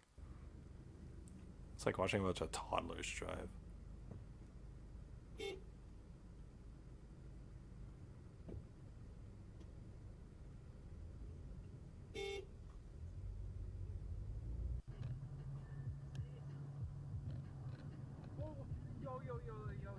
Yo, wrong way, driver.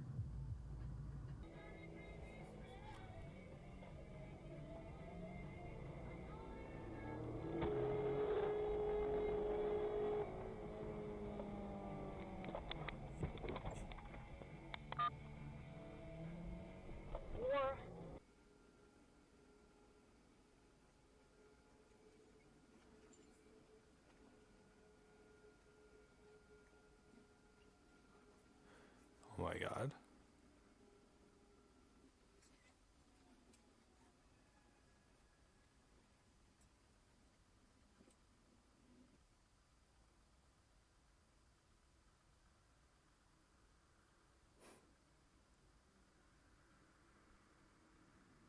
Oh, there he goes.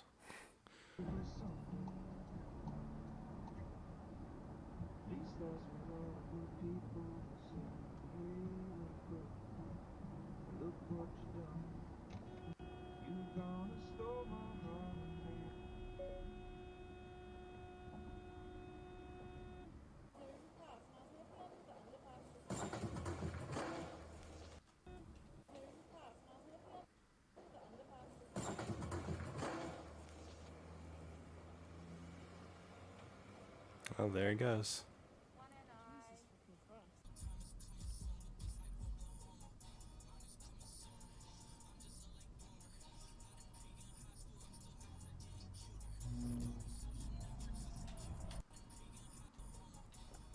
The guy on the right here tries to merge when there's clearly somebody on the left, on his left.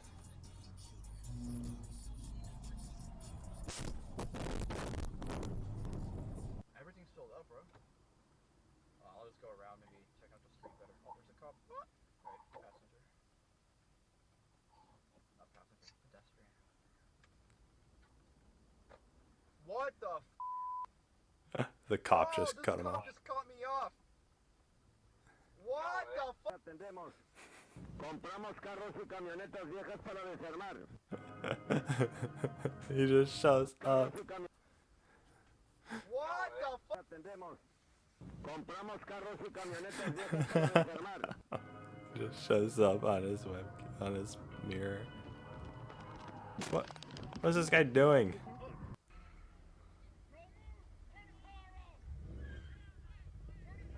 That guy's still pushing.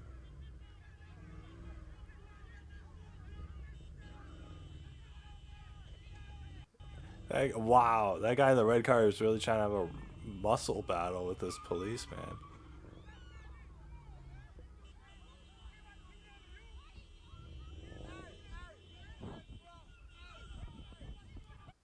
Dang, I want to see how this ends. Policeman pulls his gun out. That guy ends. What the hell? What even happened?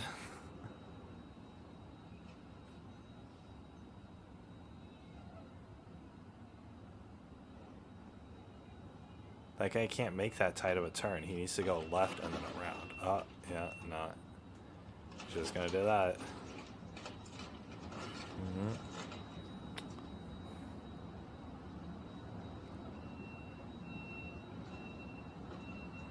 Yeah, Ryder truck driver isn't having a good day. Yeah, just as much damage as possible, man.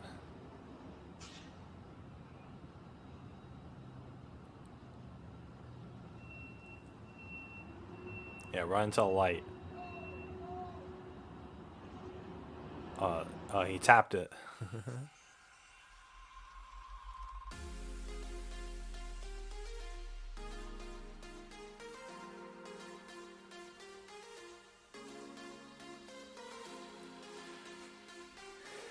Normally it ends on a banger.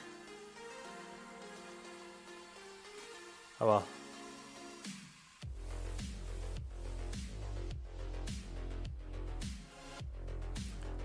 I don't know why I continue to watch these videos knowing they only serve to make me angry, but I'll probably never stop. Cheaper than therapy, I guess.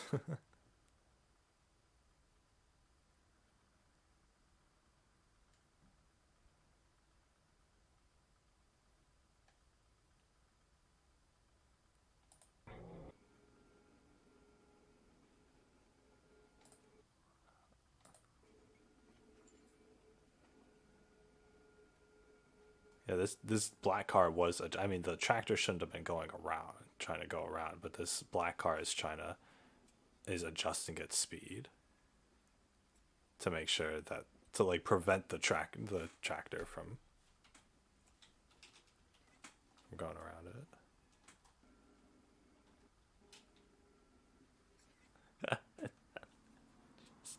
it. Shatters his windshield. Alright, well guys, you can watch the next one. I'm gonna be back.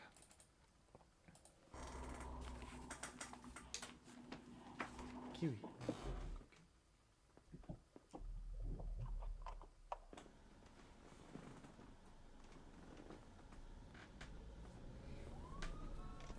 Whoa!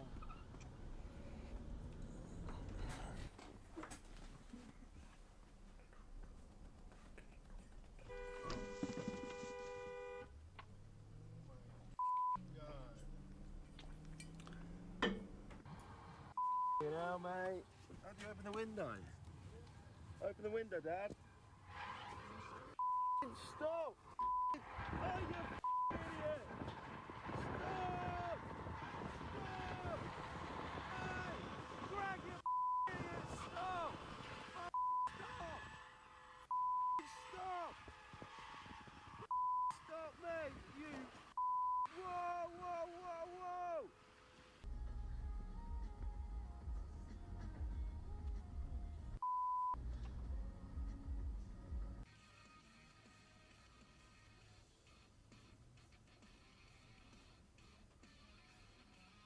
Look at all these fucking idiots.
Ashley Kruger had hers?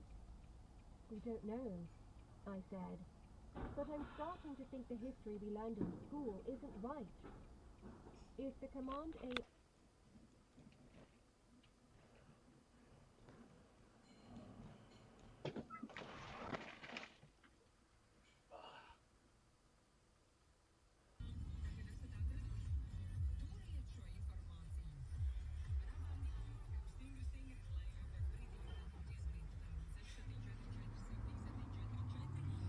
By Mossy Nissan.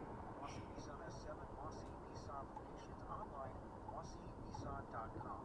I'm Mark Zagan for KPBS, San Diego's NPR station. Dig. What the heck? Live from NPR News in Culver City, Oh my California. god. Wait, where is that going? On Capitol Hill, Democratic leaders and the White House are trying to rework key parts of President Biden's multi-trillion-dollar domestic spending plan. Cockhead, Dad. Dad, what's a small word? Dad? Not really stressed about anything. Oh my god! No, I just got into an accident. I don't know what to do. What do I do?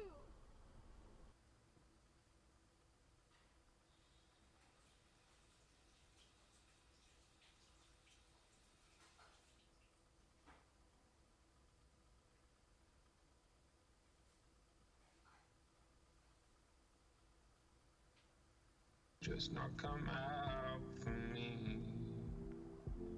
I you had a sweet way.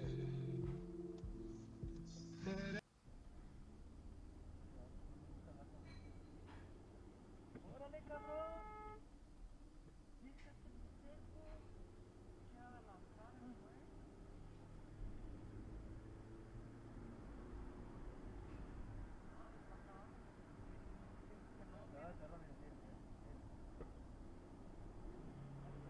Dale, Tayón. Dale, Tayón. Dale, dale. Ándele, pendejo. Ándele, pendejo. Ándele, pendejo. Siga jugando. Siga.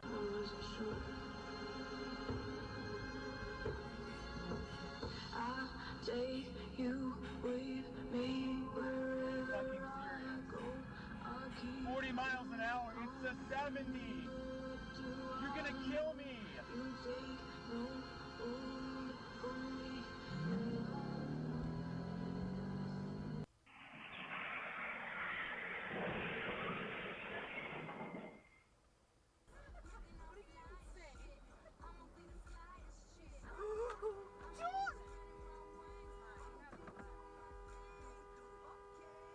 Dick, what if the guy's fucking cause an accident? Okay, you can't move over.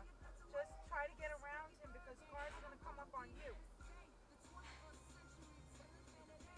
There's only so much I can do, Mama. There are...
How long ago did this video end?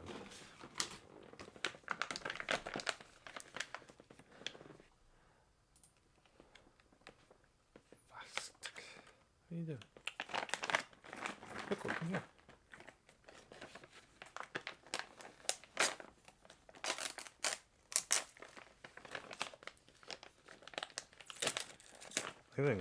They think this is kitty treats.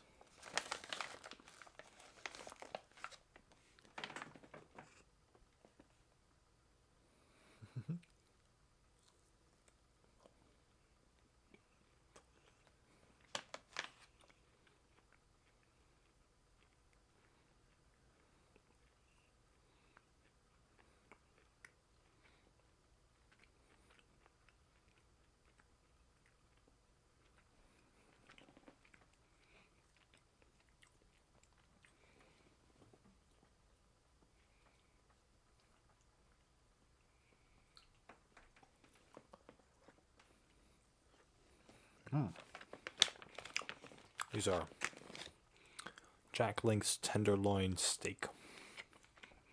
Tender beef steak bites. Yeah, one more.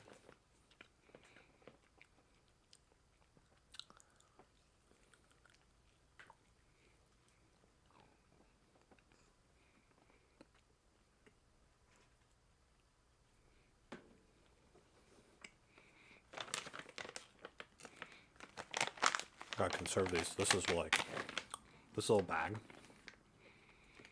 2.5 ounces, was like $6.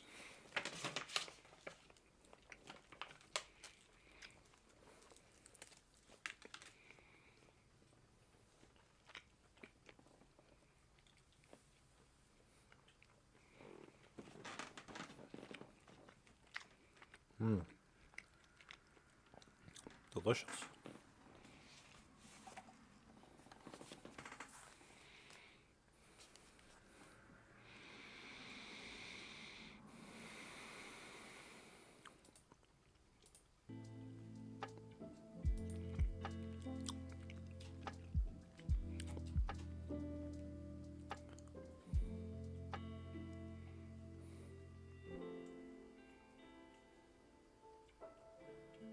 Yeah, I don't want to go on here. Let's go on Reddit.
Father bought the underage shooter a gun. Shooter was posting the gun on social media. Parents were completely unaware of this. The shooter was caught researching ammo. Parents were notified, told him it was okay. Shooter was caught with massacre drawings. Parents were notified, did not respond. Shooter held a meeting. School held a meeting day of the shooting. Parents failed to check if shooter had the weapon in his backpack. Shooter was sent back to class with the weapon. The shooter killed 4 classmates.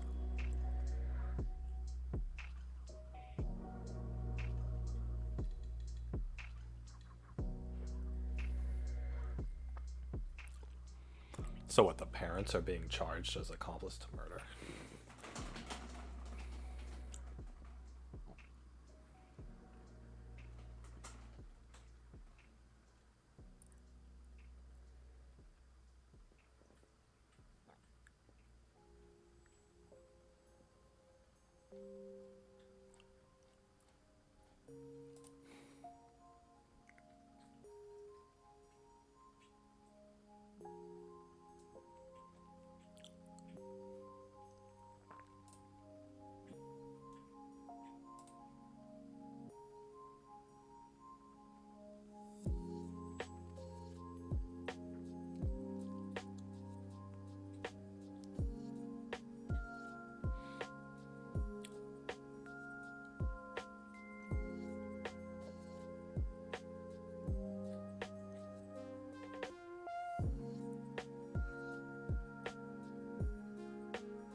What's a game you slept on for years but were blown away when you finally played it? This guy posted Days Gone. I didn't play Portal 2 or Titanfall 2 until last year.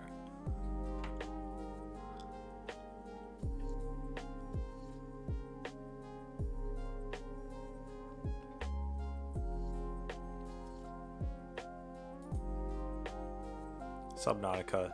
Didn't know anything about it other than underwater crafting, so it didn't really stand out. Little did I know it's an exploration game that felt like discovering Metroid Prime for the first time all over again. Portal 2, what a masterpiece.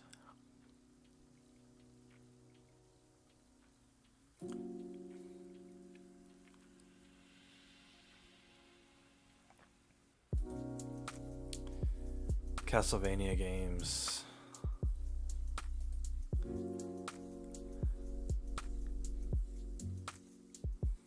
Bloodborne, Divinity,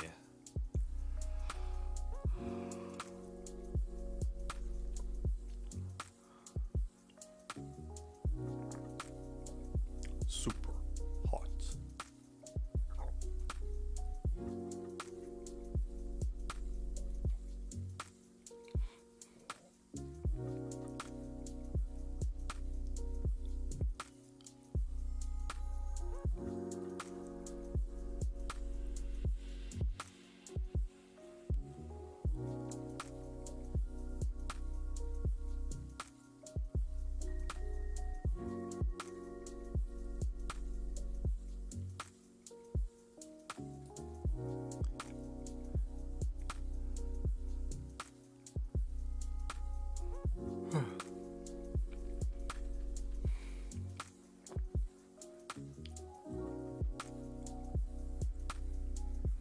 Mad Max. Mad Max, super hot.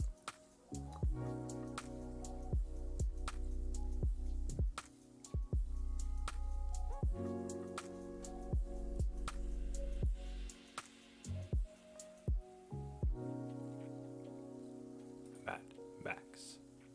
Key. I think I own this one.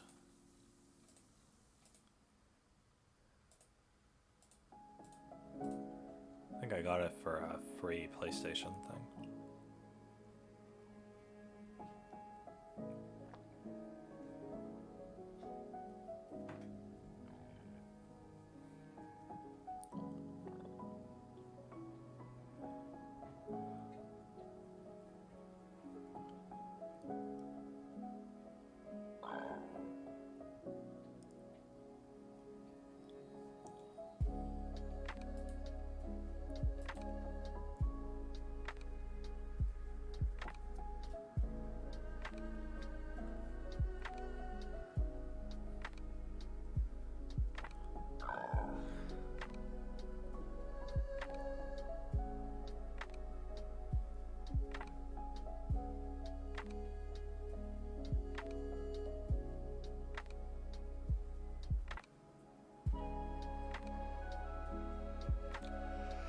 Wait, so you can't get all your achievements?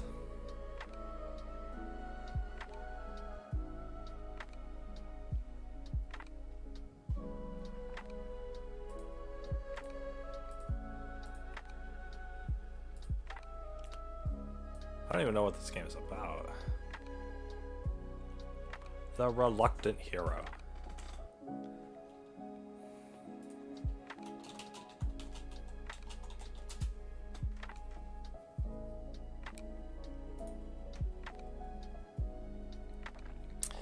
Yeah, I own Mad Max.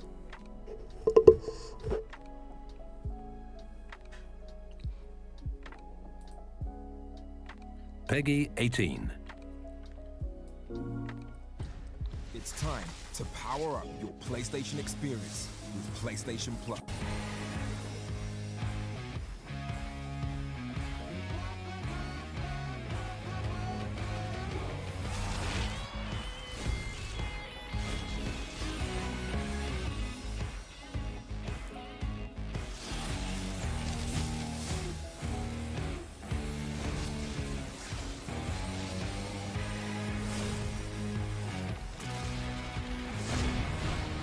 PlayStation Plus.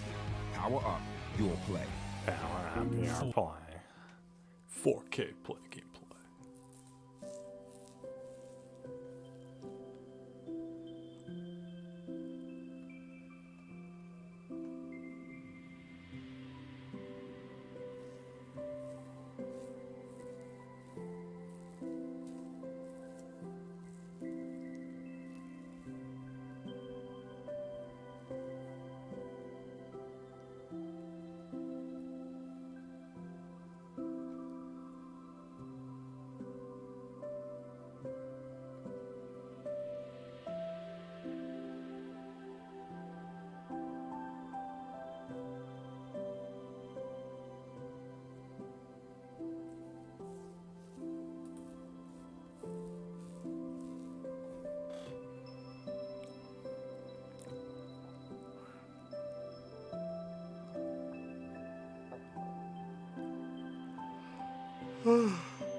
Dude, these are like the same 5 games.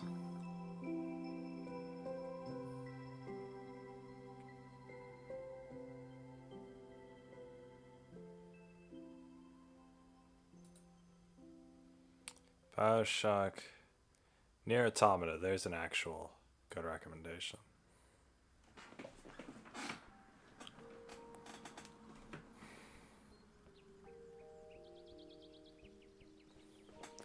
Kingdom Come Deliverance. Hell yeah.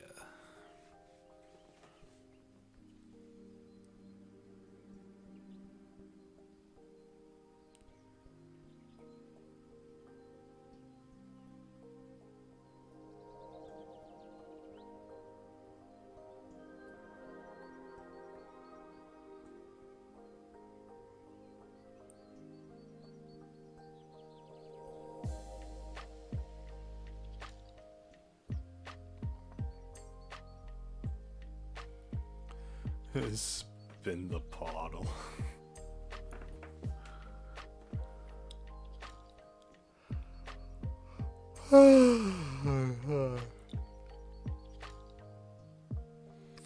Hollow Knight.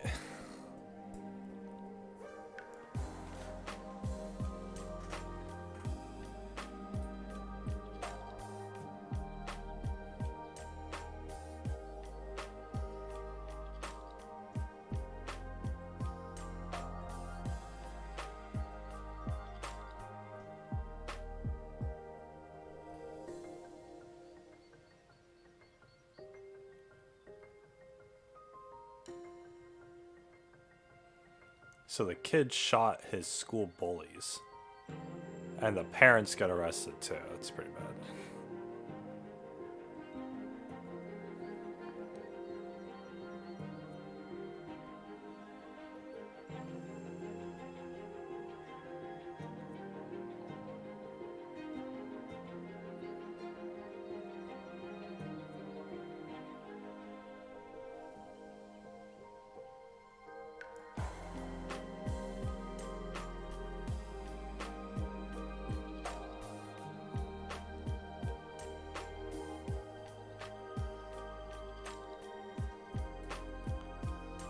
Nice. Great photo, guys.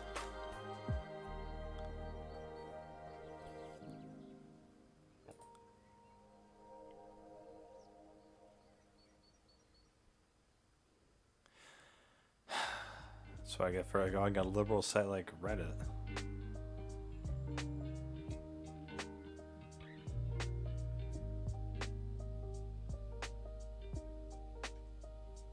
What?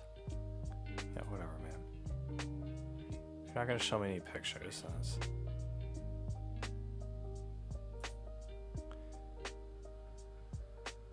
Do Westerners always use toilet paper, even in the house, to wipe their buttholes after pooping? I'm from Southeast Asia, and it's common for us to use bidets to wash our butts with water rather than wiping it with toilet paper, unless there's no water around. Toilet paper is not much sellable here, and only bought a few rolls of it just to use as hand wipes.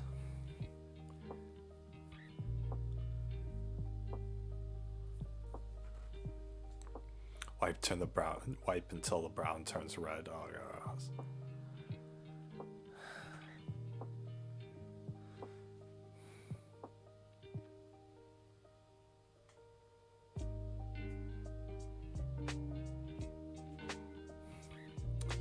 Seems like a decent subreddit.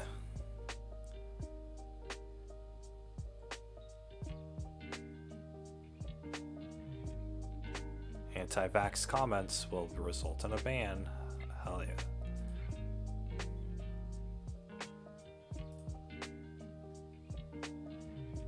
Looks like one question gets a bunch of attention and then the other ones don't get any. It's got all the time.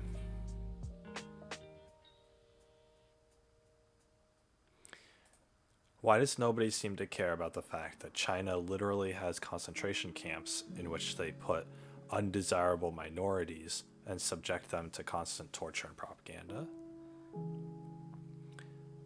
Have we not learned from the lessons of the past where Nazi Germany literally did the same thing to their minorities? Now at the moment, from what we know, China isn't straight up murdering these minorities, but educating them. Funny thing is that Nazi Germany always claimed that these concentration camps were something else as well, and that these minorities were simply just being resettled. It's quite frankly disturbing, and countries are too afraid to denounce them because China has got them all by the balls by foreign investment and job building schemes.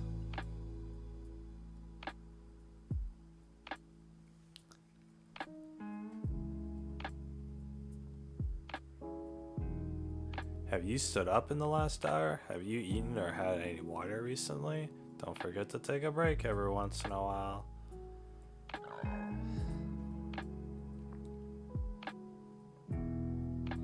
There are many lessons the world learned from World War II and the Nazis. One of them was, if you want to commit genocide, you have to stick to people within your own borders. Despite the common saying of never again, there have been multiple incidences of genocide around the world since World War II. and the world has basically sat by and done nothing. China's actually getting more attention than most. When things like this happen in Africa, that's when it gets ignored. But the reality is the world just isn't going to stop a country from killing its own people. And it really doesn't matter if it's a poor country or an economically powerful country. Sanctions won't stop China, just like it hasn't stopped North Korea, Myanmar, Syria, Iran, etc. All they can do is make noise through diplomatic channels, which some are, via the UN. I mean, Saddam Hussein was a terrible person who did terrible things. How did removing him from power go on a human rights and well-being level? Same with most places experiencing Arab Spring. But Arab Spring was caused by Obama. It doesn't matter if it's our country supporting it.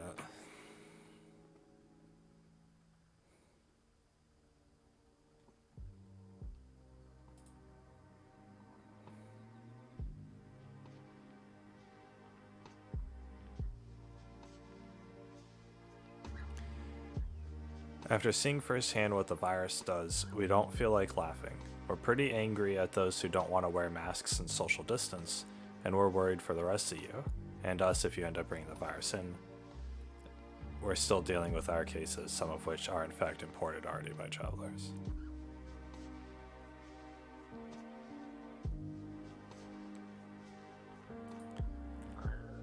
The world views America like America views Florida.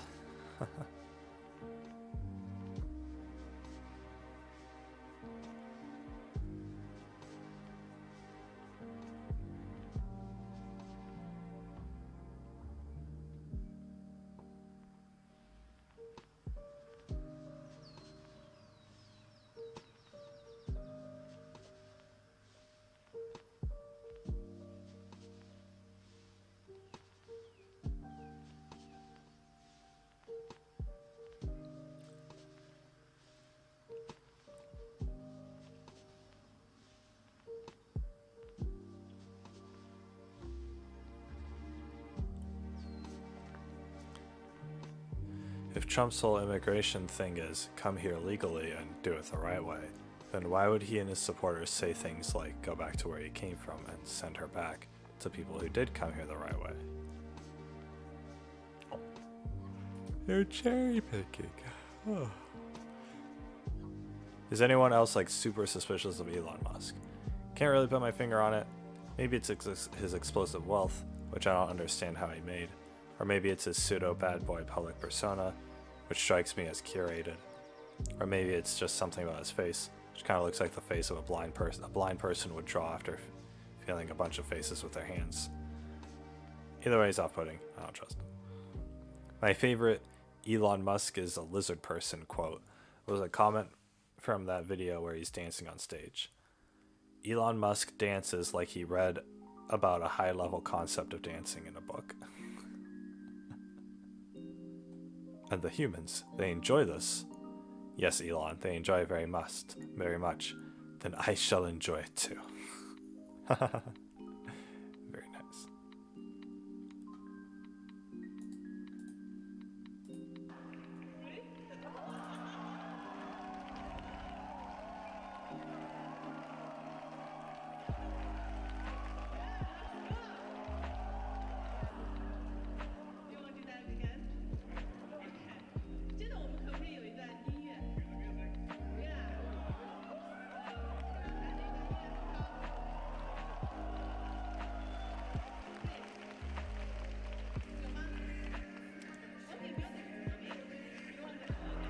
Dang, he keeps going at it.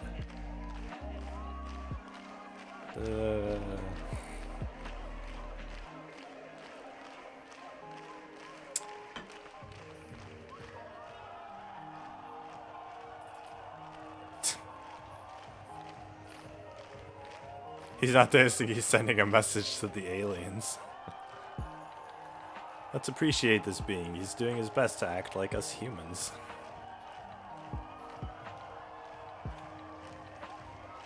Wow, he is really reveling in the attention.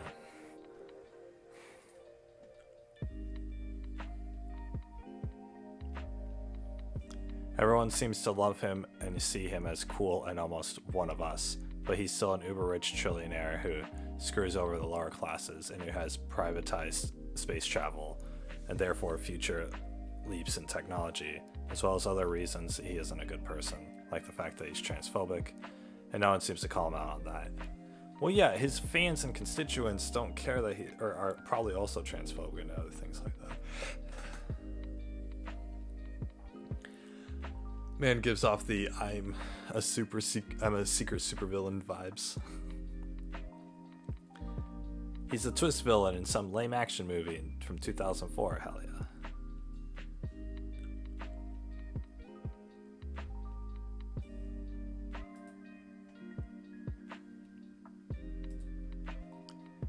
Why is it okay for a person believing in God to tell you that God exists, but if an atheist is to say God isn't real, it's disrespectful?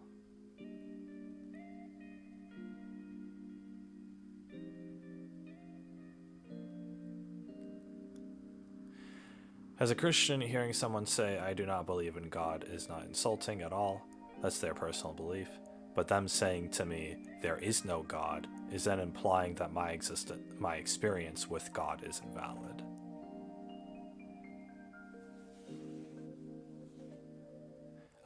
So it's the fact that they're dismissing your belief. Okay.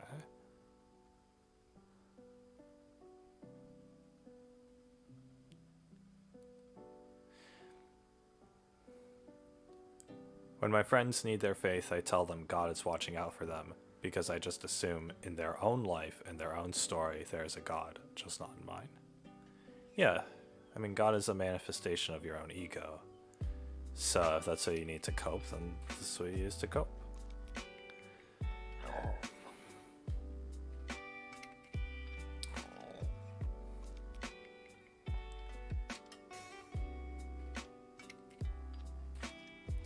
Is it normal to read a few pages of a book, then suddenly realize you have no idea what's going on in the plot because you have been reading the words but not internalizing their meaning? I always end up reading the same thing over and over. Me too. I used to be able to read and completely lose myself in a book. I can't switch off enough anymore, and this is exactly what it's like for me because I start thinking about other things by accident. Yeah, other things. It's like watching a TV show but your mind is elsewhere. You hear the words but don't know the plot.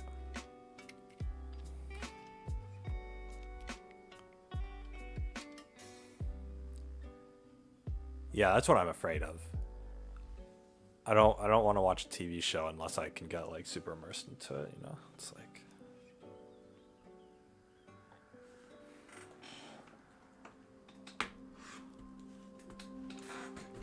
do. One second, please.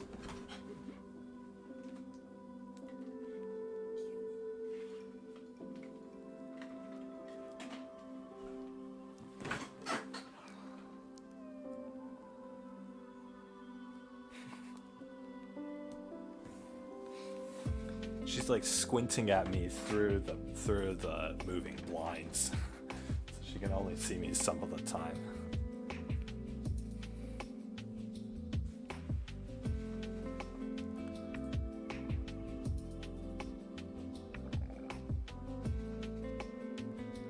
What's the smell coming from my roommate's room?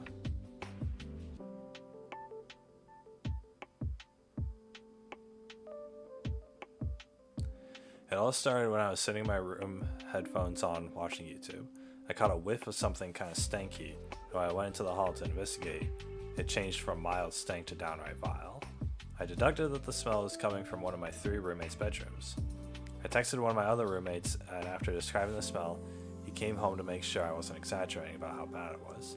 When he discovered how god-awful it actually was, we decided to spray some air freshener, see if that made it go away. It did not. About 10 minutes later, the roommate to whom the stench belonged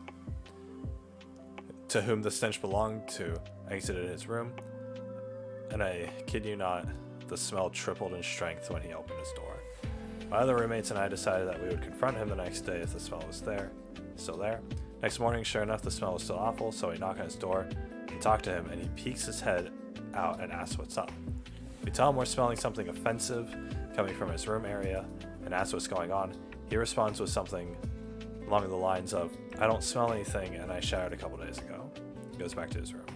We decided that we can't keep living with this heinous smell, and we go to the dorm RA to get him to do something. He walks in and immediately smells the awful aroma permeating our room. He says that there's definitely a problem and somebody higher up will be over it. Will be over in the morning to look at his room. Alright, we went to the RA to expedite the process of figuring this out, and she basically played conflict mediator. She had us write up a roommate agreement about maintaining cleanliness in our rooms. So now we're all cleaning our individual rooms and he has his door shut cleaning his. At the end of the conversation, the RA asked him if he would be okay with her entering his room, and he said that he was capable of finding the smell himself. So many of you have said that it's a body that I can't help but start to believe. I enlisted the help of my roommate to help answer all the questions about the specifics of the smell. So smell a lot of questions. For a more thorough description, you can PM him. This is going to piss you guys off a lot. It definitely pissed me off. We talked to multiple RAs who gave us a really long and BS-filled talk about how they technically can't enter his room without permission from a certain person who's kind of the head of dorm operations.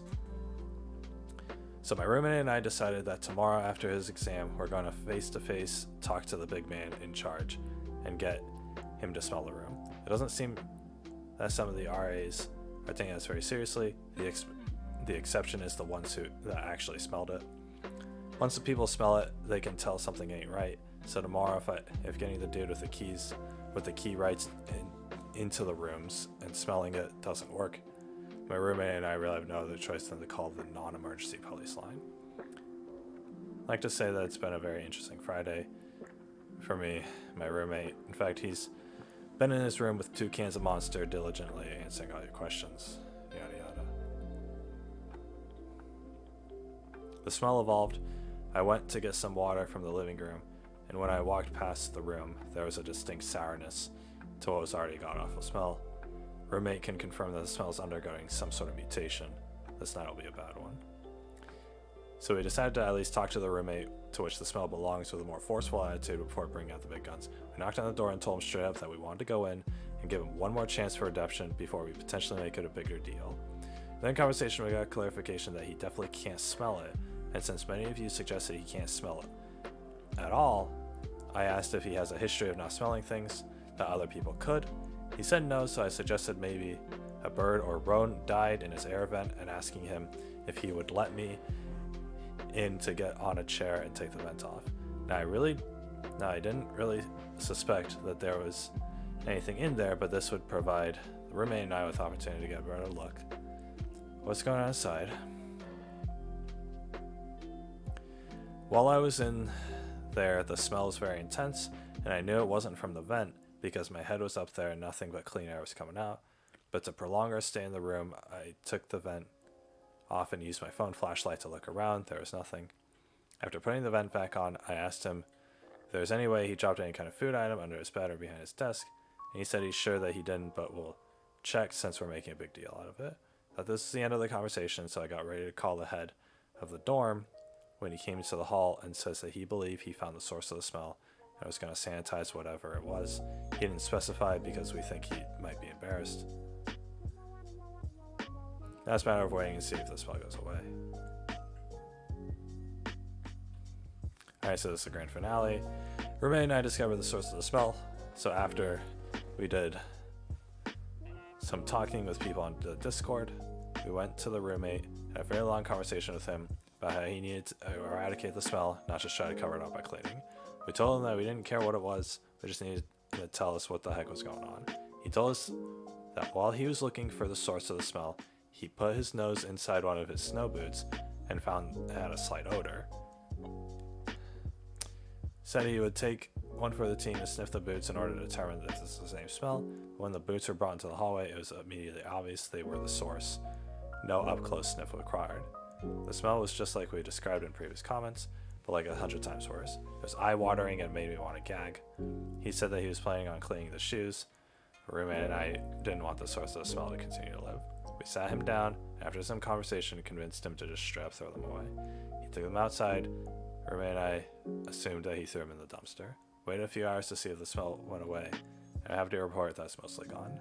There's still some remaining whiffs in the area around his door. It's still a little putrid, but the dorm as a whole smells way better.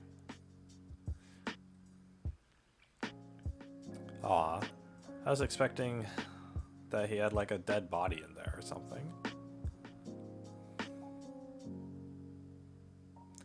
I want to pick up video gaming but don't know where to start.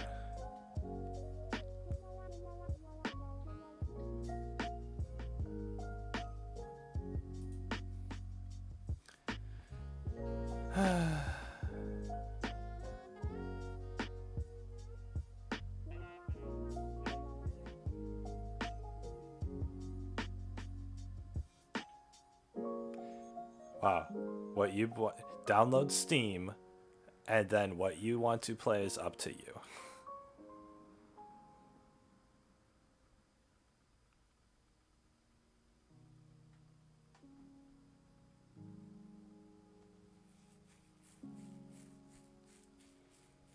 Minecraft and Stardew Valley. Those are people's first games on the computer.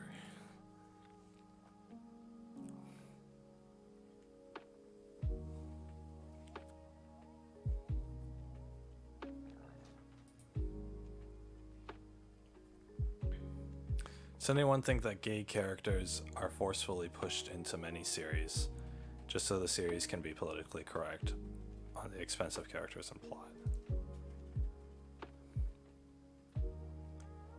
I think series shows characters on the basis of many stereotypes. That's why it might feel odd sometimes. But some do a very good job of portraying who they are. Yada yada.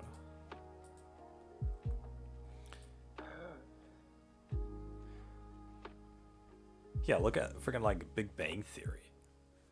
Big Bang Theory was a show that was just like the nerdy stereotype, and that's it. And it like didn't explore like nerd culture any deeper than that. It just made fun of itself.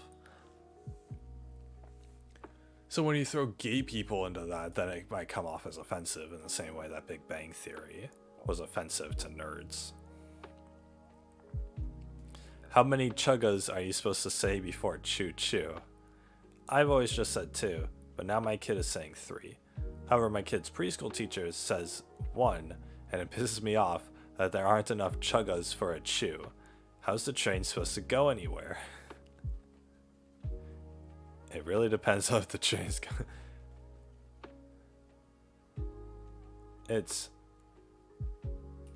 6 chuggas. Chugga chugga chugga chugga chugga chugga choo choo. That's how it's supposed to go.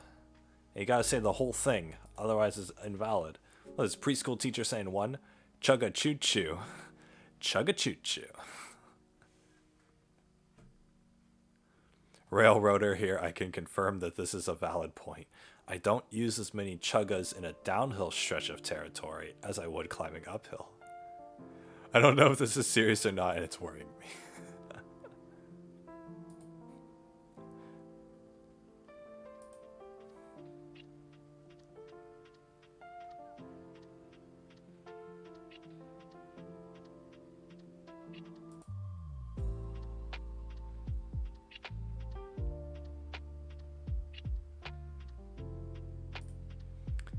How are 9/11 jokes rude and disrespectful when never nuke a country twice and even Hitler are literally being memed? My friends have an American friend who says a poop ton of dark jokes and wouldn't shut up saying never nuke a country twice and how did Hitler fit 10,000 Jews in a car in the ashtray? That's a good one. He would often tease me and say, go back to the rice field, Ching Chong, I'm Asian. Yesterday, I jokingly told him, Happy 9/11. I thought he would laugh and go with a joke, but instead he was fuming and told me how I disrespected an entire country and that tons of innocent people died that day. Dude, your friend sounds like a typical, bully. You dish out, or don't dish out what you can't take, you know? He's literally saying go back to the rice field and never nuke a country twice and stuff like that. 10,000 Jews were probably innocent. Put them in the ashtray, but oh, now you disrespected him. Didn't innocent Jews die too? Didn't innocent Japanese people die too?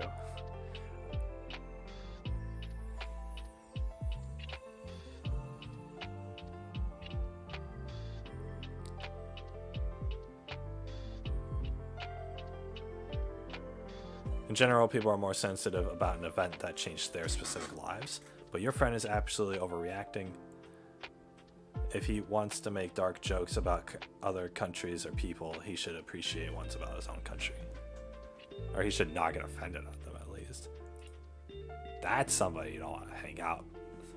Somebody who's willing to make jokes at other people's expense, but gets all butthurt and sensitive when you say it about him. Why the frick are we still catering to billionaires and the elite class when we're on the cusp of a scorched earth and total societal collapse? The Titanic is sinking, and we're still serving cucumber sandwiches and playing Vivaldi to first class in front of the light boats we don't get to use. Why is this okay? Wow, this is a big old thing. Seriously, what? Why? Why are we enabling the people who are screwing up the planet we all have to live on? Why do we serve them their meals and drive their cars and clean their laundry for them? I have a fantasy where every piece of shit rich person who got what they got through human suffering and exploitation is just ignored. Seriously, try it. Pick your least favorite corrupt politician or out of touch space screwing billionaire and play a scene in your mind where they wake up and nobody acknowledges them. Imagine their pissy little hissy fits when they demand their breakfast or clothes for the day or whatever. Oh my god.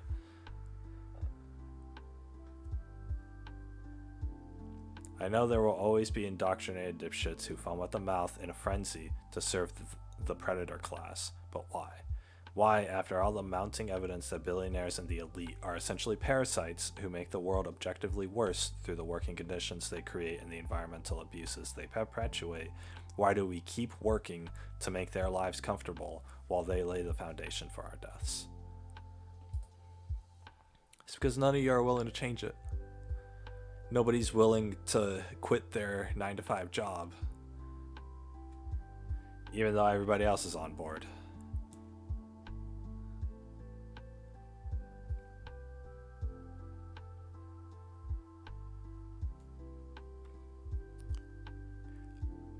Are we just all not going to go to work tomorrow because it's hot and I'm down for revolution? Well, when a post like this gets almost 30 million upvotes and people in the comments are agreeing, and you have something like anti-work and you have something like the Great Resignation going on, then maybe things will change. Maybe there will be societal collapse, who knows? Because most people can't get by without working for such a corporation. Most people also don't care as long as they can get by. It's difficult to get a person to understand something when their salary depends on them not understanding it. Oof. Wow, that's tragic.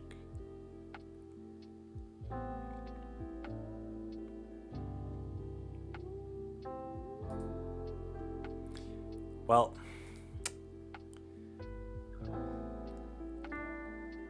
is it common for the millennials in their 30s to feel like they haven't grown up yet? That they're suddenly faced with adulthood they feel they're not ready for? People I went to high school with are having kids, and I think to myself, oh wow, what's she gonna do? Oh wait, right, I'm 29, we're adults, this is normal. I'm 19 and it's already weird for me when people I went to high school with have kids, and the appropriate response isn't, oops. Graduated last year and decided to have kids, oh yeah. On one hand, I'm envious of the confidence to have kids so soon after graduating, let alone at all. Sounds like maybe there's a solid social and financial structure for them. On the other hand, having kids 1 year out of high school sounds like a terrible idea.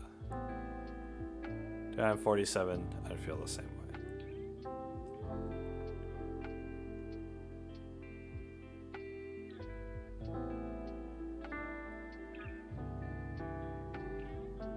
When we're young, we look to older people for advice, believing they have all the answers. And they often do because they've lived it. But when we're the older people, we generally aren't stagnating in a static situation. And if we are, we feel like we shouldn't be. This means we're dealing with things that are new to us. So of course we don't have the answers already. We haven't lived it. And then we judge ourselves by the same standards we applied to others when we were young. That adulthood means having the answers, and we feel inadequate because of course we don't. But if we take a step back and realize that it's not about having answers, it's not about being prepared, but it's always about developing, that's easier to handle.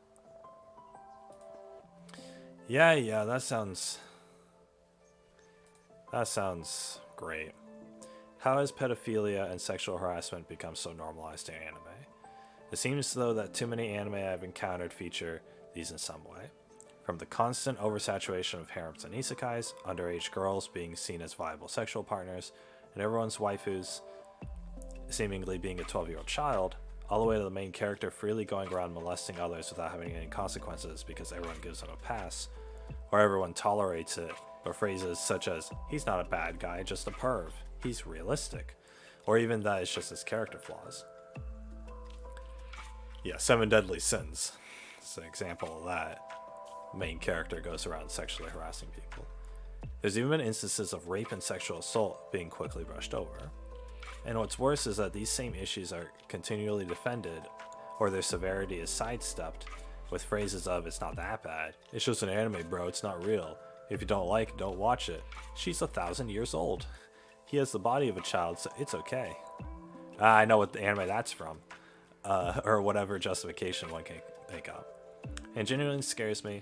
I'll probably get downvoted, but I'm honestly scared by a lot of things I'm seeing and how quickly fans go to defend it. Well, you know, Japan is a very pedophilic culture. Man, sort this by controversial, you're in for a ride. Oh, hell yeah. I'll do that later. I feel like the better animes out there don't resort to the sexualization of minors. I hate it too, to the point that I'm getting really irritated. Even my most favorite anime have this element. It's a meme at this point that every anime has a scene in which a boy accidentally sees a girl naked and the girl starts screaming. I hate it. Dang, were you around during the early 2000s? That was all over the place. Thanks for raising this. I love anime, but there's so many compelling ones I've had to turn off because I don't want my son or daughter believing this is appropriate behavior. 7 Deadly Sins is an example. See, I told you guys. Of an otherwise outstanding anime that I could watch with my family, but for all the normalized sexual assault used as comic relief. I tried to watch 7 Deadly Sins with my boyfriend, but just couldn't get through it. It's disgusting how it completely normalizes touching someone inappropriately without consent. Like, why the frick does this girl do some weird giggle every time this creep touches her? So gross. There are like kids who are watching 7 Deadly Sins, because 7 Deadly Sins is marketed to like young people. Like it's like shonen trash, but it's marketed towards like people who don't. It's marketed towards people who have or it's like a kids show. It's marketed as a kids show. It's like a Saturday morning cartoon, but it has so much of the like of the main characters just like groping other women and whatnot in it. It's really bad. Okay, we're gonna sort by controversial. Anime, in its simplest terms, balls to the wall insane, completely nuts, totally crazy. There are no taboos in anime. Maybe there should be taboos then. I know people out there that take that stuff seriously. If you're saying maybe there should be taboos in any format, like I don't care what you're supporting or censoring, like you're supporting censorship is what it is. You don't want ideas to get out. You don't want you want people to not see certain things. And this is what happens in like America. with like more serious things. Worker exploitation, slavery, prevalence of pedophilia in our government. There's a lot of these issues that get censored and that are considered taboo to talk about because we don't want people seeing how bad the elite are, sort of thing. We don't want people looking at, you know, how bad China's treating their minorities over there. Because, you know, because then it comes to question of, oh, maybe that's wrong. So they censor it instead, so it's behind closed doors. The censorship is never a good idea. And the thing is, if you want to get into the debate of censorship, if you're going to censor one thing, then you might as well censor everything. In my opinion, yeah, pedophilia and sexual harassment should probably be censored. But at the same time, sex culture and promiscuity should also be censored. All of this media out there where like what a conflict, a quote-unquote conflict in an American movie is that husband and wife and the wife cheats on him. And that's like the conflict of the movie. Like that stupid show Manifest that I was watching. It's a show about these people were on an airplane and they got sent 5 years into the future. And now they got to integrate into society while figuring out the mystery behind their time travel. Good concept for a show. They bring cheating into it.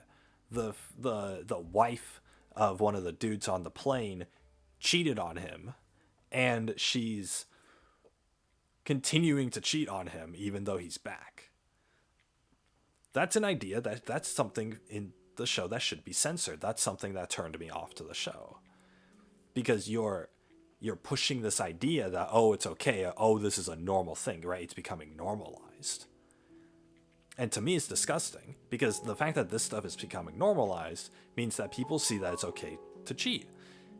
You have a happy couple, and then one of the people cheats on their partner because they've gone off and they've seen 100 TV shows where cheating happens. It doesn't even matter what the context is, and it doesn't even matter if it was portrayed as a good or bad thing. The fact is that they're exposed to that and it's normalized to them. Oh, cheating's something that happens. And so they think like, oh, if they cheat and that happens, then they do that, then it's going to turn out like one of their TV shows. But it's not going to turn out like one of their TV shows. This is the real world. This is real life. But the thing is, this kind of behavior is being normalized. You know, cheating in real life is life destroying. It destroys the life, your happy relationship, and it destroys the life of your partner. It destroys their emotional state. A lot of people who get cheated on go off to kill themselves. Is that shown in any of your TV shows? I don't think so. I don't think so. If we had TV shows where the wife cheated on the husband, and then the husband sees the text messages between them or watches a video, and then it cuts to the next scene and the wife walks into the bedroom and the husband is hanging from the ceiling with a noose around his neck. If every single TV show that had cheating had a scene like that in it, then it wouldn't be so normalized. Then it would be bad. Then it would be taboo. But the thing is, we're perpetually showing this aspect of society, and it's in so much media that we're normalizing it. I can't watch Western TV shows anymore. I can't watch American TV shows anymore out of fear that they're gonna have some element about this. In fact, I've dropped so many shows and I've dropped so many movies because they even bring up, because they even hint at the fact that there's gonna be promiscuity in it. There's gonna be people having sex with more than just their partners. I can't handle it. And so that's something that should be censored in the same way that these people are complaining about anime having pedophilia in it. It's, you know, pedophilia is, you know, life destroying, right? Molesting a child is terrible because you bring on that trauma. But the thing, you know, and that's what happens. And sexual harassment and sexual assault is the same thing, right? You're doing these things and they cause trauma. Being cheated on also causes trauma, but people don't take that as seriously. But if I made the identical post to this, just saying, why does every American show normalize cheating and promiscuity, then it would be downvoted, and people would say, oh, you're just too sensitive, maybe you should grow up a bit or whatever. Because to society, cheating and sleeping with a bunch of people and being a slut is normalized. That's the normalized behavior. You go to Japan and pedophilia is normalized. But the thing is, these Americans are having this dissonance of, we have things that we approve of, and we look at the rest of the world and we see they're doing things that we don't approve of. How dare they? I'm right, you're wrong. It's that mentality. And the thing is, it's a disgusting mentality. Whenever you bring up censorship, whenever you bring up that something should be taboo, this is what it is. You're basically saying you're only allowed to watch and normalize what I'm okay with. You're only allowed to have the ideas that I want you to have. That's what you're saying. And evidence of that is that there are bad things that have long-lasting consequences that are being normalized in regular media, and everybody turns a blind eye towards it. That's what this is. And so bringing up this whole idea is just terrible. And you go down this path of censorship, and all of a sudden, you're going to get different countries. You know, this is the World Wide Web, meaning it's the entire planet, but you're going to have certain countries that are censoring certain ideas. China, for example, there's a lot of content and media you can't watch in China. You can't watch a lot of American shows in China because China doesn't want its citizens to normalize the ideas that we push out into the West. And people in the West will be like, oh, hashtag Chinese freedom, hashtag no censorship. You know, the Chinese people should be able to watch whatever they want. Whatever. But then you bring up pedophilia and like sexual harassment or sexual assault. And all of a sudden it's, oh no, but that's wrong. We shouldn't have that in our TV shows. That shouldn't be normalized. You're willing to normalize some things that are actually harmful and bad, scientifically proven to be harmful and bad, like being a slut or cheating on your partner. There's so much evidence of that only causing grief and sorrow in the world. Just like pedophilia does, just like sexual assault does. And yet, it's completely okay if the main character gets cheated on in a TV show. It's completely okay if you go to a show like Lucifer and he sleeps with like 3 different women regularly, and that's just normal. That's just normalized. It's okay that we have shows about drug addicts, you know, who are getting their next high. That's the whole fucking show. It's okay that we have shows that are literally called like sex ed, where the main characters go around and they sleep with every college jockey they can. That's okay. But pedophilia isn't. Like, you have to see, one isn't worse than the other. Realistically, like, everything is just, like, yeah, we shouldn't go out and rape anybody. But, obviously.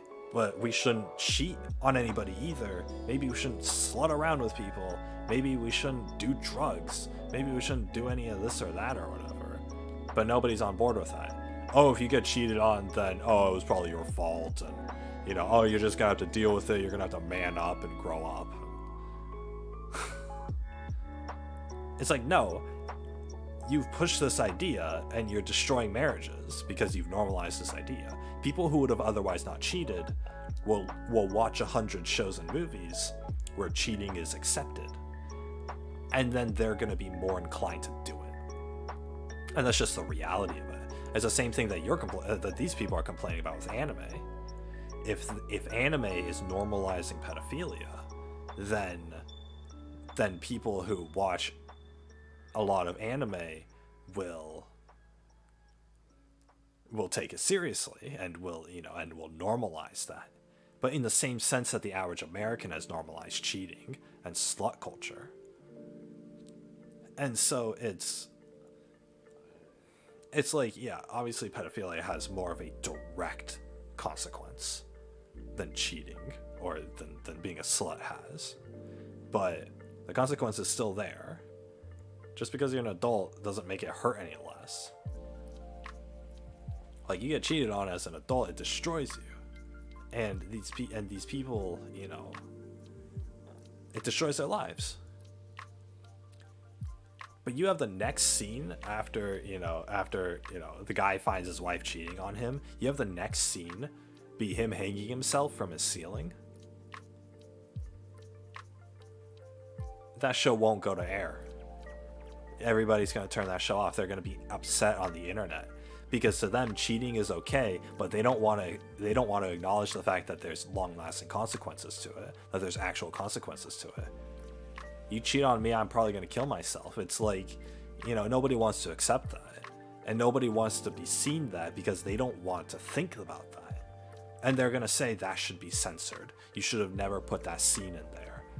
In other words, what they're implying, but they're not saying directly, is I want to do bad thing, but I don't want bad consequence to come from it. I don't want to be reminded that there's going to be a bad consequence. That's why there are people out there who are being sluts, who are going to, or whores, or whatever the definition is. They're going out there and they're just sleeping with a bunch of people.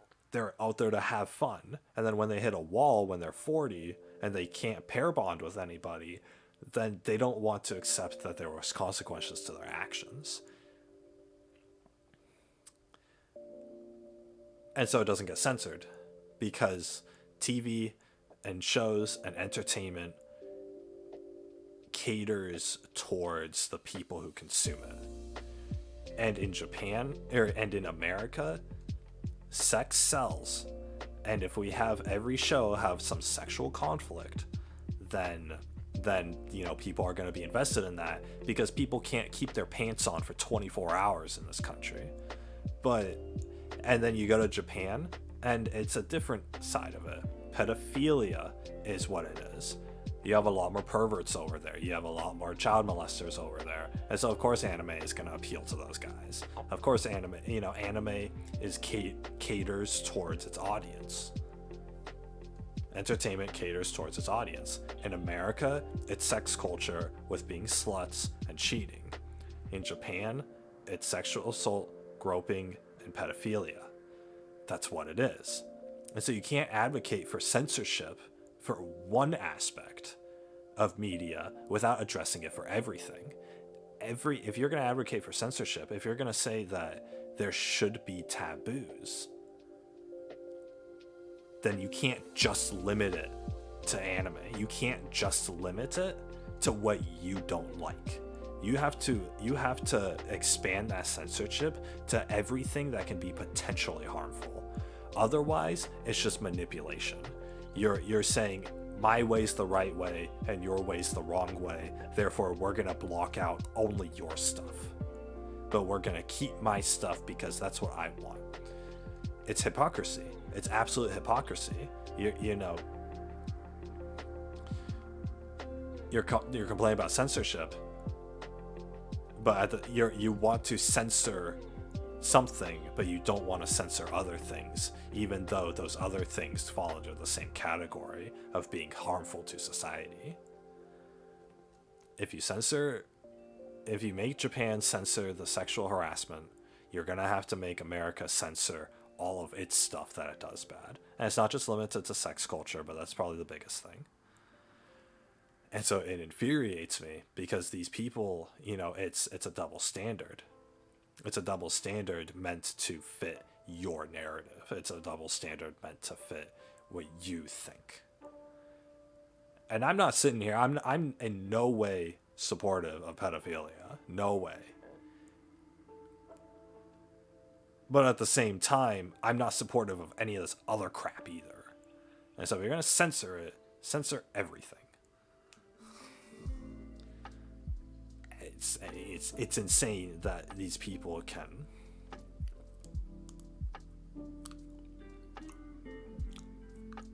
have this double standard. But the thing is, it won't change because nobody sees anything wrong with what we're viewing in America.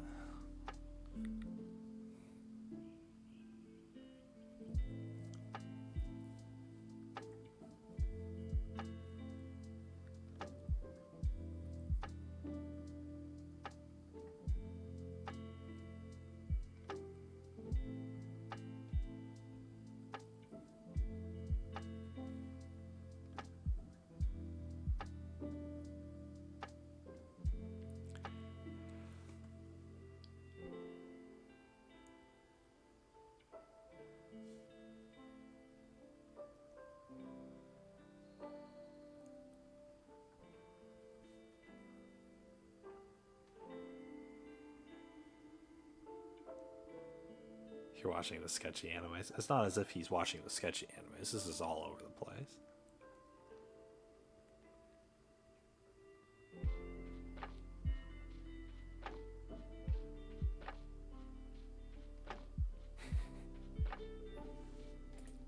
How did a child sniffer get into office?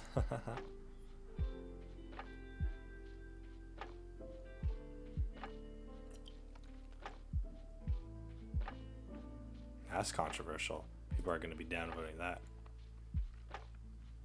Democrats aren't going to upvote this one. It's true.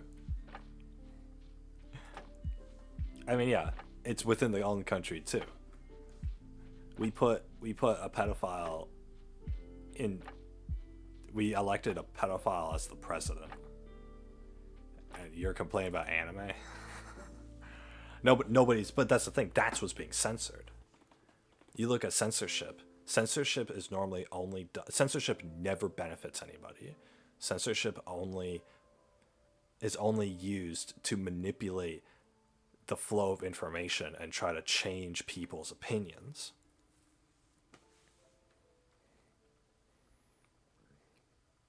That's what it is. It tries to change people's opinions. If there's clear evidence that, you know, Joe Biden is a pedophile, but you keep all that information away from the media, then nobody's gonna think about it. And if nobody thinks about it, then everyone thinks that Joe Biden's a good guy because you censored all the bad stuff. Look at that. Now you've altered the opinion of everybody.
Since when did the majority even agree with this?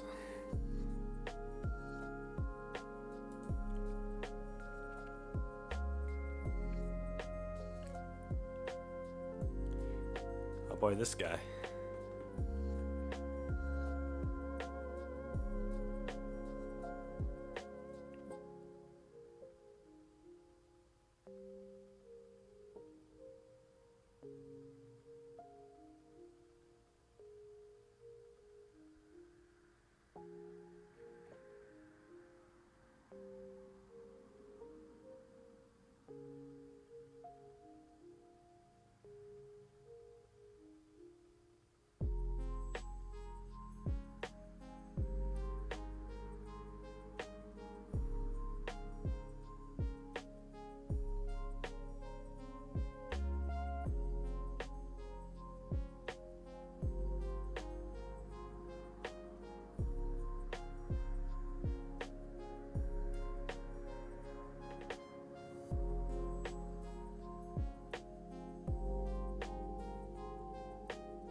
It's mostly 17-year-olds being sexual with 17-year-olds. That's not the clinical definition of pedophilia. It's considered healthy by psychologists, even if Western culture still finds it morally wrong. This is not seen remotely as bad in many cultures. Latino culture in third world countries is not as strict about this, for example. I don't think there's something to be done other than continue to reducing the stigma for looking for mental health and therapy for those who genuinely have trouble with desire for minors. So it's not that bad as you think. There's an epidemic of pedophiles being normalized. You can't normalize sexual disorders. I've heard that like pedophiles actually can't you actually can't go to like therapy for like pedophilia or whatever, because it'll like go on your record or something and you'll be like kicked out of your job and stuff like that. So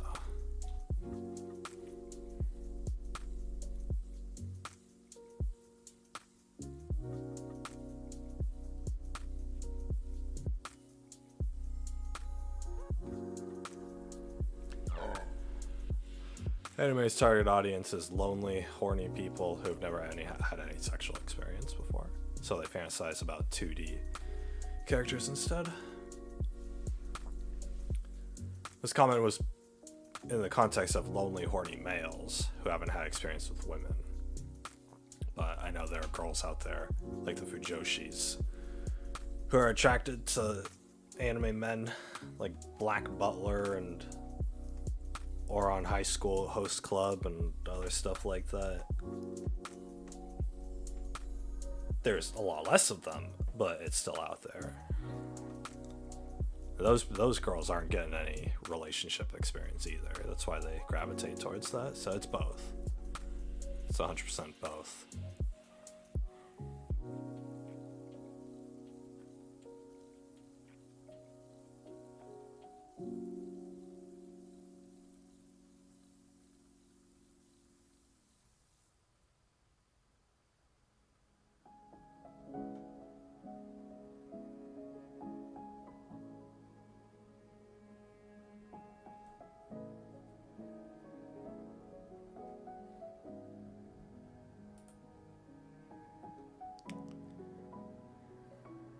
Is there really a subreddit called Men Writing Women?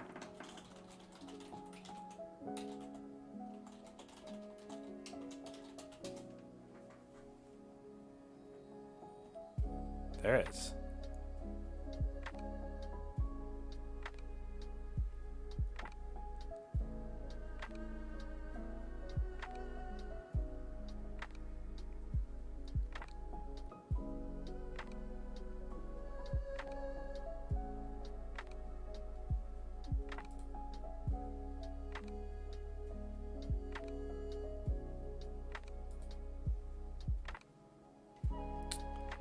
What is this subreddit about? A sample of how men who create films, books, TV, and graphic novels characterize women. So you're saying that men don't actually understand how women naturally act?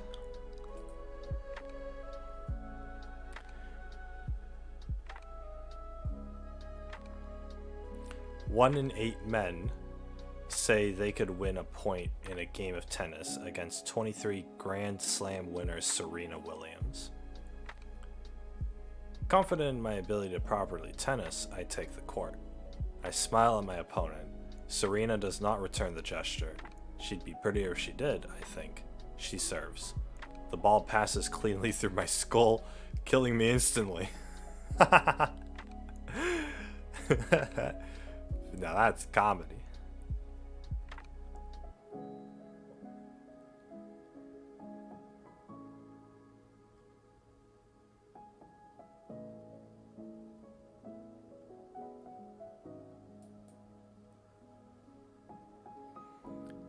Anytime a beautiful 23-year-old woman in a movie is attracted to a mediocre man played by a comedian who wrote the script, I count as a plot hole. Played by a comedian who wrote the script, I count as a plot. Oh, I see. So you're saying the dude featured in the movie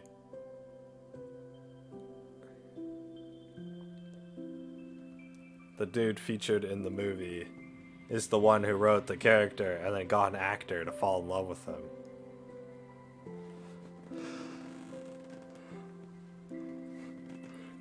There was a YouTube channel that did that. They had like a parkour challenge YouTube channel, and this dude who ran the YouTube channel, he would do these parkour challenges against like these beautiful women, these beautiful fit women. And then they would be like, oh, disgusted at him at first, but then he would win the parkour challenge against them. And then they would become like the woman would become like attracted to him, and then like give him a kiss at the end of the video. And clearly, the dude had paid these women actors to do this, to shoot these videos for him. So that kind of reminds me of that. There's also the Kissing Pranks channel. God, I forget what it was. I think like Prank TV or something like that. I don't know. There's a Kissing Pranks channel where this dude would go out and he would do a coin toss. And he'd say, okay, yeah, heads or tails, if you lose, I get to kiss you, up to like some random girl on Venice Beach. And she would call it wrong. And he'd be like, oh, you lost, looks like I get to kiss you. And she's like, oh, okay. Right, it's just some random stranger. And he goes in and he like just starts making out with her for like a straight minute. And you can hear like the sounds, like the mouth sounds on the little mic piece that they have. It's so disgusting. But it's so obvious. It's so clear that like these tricks don't work. Women aren't just gonna make out with you. You know, he's paying these people and making them pretend, but then he's posing them as random strangers. He's pretending that these women are just random strangers that he just walked up to and played a kissing prank with. But it's clear that he paid them and they set the whole thing up. And then you have like horny 15-year-old teenage dudes trying to do this with like girls at their high school, and they get like suspended for sexual harassment or whatever, and when they try to go in for the kiss, and they're like, I tried to follow Kissing Prank TV's prank video idea and it just landed me on the sex offender list. It's hilarious because the dude in the YouTube channel, they're always posing it as this is real, I really went up to strangers. And the thing is, in a movie it's the same thing, where they were paying an actor, but you have the suspension of disbelief, where you think that the movie's real for the time that you're watching it. But then after the movie, you're like, okay, this is obviously a made-up scenario. This wouldn't happen in real life. There are no magic dragons in a virtual reality video game and blah, blah, blah. But YouTube videos, it seems more real, you know. I'm gonna write about cock and balls the way male writers write about tits. His nuts, once so full and heaving in the summers of his youth, now clung to his pelvis as a reminder of the cold and his powerlessness. Very nice. male writers write about tits, why wouldn't you hire like a prostitute and, you know, just like for a couple hours and just like play around with her tits to actually see how the real physics of it works before you start writing about it? I mean, that's what I would do. I need a, you know, if I was to write something like that, if I was to write like an erotica or something, I would need like a real example in front of me, and I wouldn't like do it with her or anything, but you know, you need to actually see like how the physics are happening. I probably wouldn't go so far as to like hire somebody, though. I don't have the money, the time, or the social confidence in order to do that.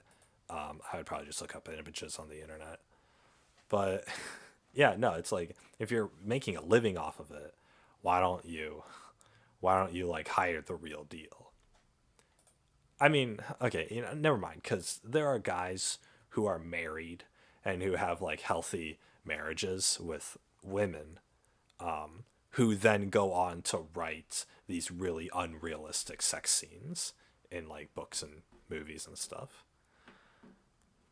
And you got to figure, like, they have the experience to see that it's not, what they're writing isn't realistic, and yet they write that anyway.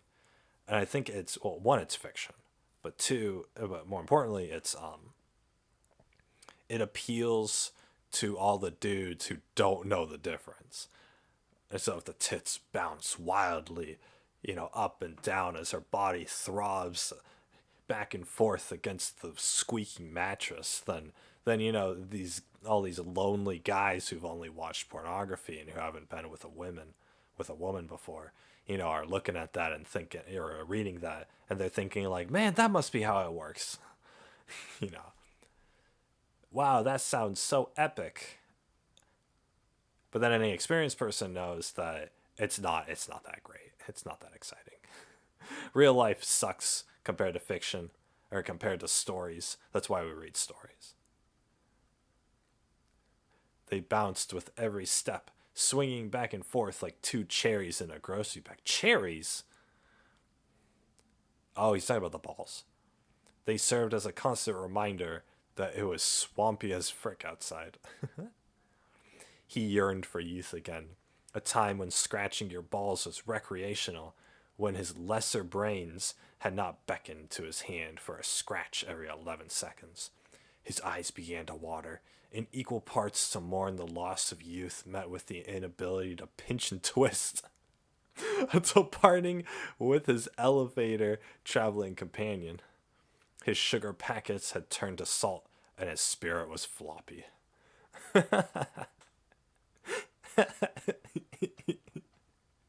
Hell yeah. I forgot. Reddit is full of amateur authors. We think about our nuts all the time, especially when we're in tense situations fighting dark lords and such. Hell yeah.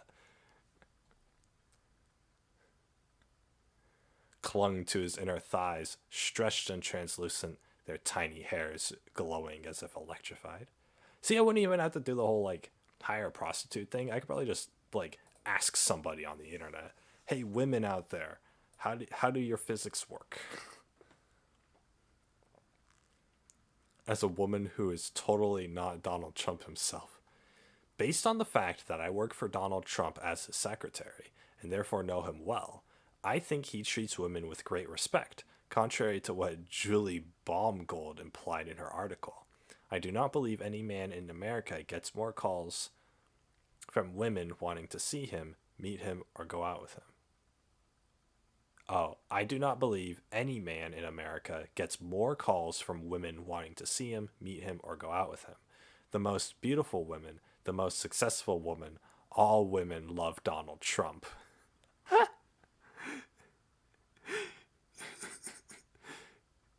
That's not even like, that's so like narcissistic. That's like, not narcissistic, but just that's so like self-congratulatory that it's like, it wasn't written by a woman. It wasn't written by a dude. It was written by Donald Trump himself. If I wanted to make myself the best person ever, like in a paragraph, you know, this is exactly what I'd be writing. He couldn't even diversify his style of speaking when pretending to be someone else.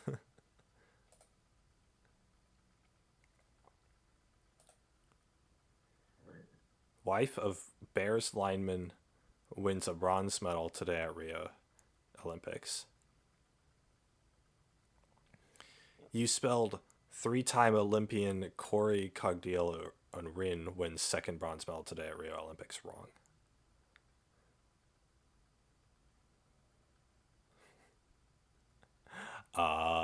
The newspaper made it. They didn't even reference who she is. They made the title "Wife of a Bears lineman wins a bronze medal today." Not it. Her identity was posed as the fact that she's the wife of a football player. Not the fact that she herself, like, her identity isn't tied to herself, it's tied to the dude that she's married with. Oof. I'll bet that made the feminists seethe.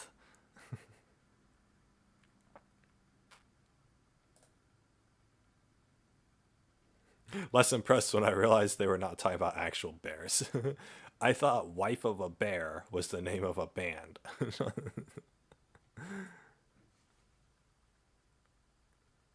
This woman surely can't have any greater life achievements other than being married to a Bears lineman. It's impossible.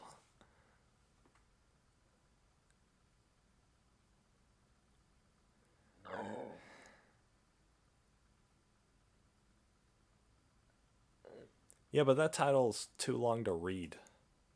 If you mention that she's a 3... Okay, it's not because it's... I don't think... I mean, it looks like it's because it's sexist. But the Chicago Tribune is, they're above the sexism. They're doing it whatever... They're posing it however they can to get clicks. More people... people aren't going to click on the fact that, 3-time Olympian, blah, blah, blah, Corey... blah, blah, blah, wins a second bronze medal. Nobody's going to click on that. But if you pose the title as Wife of a Bears lineman wins a bronze medal today, then you're curious. You're like, wait, why does a football player's wife, how did she win an Olympic medal? And so you click on the article to find out how being married to a football player relates to winning the Olympics. That's why you click on the article, because you don't understand, because the title is vague enough, but still it makes you curious about what's going on here, sort of thing. That's what makes you click. They need to title their article so that you click it. They can't that's about it. If you just straight up tell them, an Olympian won another Olympic medal in the title, then everybody's going to be like, oh, okay. And they're just going to scroll past it. That doesn't generate clicks. Their title generates clicks. So, it may seem sexist, and it definitely downplays her identity, but the Chicago Tribune needs you to click on their article to find out why being married to a football player makes you an Olympian medal receiver.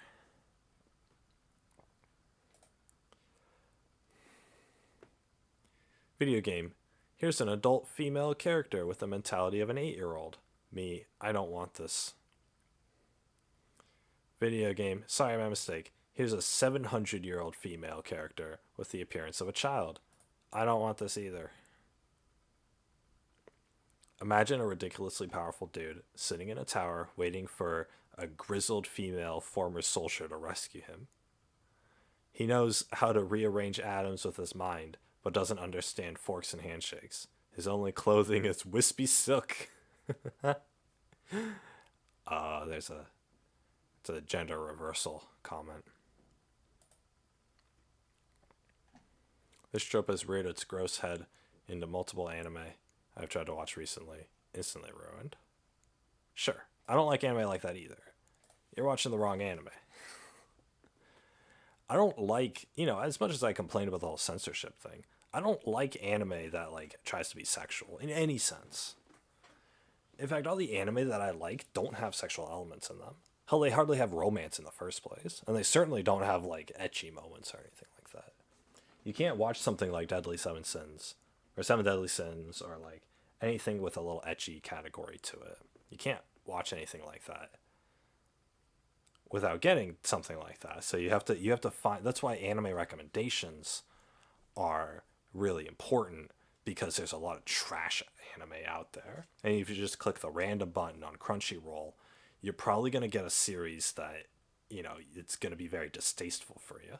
So that's why I'm constantly, you know, trying to search for, you know, the best thing. And I'll only watch like one anime a season at this point, because I only like serious anime. I don't like jokey anime or whatever. So Odd Taxi was good. 86 was good. One Piece is pretty decent. They do ramp up the sexuality a little bit towards the second half of One Piece. You just gotta switch to the manga for that, or to avoid a lot of that though. What else is good? Bleach is good. Naruto's actually pretty decent too.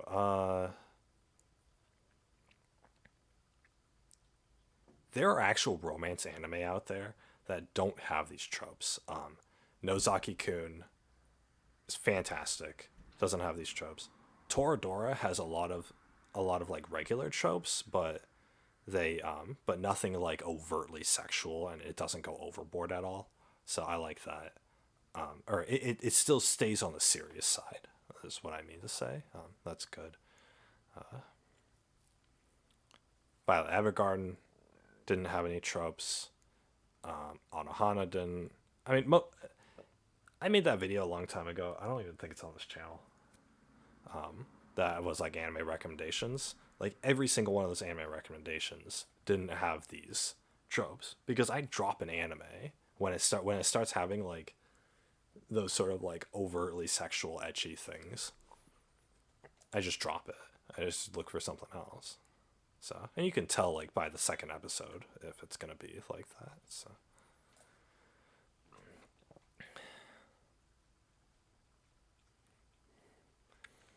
millennial women are worried, ashamed of out-earning boyfriends and husbands.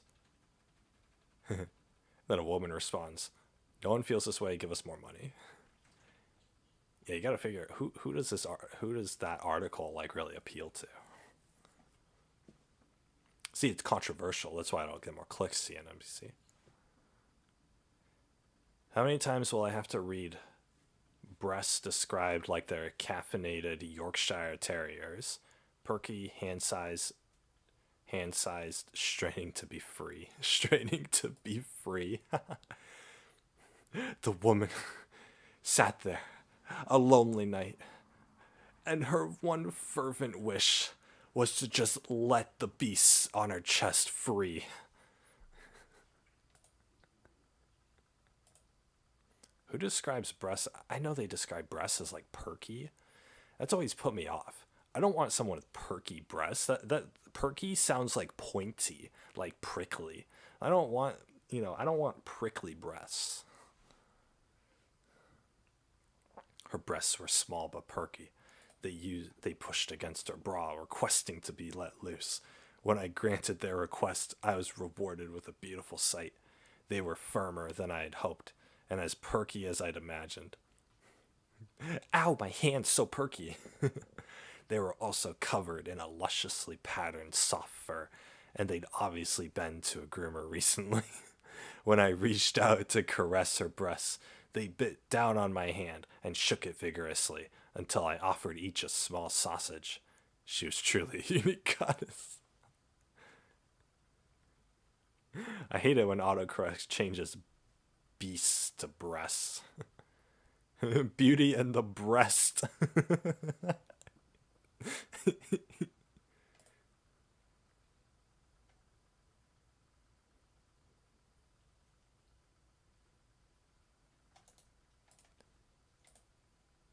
What the hell?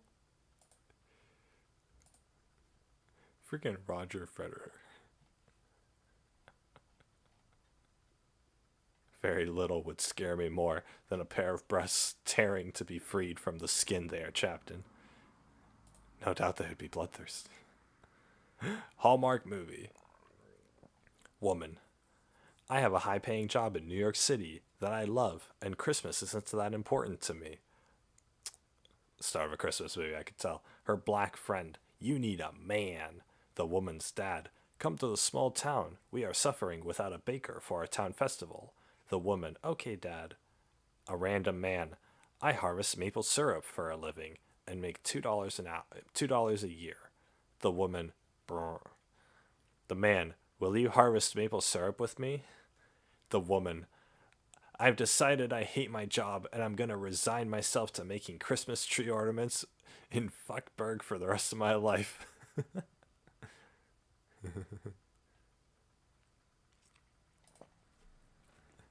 I've just finished working on basically this exact movie for Lifetime. Some slight changes to details, but definitely included a black friend essentially saying you need a man and a small town festival. Edit, I should add I've probably done over a dozen of these films, and probably at least 8 of them followed this exact formula. There are even more tropes if you look for them. My favorite is what I call suspiciously Santa Claus, which is an old man character who looks a bit Santa-like, who runs some old weird antique store. He will inevitably have a scene with the child character, usually the son of the single dad who's the lead character's love interest. That scene goes like this. The kid, I just wish my dad could be happy. He's been so sad since Mom died. Suspiciously Santa, well, you know it can be tough losing someone you love, but you know Christmas has a way of making little miracles happen. Weird, slightly miraculous thing happens, like some lights magically turn on, or a broken toy suddenly starts working. The kid's, whoa! Bonus points if after the 2 main characters kiss in the presence of the kid, then the kid suddenly sees the old man who then winks at him. Oh my god, I feel like I've seen this exact movie like 3 times. They make them all the same. It's great. I always liked that. I always liked those movies too, because I thought like, oh, this, because it give me hope for humanity. Oh, some woman who's like bitter about her career, but she's all stuck up and stuff. Just goes to a small town, and then it makes her homely, and it makes her more down to earth, and she realizes what's important in life. I always liked that. I mean, it could be a guy or a girl. It typically happens with a girl. I've seen movies where it happens with a guy character too, and it's like that's always nice, because I've always been of the idea that we should all live simpler lives. We're the only ones who are overcomplicating our own lives. So, once you're an adult, you have other people doing that for you before that point, but.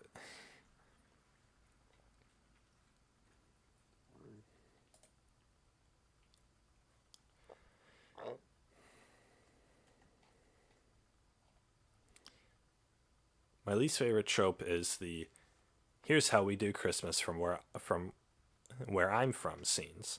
Those are the absolute worst of film, because it usually involves the whole cast and doing a bunch of weird, boring stuff. A few others might be mom and dad relive their somehow Christmas-related romantic origin. They met on Christmas, married on Christmas, or some other nonsense. The lead character has a vaguely Christmas/Christian name, such as Hope, Faith, Noel, example, etc. The scene in a church that tries to mention as little religious stuff as possible so as to not offend anybody. The pastor, let's not forget that Christmas is a time for family and giving, and also just, being kind to one another. The Christmas show or pageant that has tons of problems, but absolutely none of them are caused by malfeasance or maliciousness of any of the characters.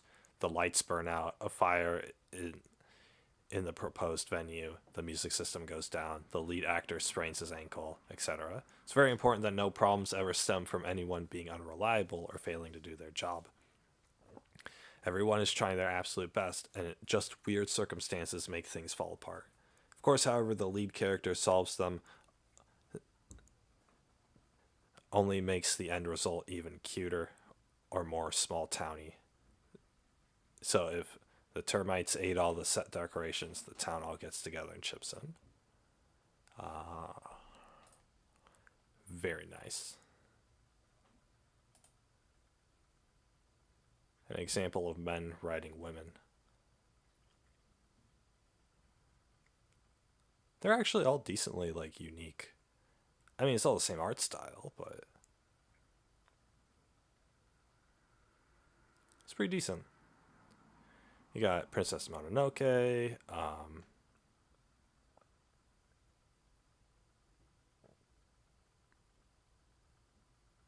oh, this is the Spirited Away. This is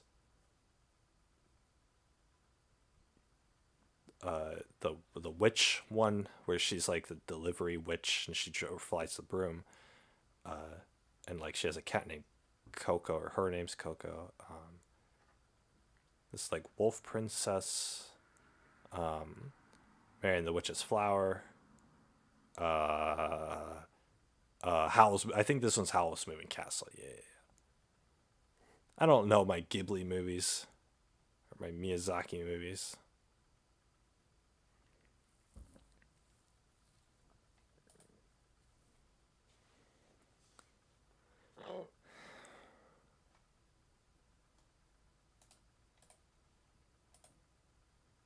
Oh, it's deleted. Sucks.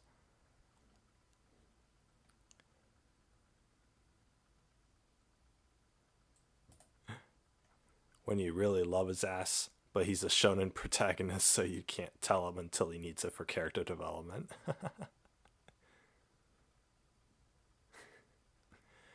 Dude, it was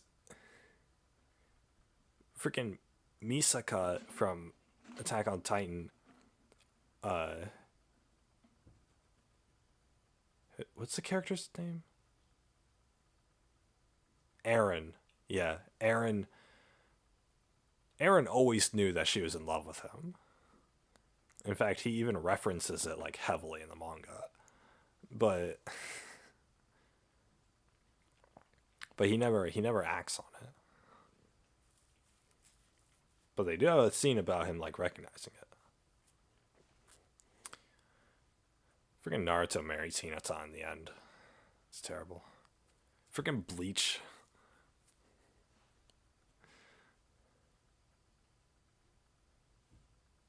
Does Gravity Girl really like Deku? Ugh. I never watched, or I didn't watch My Hero Academia past season 2. Because the first half of season 2 was just such a banger. But then the second half of season 2 really like ended on a bleh note. Oh, I did actually see season 3. Season 3 was worse. And I can tell it's just kind of like generic and goes down from there. Honestly, My Hero Academia ended at the end of that tournament arc. So that's hoping for good development for female characters in shonen is hoping for disappointment. They're pretty much pure male power fantasy for teenage boys.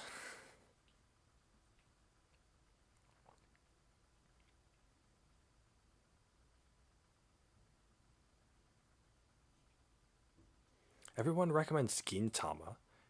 Gintama is so hard to get into because they give it so many jokes and it's so many skits. And all the skits don't have like a meaning in them. So you're waiting and you're trying to slug through these like really cringy moments that have no purpose in the storyline, but just because they're force fed into there. They're like little scenes. They're like episodes of a sitcom. It's if Drake and Josh had a serious storyline that progressed, that, you know, had like 2 minutes an episode, you had some progression in the serious storyline, and then the other 18 minutes of the episode is just a bunch of jokes and skits and whatnot, and canned laughter. That's what Gintama is.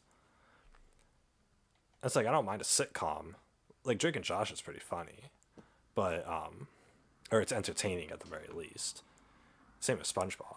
But I would want to watch. I've been recommended Gintama for the serious storyline, and I've seen like anime openings in it that feature a serious storyline and character development.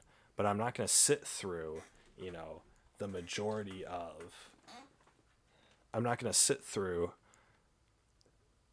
the majority of the episode having to put up with these comedic moments just to get a couple minutes of story progression per episode.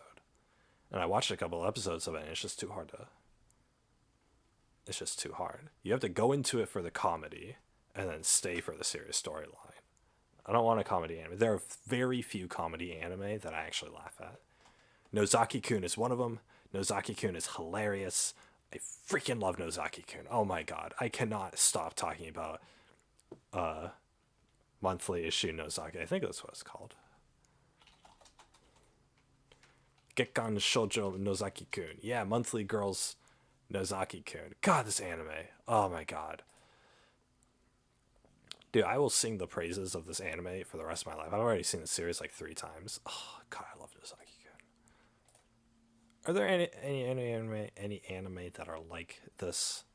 Any recommendations? Ouran High School Host Club. Get out of here with that. I'm not gay. Mangaka-san to assistant-san to the animation.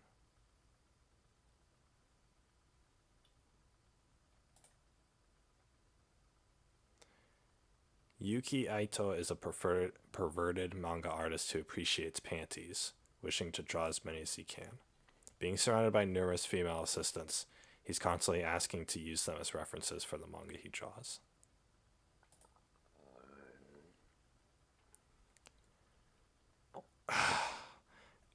More of those tropes of sexual harassment is okay. Okay, what's Bakuman?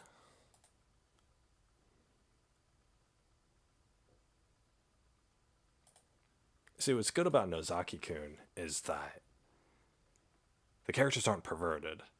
It's just that the girl character is just like shy about her feelings for the guy character. But the thing is, it gets them, and then the guy's like completely dense, and he's like completely unaware of it, and it's hilarious because it just creates all these situations. God, it's so good. He's a mangaka. Yada yada. As long as it's not ecchi. Comedy, drama, romance. Sounds like my kind of anime. Alright, cool. 10, 3, 9, 10. Alright, cool. I'll give it a shot. Kaguya-sama Wotakoi. I loved Wotakoi. That was nice. Daily life of high school boys. Hell yeah.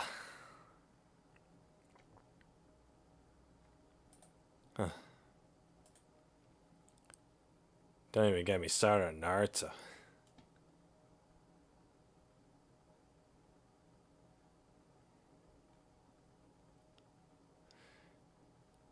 She did have her own little character development, and then it went away. I didn't realize that about Hinata. You forget about her. A lot of long-running anime series, you kind of forget about the characters.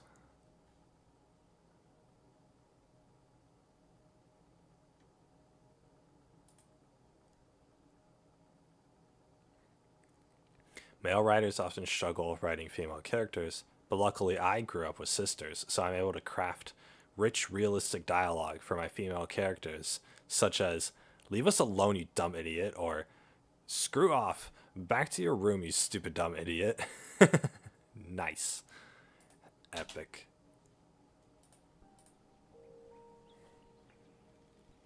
If white characters were written the same way white authors describe people of color in novels, Karen wrapped her mayonnaise-colored hands around the ceramic mug and lifted it to her non-existent lips.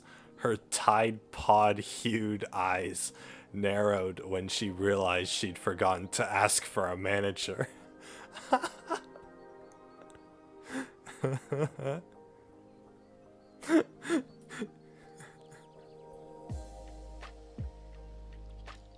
We all know my flesh is the color of an old russet potato. What color's my flesh? Coffee colored. Coffee with varying degrees of cream.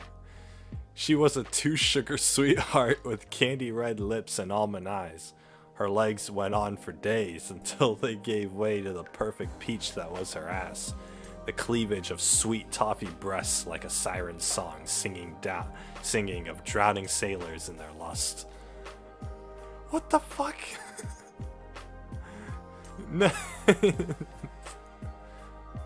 Well, if that isn't a pretentious ass description, I don't know what is.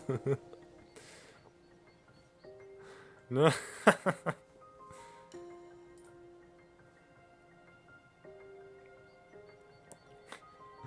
God, your ass is so pretentious.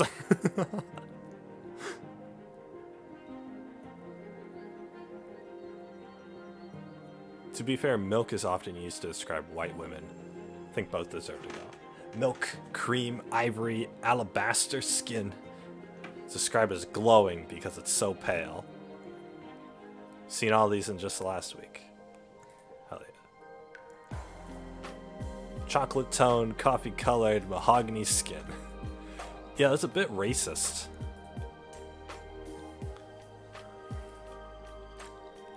Well, the thing is, when you write a story, like, you don't need,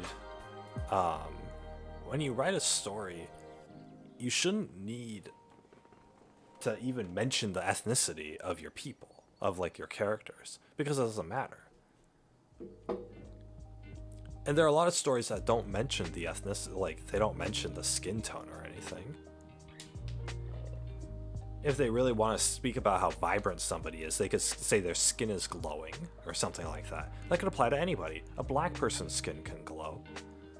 You know, an Asian person's skin can glow. It's just about it's just to describe their presence.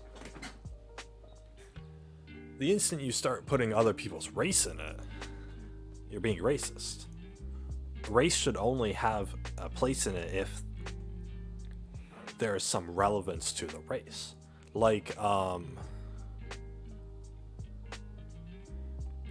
there's that one book. The title had like the word raisins in it. I don't know. It's about some poor black family.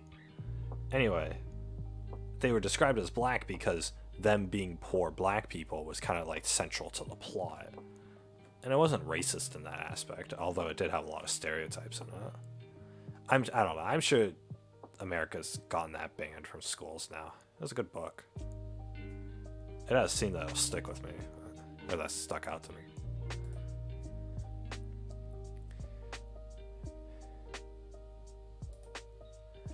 Chip gazed at the sexy outline of the murder victim on the floor. What a waste of curves, he groaned.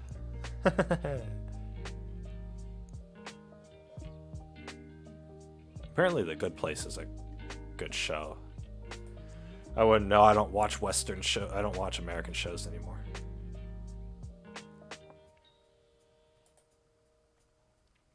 Likes for days. You may fascinate a woman by giving her a piece of cheese.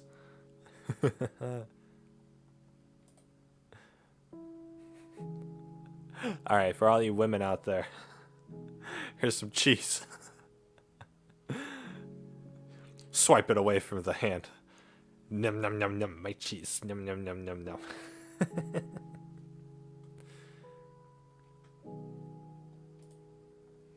Take a shoe that the woman you love has worn. Fill it with roux and hang it over your bed to make her love you. To win a maiden's love, get a hair and a pin off her unperceived. Twist the hair around the pin, then throw them backwards into a river.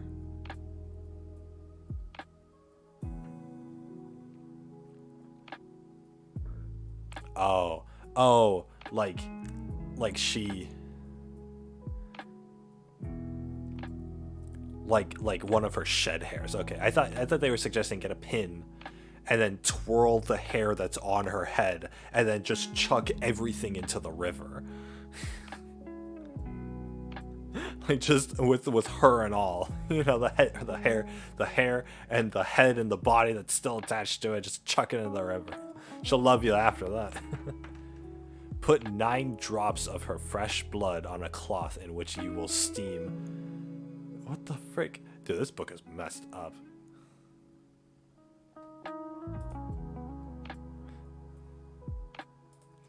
Dang. Cheese. Did it work? Women, are you fascinated yet? I mean, I'd be fascinated too if some random dude just handed me a piece of cheese for no apparent reason. They don't mean the modern version of fascinate. This is in the context of Book of Spells, and an older meaning of fascinate was to cast a spell on someone, bewitch them. Still true though. Give me some high quality cheese and you can put me under whatever spell you please. I want high quality cheese. Am I a woman, guys? I want cheese. High quality cheese sounds actually just like a big block of cheese and you just take a bite. That's like still solid but it's slightly warm, so it's easy to chew down on.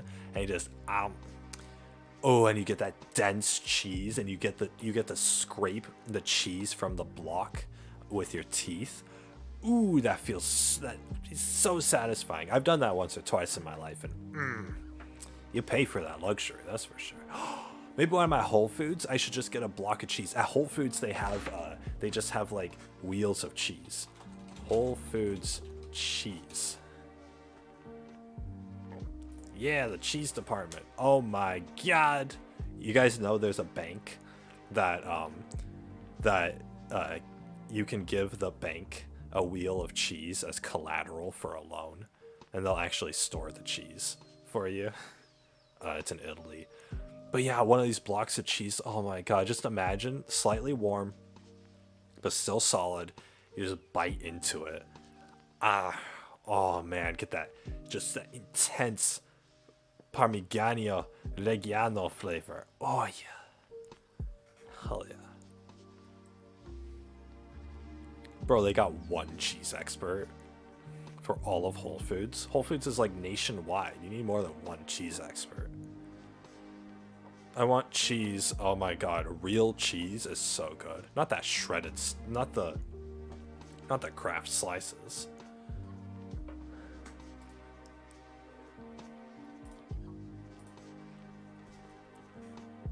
God, I love just eating cheese. Oh man, I'd get so sick. Oh my god, goat cheese. I love goat cheese.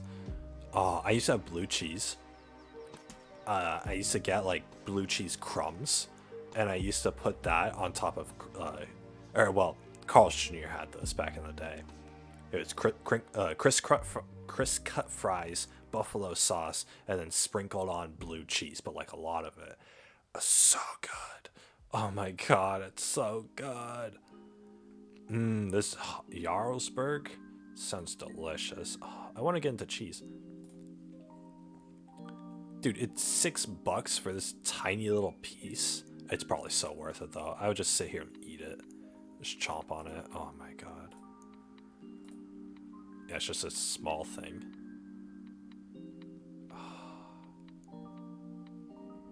I would like 100%. I gotta go to Whole Foods.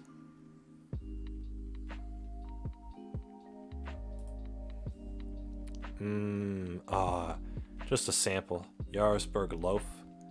For $3, I could get this piece of cheese. Oh, that's pretty worth it, honestly, for some high quality stuff. And it looks like you could slice it long ways to get those good thin deli slices. Hell yeah. And you know what? You're actually probably saving money by getting the cheese yourself.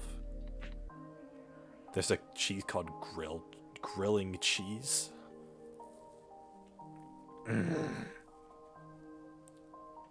I am allergic to all of this.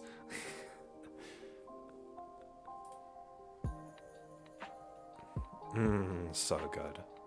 You can make your own cheese. I want a cow.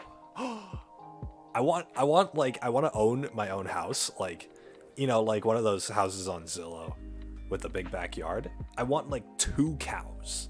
I want like 2 cows, and they can free graze in my big backyard, and I can just milk them every once in a while. That fresh, unpasteurized milk. I can turn into cheese, turn into butter. I'll have one of those old-fashioned cheese presses. Ooh, yeah, hell yeah. I do that. They can eat my grass all they want. Avocado cheese, or avocado. I got like fruit trees in the backyard. I tend to. Lemons, limes, oranges. Ooh, fresh oranges. Oh, You guys ever have a do oranges come from California? Either California or Florida. I think Florida is known for their oranges. Something like that. I didn't get a Florida orange. Missed opportunity. Oh well.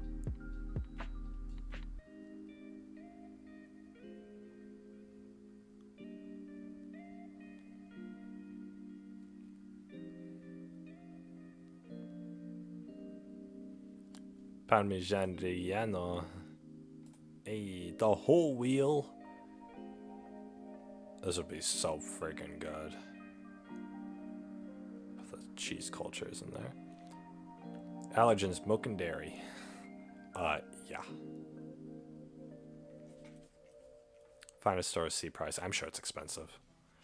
Oh, cheese sounds so freaking good. Oh god, I want cheese.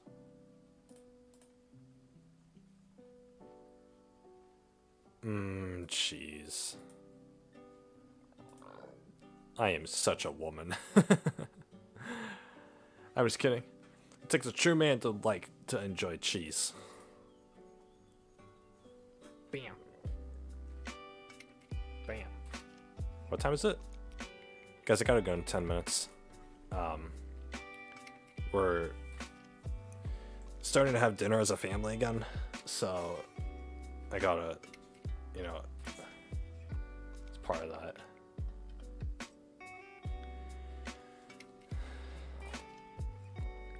Her smell was irresistible, like a freshly opened pack of Yu-Gi-Oh cards.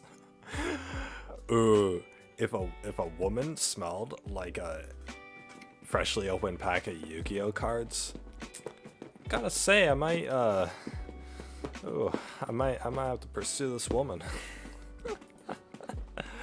Dude, the smell of Yu-Gi-Oh cards is so dope. You don't get that feeling, and it's that satisfaction from opening it too. You know that, man, you're the first one to see that, to open that pack and to see those cards. Oh hell yeah. And then you open the pack and you get an ultra rare shiny holographic card. Hell yeah. I don't care if I never use it in my deck, it's gonna go look great in my collection book. I still have my Yu-Gi-Oh cards, actually, by the way. I still have my the Yu-Gi-Oh cards that because I was super into Yu-Gi-Oh when I was like 10.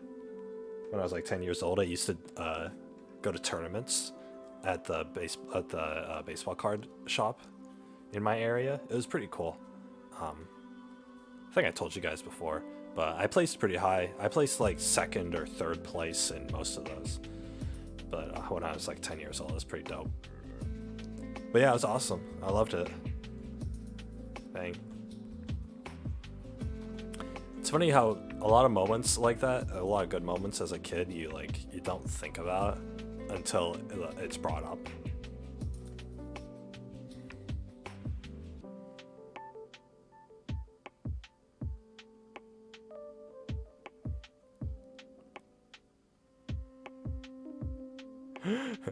Frick, Yu-Gi-Oh cards smell good though. Fresh books. Does this book smell good?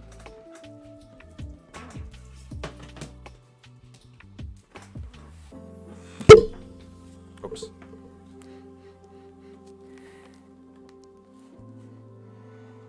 Oh, that's that book smell. Oh, it's that book smell. Oh, I can follow it, you mastermind. Oh, it's that fresh book smell. Oh, man. Oh, man, that's worth the cost alone. She was looking forward to seeing Meg, who had been her inspiration. Meg was one of the few people who had helped Elena without trying to rob, rape, or exploit her. Elena had a lot of questions to ask her about business in general and the wool trade in particular. It was market day, so it took them some time to drive their cart through the crowded city to Meg Street. At last they arrived at her house. Elena stepped out into the hall. A woman she had never seen before was standing there. "Oh," said Aliena, and she stopped short. "What is it?" said the woman. "I'm a friend of Meg's." "She doesn't live here anymore," the woman said curtly. "Oh, dear." Aliena saw no need for her to be so brusque. "Where'd she move to?" She's gone with her husband, who left this city in disgrace, the woman said. Leanna was disappointed and afraid.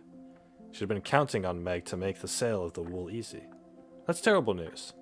He's a dishonest tradesman, and if I were you, I wouldn't boast about being a friend of hers. Now clear off. Leanna was outraged that someone should speak ill of Meg. I don't care what her husband may have done. Meg was a fine woman and greatly superior to the thieves and whores that inhabit this stinking city, she said, and she went out before the woman could think of a rejoinder. Her verbal victory gave her only momentary consolation. Bad news, she said to Richard. Meg has left Winchester. Is the person who lives there now a wool merchant? He said. I didn't ask. I was too busy telling her off. Now she felt foolish. What should we do, Allie? We've got to sell these fleeces, she said anxiously. We'd better go to the marketplace. Wonder what happens to the marketplace, guys. I have no idea. I just jumped into a page. That was page 389 of this book. I haven't even started this book yet. I have no idea who these people are.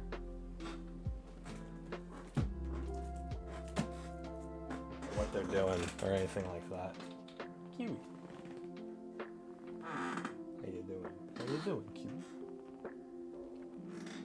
I was gonna start reading that book on stream. I talk a lot. My throat gets a little dry on stream here, guys, since I talk a lot. Introduce a male character like male screenwriters describe women characters. As I looked into his innocent green eyes, I knew that my womanly presence was arousing his taut testicles. That with every little gasping breath, they vibrated against each other, firm and plump beneath his starched trousers, and he blushed as he knew that I would. Or as he knew that I knew. I have not truly lived until this moment. Can an owner of testicles confirm for me if they vibrate? In writing, please, I don't need a video. My conclusions. Balls do not vibrate. They do react to temperature and handling, but not in a vibratory way. The woman writing a man as a man writing a woman was merely writing for dramatic effect, much in the same way male authors may talk about boobies getting taut and straining against clothing. Yeah, don't boobs just like rest in the bra? That's what I always thought. I thought they just kind of like rest there. If it's like really tight, then they might push up, but you know, that's about it. Yeah, testicles don't vibrate. It's not to say that, you know, everything doesn't vibrate, if you know what I'm saying. If you get what I mean. Given the amount of replies, men sure love to talk about balls. I repeat, do not send me photos or other digital representation of your balls. You should be very proud, unless I'm willingly face to face with them. You should be very proud, but unless I'm willingly face to face with them, I have no interest in them. Oof. Getting sent those dick pics. Just read in a story. She was small-breasted, intelligent, and capable. Have yet to read. He was tiny-cocked, elegant, and available. Epic. Well, yeah, because having a tiny cock is an insult. Being small-breasted isn't an insult. Some people think it is, but it's not. Because there are guys out there who are into small breasts. No girl is into a tiny penis. Like... no girl. They might be into the dude himself and then put up with his tiny penis. Well, that's about it. Which is why I'm glad that I'm above average, you know, 'cause it's like I don't have to worry about that. Not like I'm getting with anyone anyway. People aren't gonna like people just don't like my personality. But you know, if somebody does, then they'll get an extra reward with that too, you know what I'm saying? That extra reward being my companionship. You perverts. Fantasy could be the best genre, but unfortunately there's too many weird, horny men writing it. Well, yeah, what do you think anime is? That's how it is with anime. all the mediocre anime are just like, and like light novels, are just dudes having a power fantasy. If you're a dude and you're like, you know, you have the power fantasy enough to like want to write a story about it, you're gonna self-insert and you're gonna write all your desires into it. That's the thing about me, is like I could just write a story where like because I've thought of several scenarios where like I'm super powerful, I'm like a superhero, and like what I would do with that sort of stuff or whatever, right? But it's like these guys, you know, actually write the stories about it. But the thing is, it's a power fantasy and it appeals to other guys, so they sell. That's the stuff that gets published. And obviously it's in a fantasy setting because it is a fantasy for these guys to be desired by women. So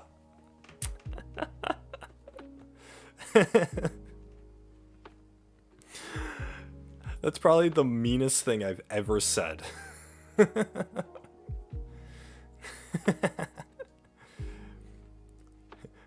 Of course it's in the fantasy genre because it is a fantasy for these guys to be desired by other women.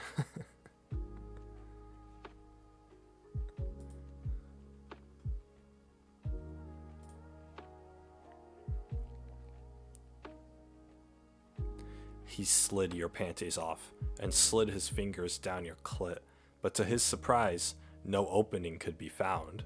He now knew that you were untouched, unbroken. He smirked deviously upon finding out you were a virgin. You could tell his mind was exploring all the different things he would do to you.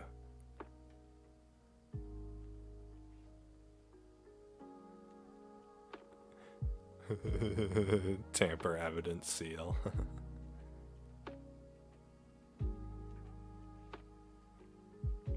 But to his surprise, no opening could be found. This line, yeah, no, that's what I was thinking. This line made me hopeful that it was going to be a story about a guy learning that the clit doesn't have a hole and is actually just a vagina. Yeah. That's what I thought too. I thought he was going to discover that.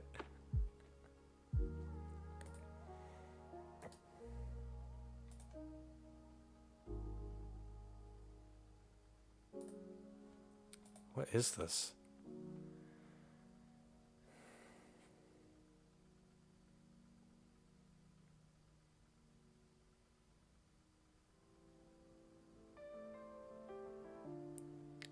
What?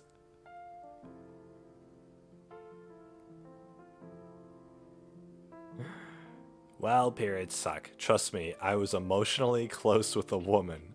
In fact, close enough to feel her goddamn periods. Frick, I freaking hated it. Men, don't get that attached. Be supportive, feed her ice cream and whatever else she asks for, but don't get attached enough to feel them. It's not worth it. How do you feel somebody else's periods? Anyway, I hate to be callous, but that's just your body telling you to hurry up and get pregnant.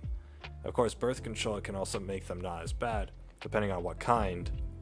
Oh, I don't approve of, like, unless it's like really bad, I don't really like approve of birth control for the express purpose of that. Plus birth control makes you like smell bad down there, so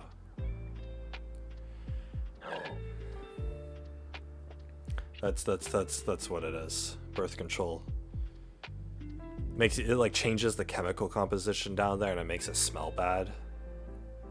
And then whatever dude's got to go down there, you know, it's like this horrendous smell or whatever. It's like the same as if it gets infected. Of course, with like an infection, you can't really control it, but like birth control makes it smell bad, is what it is. Of course, if like it's like the sheer pain and you need some medication for it, then yeah, you gotta. But other than that. Of course, you find out there's more kinds of birth control than there are types of oil, which is a pain. There are more period blood containment things, like tampons, pads, cups, etc. Then there are types of oil, according to my dad, who actually knows this stuff about the oil, saying there's like 4 types. So ladies, find what's right for you, ask the doctor, test some different periods. What the hell? Who's taking womanly advice from a dude on Tumblr?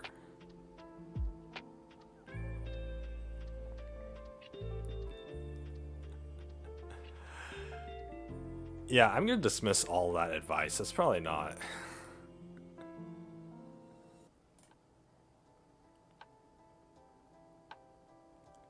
Just your body telling you to hurry up and have kids.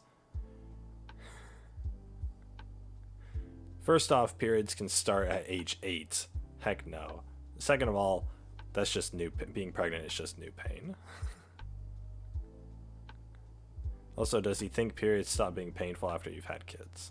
Because I'm not having a kid a year as long as I'm fertile to prevent periods. What the heck? The morning nausea of pregnancy is your body telling you you made a mistake.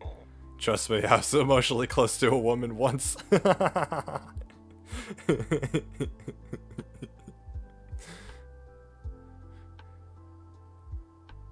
Why? Why are there types of motor oil your universal yardstick? Why are types of motor oil your universal yardstick for numbers? Yeah. There's more types of birth control than there are motor oil. Types of motor oil.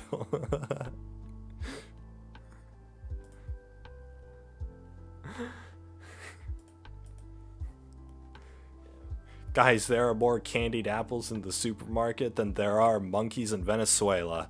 Trust me, I would know. I was emotionally attached to a South American once.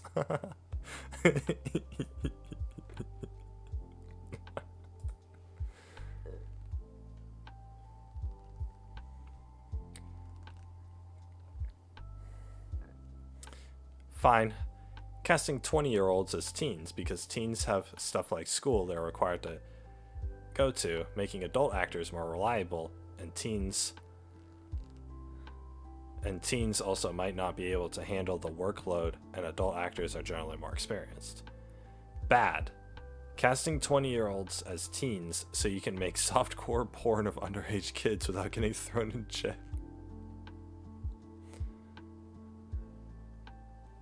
Riverdale.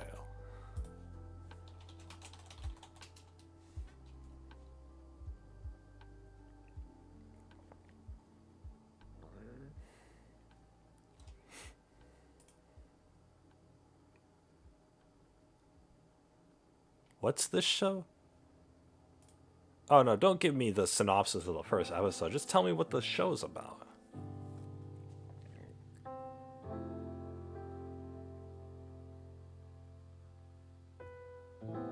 Okay, it's a show about teen drama and relationships and friend groups, and there's probably cheating. I'm just gonna say that anything that ever has romance in it is probably cheating. But yeah, other than that, it looks like a trash show. Of course, it's on Netflix. Anime on Netflix, alright. But, like, American shows on Netflix, probably trash.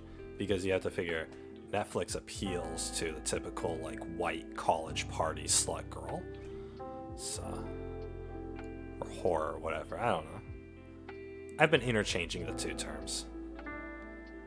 I looked it up once. The two terms are kind of interchangeable. Why am I even talking about this? Confessions. Decided to give a weird guy a chance. I agreed to a second date even though I wasn't that interested after the first. He gave me 13 orgasms last night before he even finished once. Long story short, give people a chance and you'll be surprised what you find. Wow, 13 orgasms. Amazing. My record is 12 and a half. You got me beat, weird guy. I, a totally real human woman, also let the weird, yet strangely attractive, lone wolf in my English class knock my socks off sexually by putting his monster dong in my very real vagina.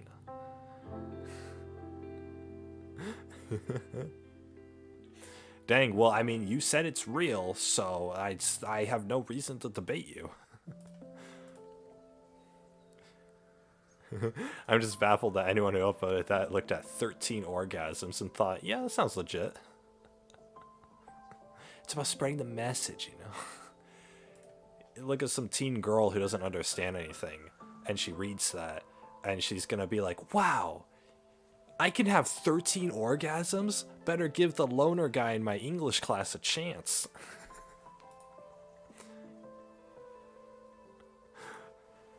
It's like, it's easy to pose as a woman. Or as, like, just anybody who you're not. You just gotta make sure you don't go overboard with it. A lot of people who do this get wrapped up in their own fantasies. That's why. He's like, okay, how can I make this, like, as appealing as possible? If he was like, oh, you know, he actually turned out to be pretty decent. He turned out to be pretty decent, a pretty decent guy. You know, in the end, and honestly, I got to know a lot more about him after the second date. And it turned, and you know, and so I'm excited to continue the relationship or something like that. I don't know. That would sound more like a girl. It's not perfect, but it would sound more like a human being.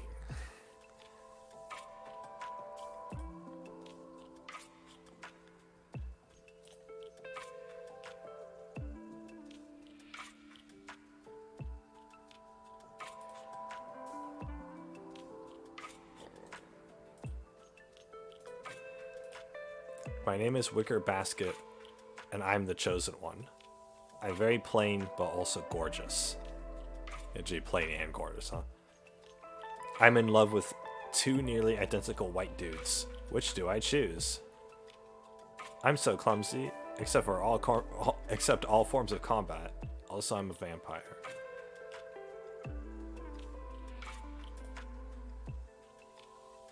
Wait, is this Twilight? Oh wait, no, the dude was a vampire. I think your love interests might be each other's love. Yeah, that's what I thought they were gonna go. I thought, before reading the text, I thought the guy she was going for I thought they were gay, and she has to like, and she's mad about it, and so she has to do advanced combat. Or something, I don't know. You know, I'm still getting over the tragic loss of my wife. She was such a strong female woman with nice heavy breasts. Yeah, man, you do be missing those breasts, though.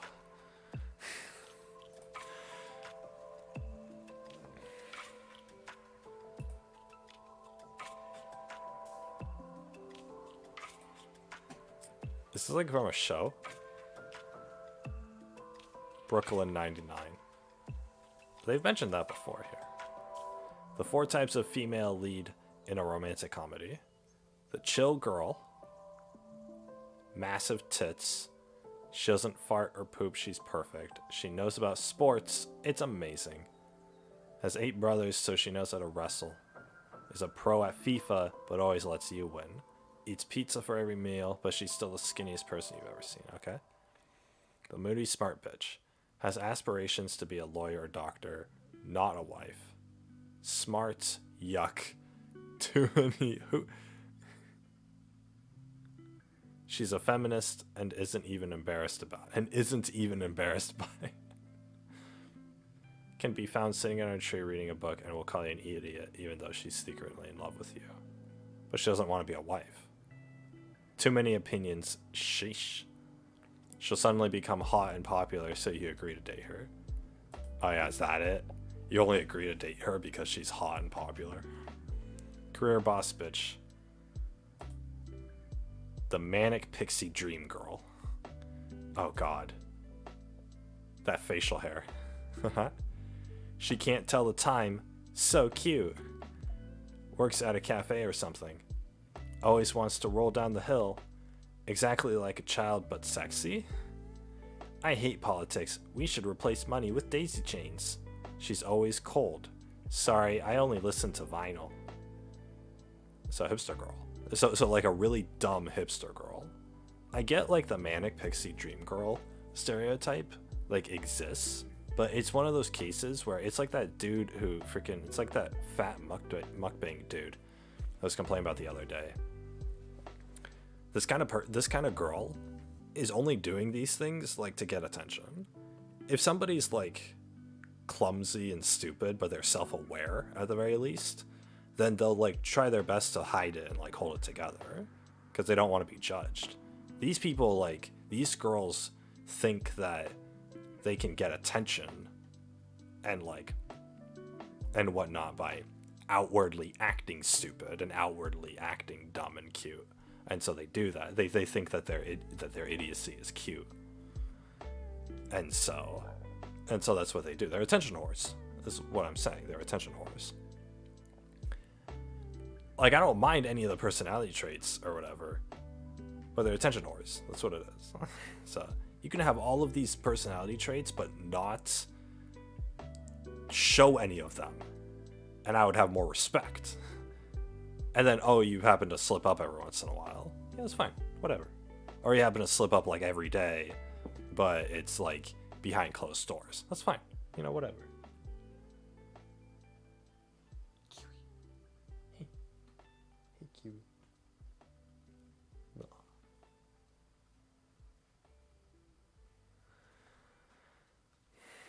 Makeup? Psh, I'm not into that girly stuff. Too high maintenance for a cool girl like me. Has a flawless complexion, sculpted brows, ultra long lashes, perfectly pouty lips. Silky, long, and blonde hair. Of course that she doesn't take care of. Just a shower, and it dries to be perfect.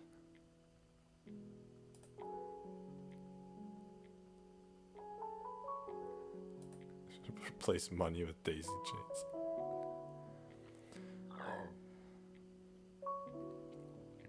Some game developers actually need to learn that when a woman dies, they don't release the same sound they would have while having an orgasm. Sure they do. Have you ever seen a woman die? I don't think so. I'm actually done. I refuse to read a book with a female character in it written by a man over 40. I never thought I would ever have to read the phrase, "She had D-cup guts, but a trainer bra brain." I don't know what that means. D-cup guts, but a trainer bra brain.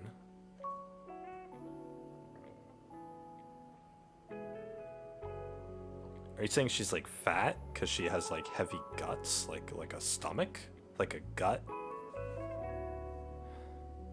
but like a trainer bra brain, like? So you're saying she's fat and stupid because trainer bra would mean that it's small. So is it a small brain but D-cup guts, so like a big stomach? Yeah, so she has a big stomach, so she's fat, and she's also stupid because she has a small brain.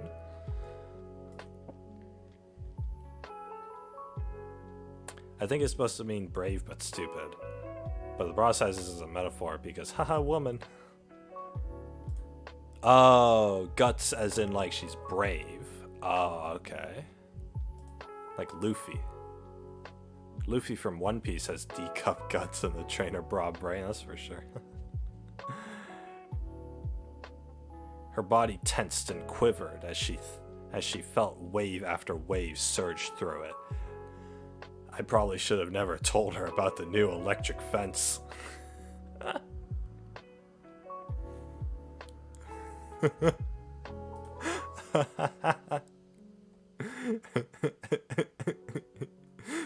See, that's funny.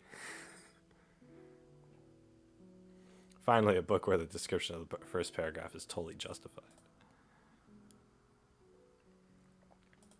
Piece of media. Here's a female assassin. Nice. She kills her marks by seducing them and, ugh. She kills her marks by seducing their wives and convincing them to murder their husbands. Very nice. But when five men... Queer eye, but where five women stand around a male novelist and go, no, drugging her drink is not romantic, and Jonathan, delete this, her breasts did not boobily. Her boobs boobed boobily. As she boobed up and down the yard. Female character cutting their hair. Male authors. Is this character development? It's so true. The dramatic haircut.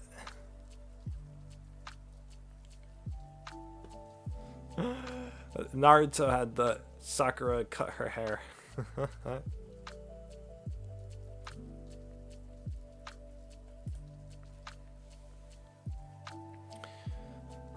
Would a male author describe your breasts as small but persistent, bountiful but unimaginative, stern but not without charm, perky and non-judgmental, shy but good listeners, robust and welcoming, or shriveled, dusty to the touch? Dusty to the touch? What, have you been sitting in your house for like 100 years? It's dusty to the touch? Are you a corpse in a coffin?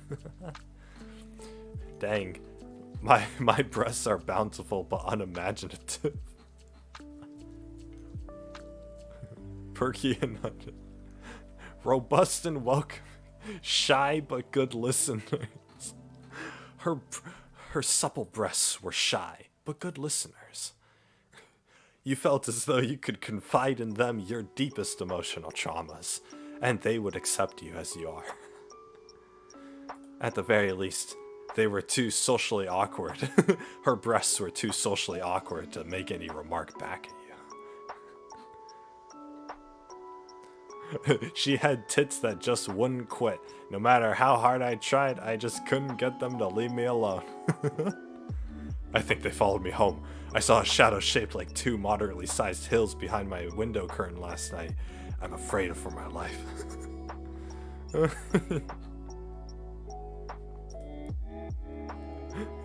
She had a robust and welcoming bosom.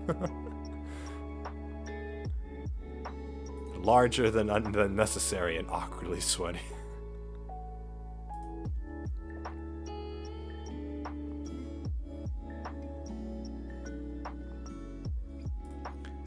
It was a hot night in the City of Angels when a leggy blonde walked into my office. She had 13, maybe 14 legs. Way too many.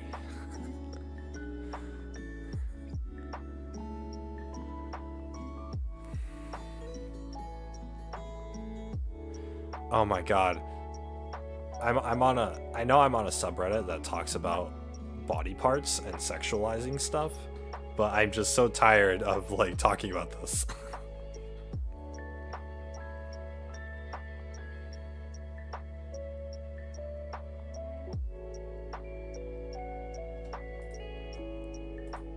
Oof. The announcer labeled the Boy Scouts as future leaders of America, and he said the Girl Scouts were just having fun. It's very sexist and patronizing, yeah.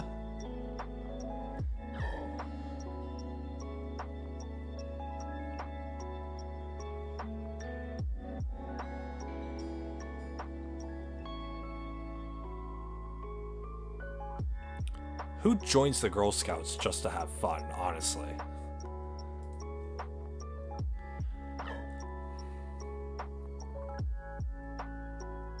Describe this woman in your God, I read that as breast pros. God, the breasts are already, Jesus. They're too big. I would literally just say she had breasts, or she was an attractive woman, but you couldn't focus on that because her breasts were too big and they were in the way and they drew your attention, but not in a good way. And so nobody wanted to associate with her because it was too much. It's too much for everybody.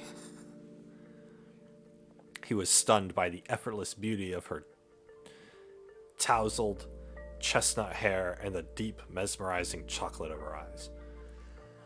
Or at least he would have been if he could have pulled his eyes from her gigasmic jiggly jogglers.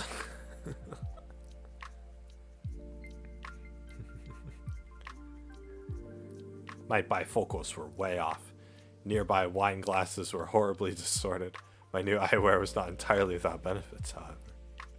The wine glass. Oh, they're suggesting that the photo is photoshopped to make her breasts look bigger. It's too big. I don't like girls with like giant breasts. Ugh. It's too distracting. But for another thing, it's just that they get in the way. I wanna see my woman. I wanna actually like see her entire being. I don't want her like what? If she had gigantic feet, am I supposed to am I supposed to be happy about that? No. So if she has gigantic breasts, it's the same thing. It's in the way. Where's her face? Where's her stomach? Where's her I don't know, where's her hair? I don't know. Girls gotta have small to medium breasts. B cup is probably ideal. Probably a little less than B cup, like a AAA cup. Wait, do you do that with breast sizes? A plus cup? I don't know. I like them small. Small to medium, it's totally fine.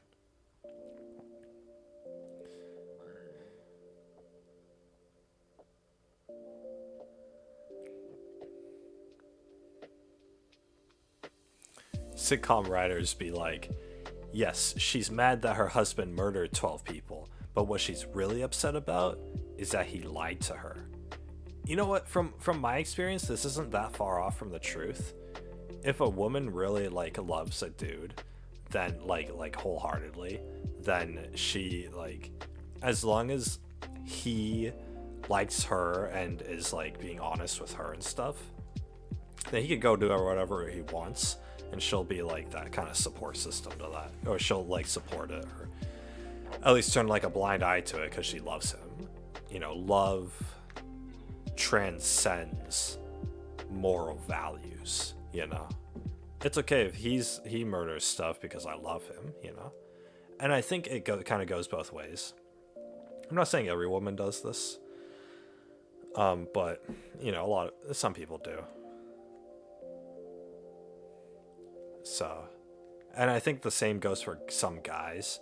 Like a woman could be, you know, whatever. And obviously it doesn't happen that often, but like abusive situations, for example, right? It's like a woman could abuse the kid and the dude will go along with it, even though he doesn't approve necessarily, but he loves his wife more than he has a strong moral standing. So that's why abusive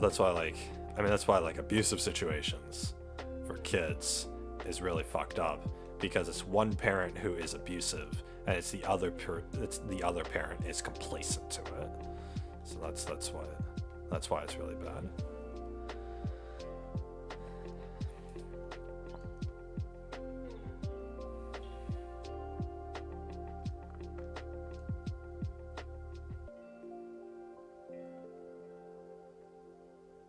Why am I on the subreddit?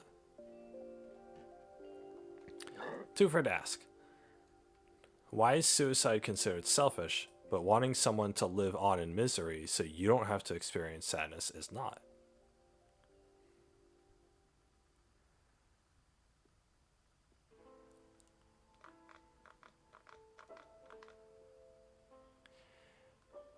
I think it's the one versus many mentality. Suicide ends the suffering of one person, but potentially creates sadness and discord in the lives of multiple people.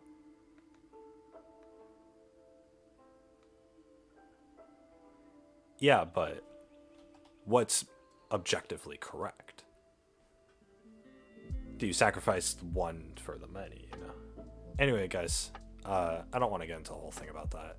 I'm gonna get off. I want cheese.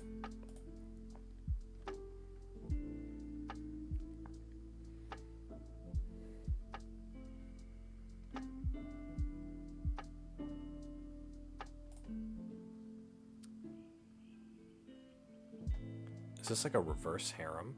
It's a shonen. Hell yeah. Been looking for more good anime. Anyway, guys, I'm gonna get off.